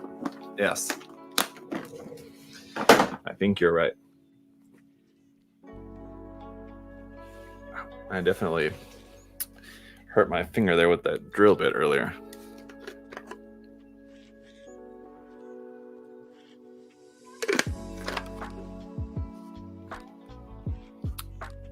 And I also said I've noticed that the third-party kits have a lot of sharp corners, a lot of sharp pieces.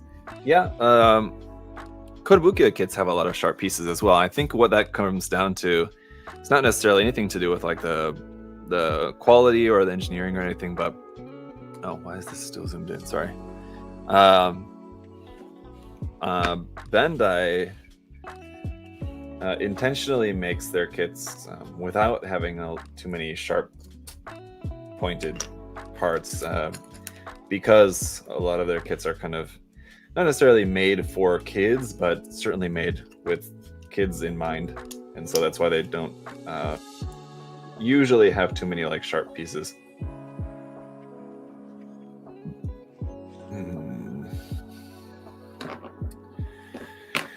Another couple parts that are not fitting together quite tightly enough for my liking. Let's see if we can't pop this apart and figure out why. Doesn't seem to be any particular reason.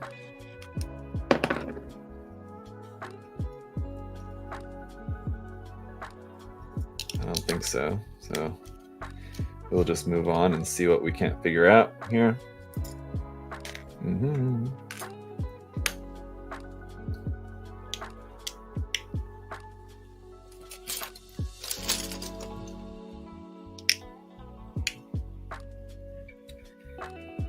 Let's see.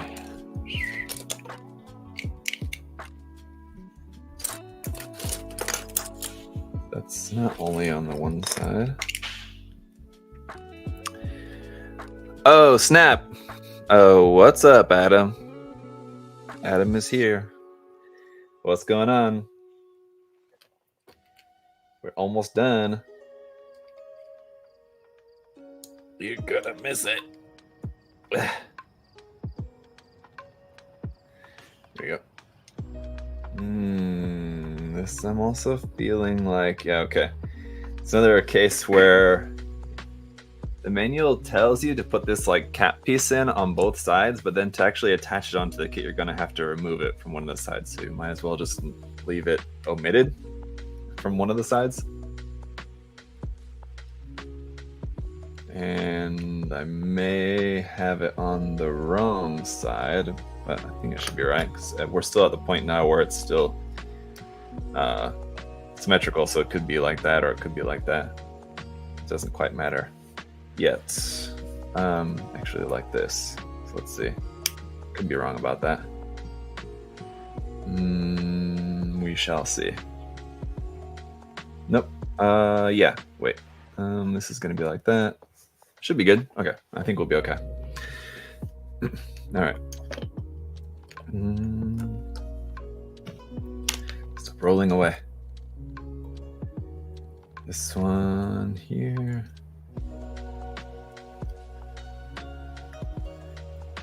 Now I'll have to order this kit. It does look very cool. Everyone look busy. The boss is here.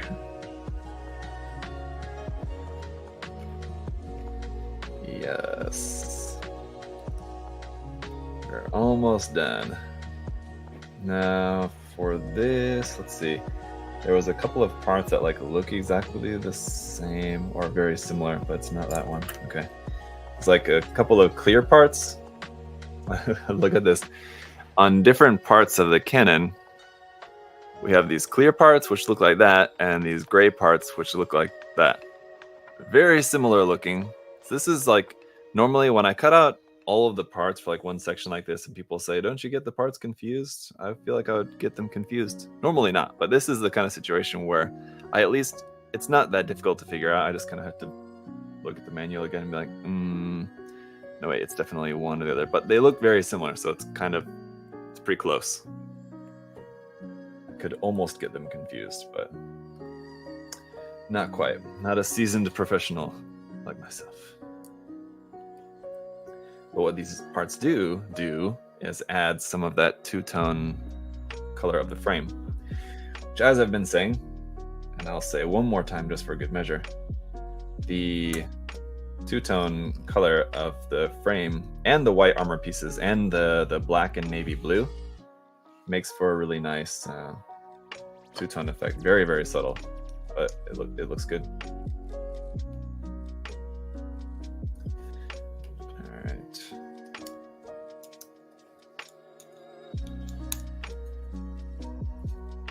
Oops. Yeah. Okay. There's that. It's like the cover part here for like the handle on the side. And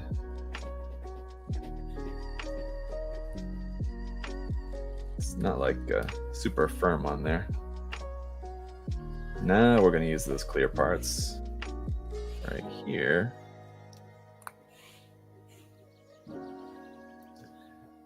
There, and on the opposite side here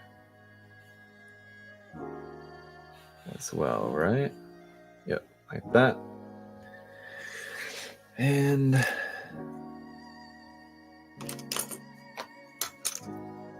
these go on here.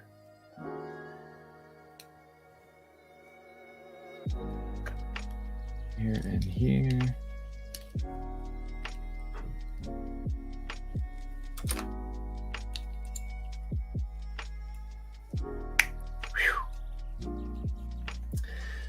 So on this part and here, well, let me get this couple of other parts attached on first, and then I'll show you. Maybe like this.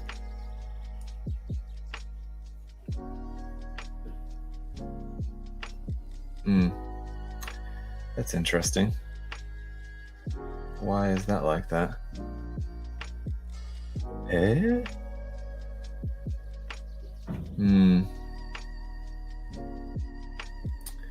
Well, I don't like that. There's these like little pipe parts here that don't seem like these are meant. Seems like it's a design flaw. Where's that amendment page?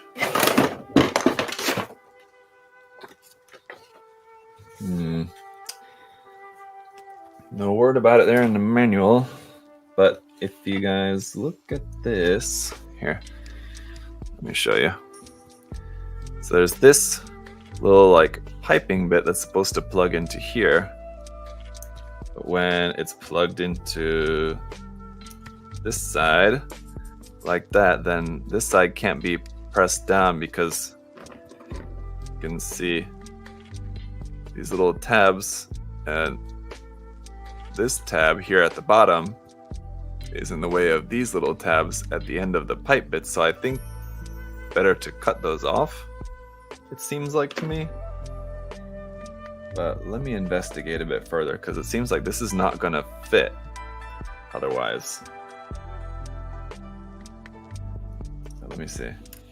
Because then this part's meant to fit over the top of that, which does have these slots in there to account for that. So let's see.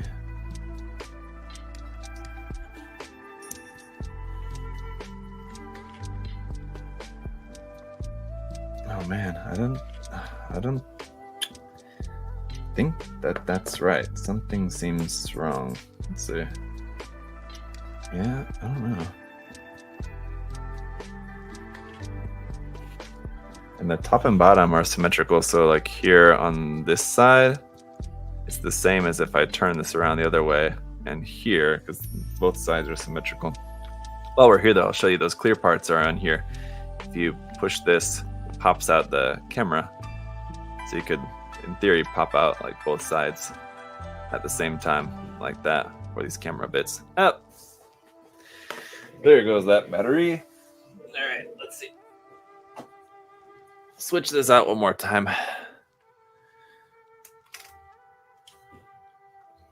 All right.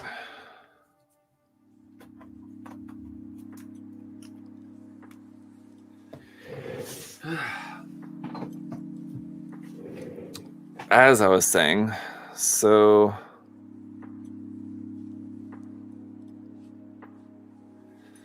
let me see, because that's weird.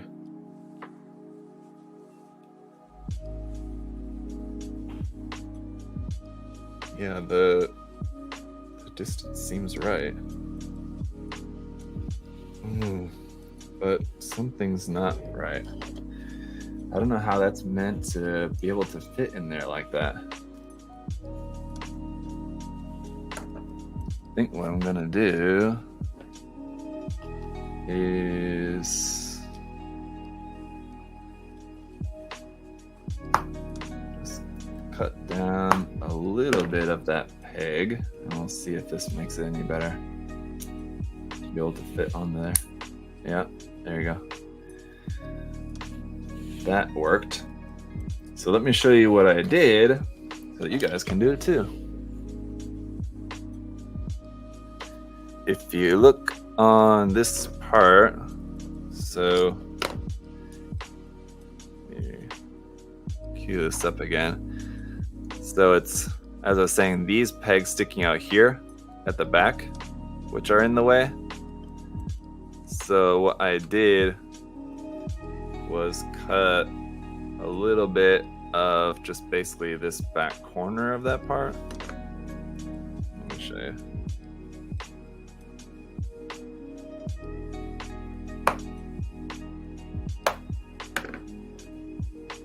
to like that. You can see.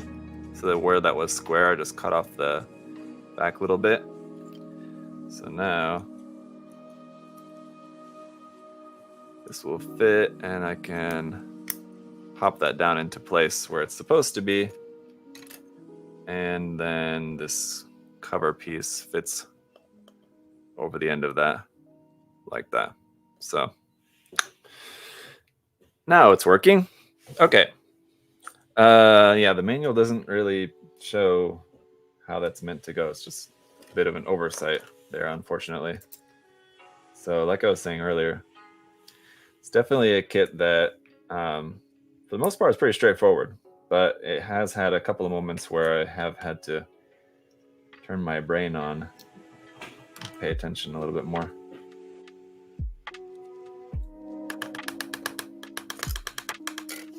Also, I missed a nub here. Hang on.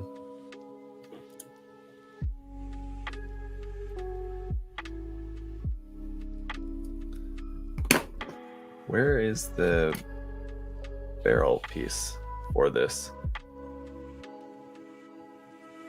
Huh? Oh. Here it is.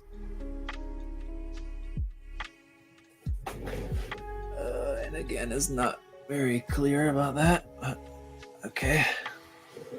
All right. So then we just got this part where we have 4 of these things sticking out, which look to be identical, even though they are 2 different numbers. So in theory, I guess there's 2 different ones, but they all look the same. So hopefully this isn't going to be a problem. Are they of different length? I don't think so. They all look the same length, so let's find out. On this episode of Is This Going to Be a Problem for the Build? If I have the pieces wrong? Hopefully not. That goes like that. This piece fits over the barrel, locks everything in there. There's a couple of black pieces fit on the side of here like so. There's a couple of yellow pieces fit onto here also, I'm sure probably a particular way, but again, the manual doesn't really say.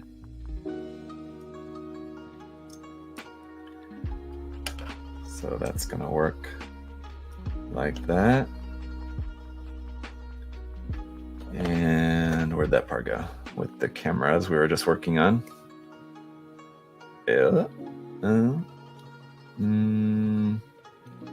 Like this. Like that.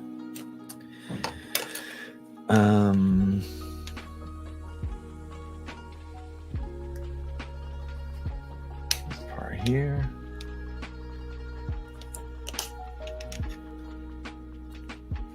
Ooh, fancy.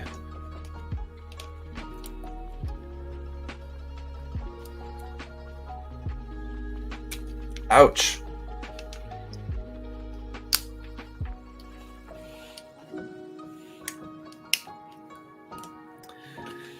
And finally, wait, no, not quite finally, but almost.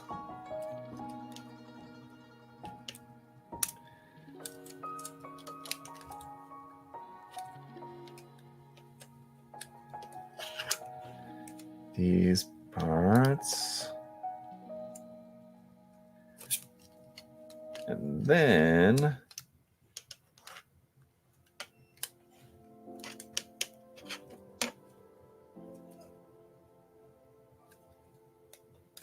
like that, and these parts will open up like this, and the cameras pop out of the sides there too, and everything like that. Very cool. Yes, everyone's very impressed. Finally, this part.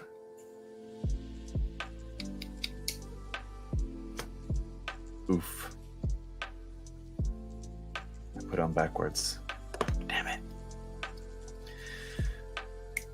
Fortunately, not difficult to fix this one. Had I noticed that that was the wrong way.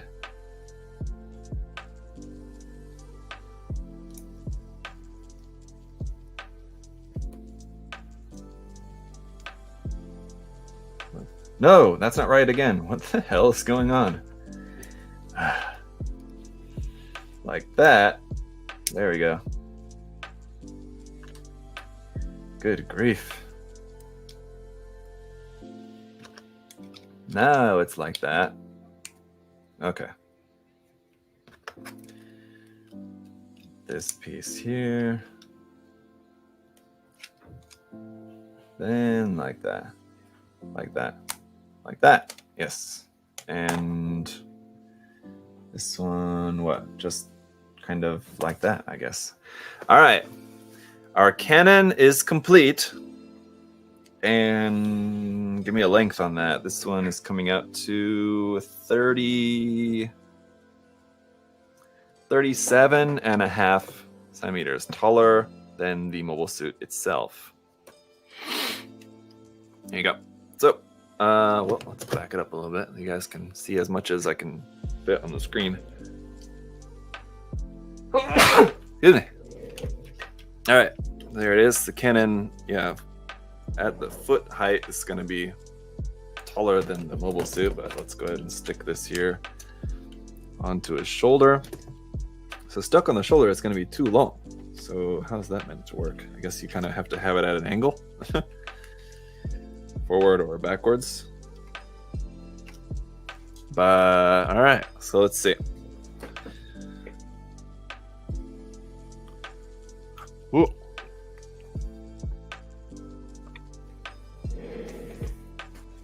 Finish off the last of my dango there.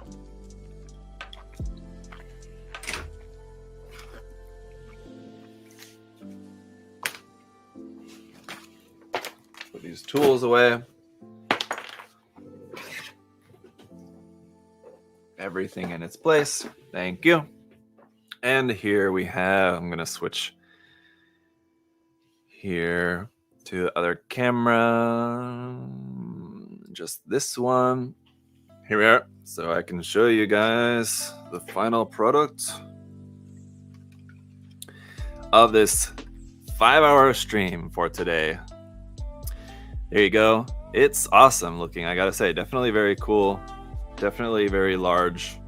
Love the design. And yeah, the more I look at this, the more I think, just based on like the design and details, and especially the colors that it's molded in, very much sort of like a Advance of Zeta version of the Telgeese, which is pretty cool. I'm an Advance of Zeta fan.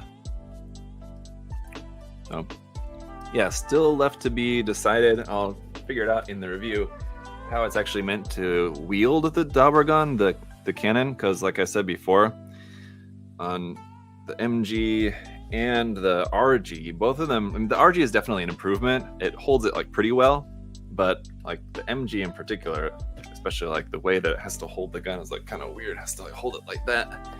It's interesting. But all right, so there you go. Yeah, very cool. Is it worth the price? I would say so. I mean, it's not like the build was not something that basically you can do in your sleep. Like with a normal Bandai build, you can basically just kind of completely turn your brain off, and it's very straightforward, and you can just zip right through it without any issues at all. I mean, there was a couple of points where I kind of had to like figure it out a little bit, but otherwise it was fine. Actually, the fit is mostly very good. So the only part that was like too tight was the shoulder connection pegs. I would recommend sanding those down a little bit. But the hips were fine. Everything else feels quite solid. So we'll see. It does come down, like once I'm actually in the review and I actually like start messing around with it and like trying to do poses and stuff, I might notice some other issues, but at least my sense at the moment is that it feels pretty good. Yeah, definitely nice. So all right, I can give it a thumbs up. The other thumb is yet to be determined, but I'm feeling a pretty positive 2 thumbs up for the price. I mean, it's not cheap. It's a huge kit though, so I think it seems worth the price, I would say. let me know your guys' thoughts. But anyway, it was a long stream, so thank you guys so much for being here, for hanging out. I'm not sure if there's any of you who have been here for the entire time. Hasaki, I think, has been here. Maybe he's been in and out, but has been here for a lot of the stream. I know. If anyone else has been here for most or all of the stream, pat yourselves on the back. That was a long one. It's a tough one, but it was interesting. Yeah, definitely. So glad to have the opportunity, and especially thankful to have the opportunity to build it early. I know a lot of you guys have pre-ordered this kit and you're very patiently waiting for it. So yes, trust me, it's not lost on me that I'm lucky to be able to get it early and share that with you guys. So I'll try to have the review out for you guys within the next couple of days. I'll work on that tomorrow, and I can't guarantee the review will be out tomorrow, but if not tomorrow, should have the review video at least out by Wednesday.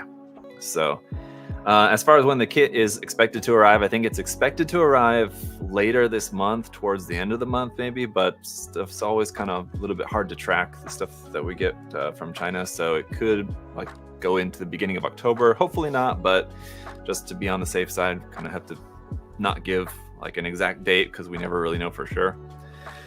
But yeah, as far as I know, it's not sold out yet, but I'm gonna go check after this and see how we are on pre-orders. I think we still had a good handful left, not too many.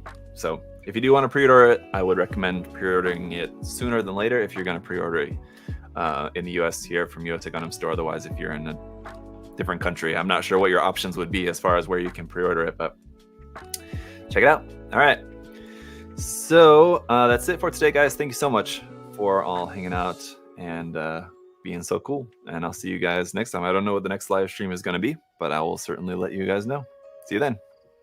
Bye.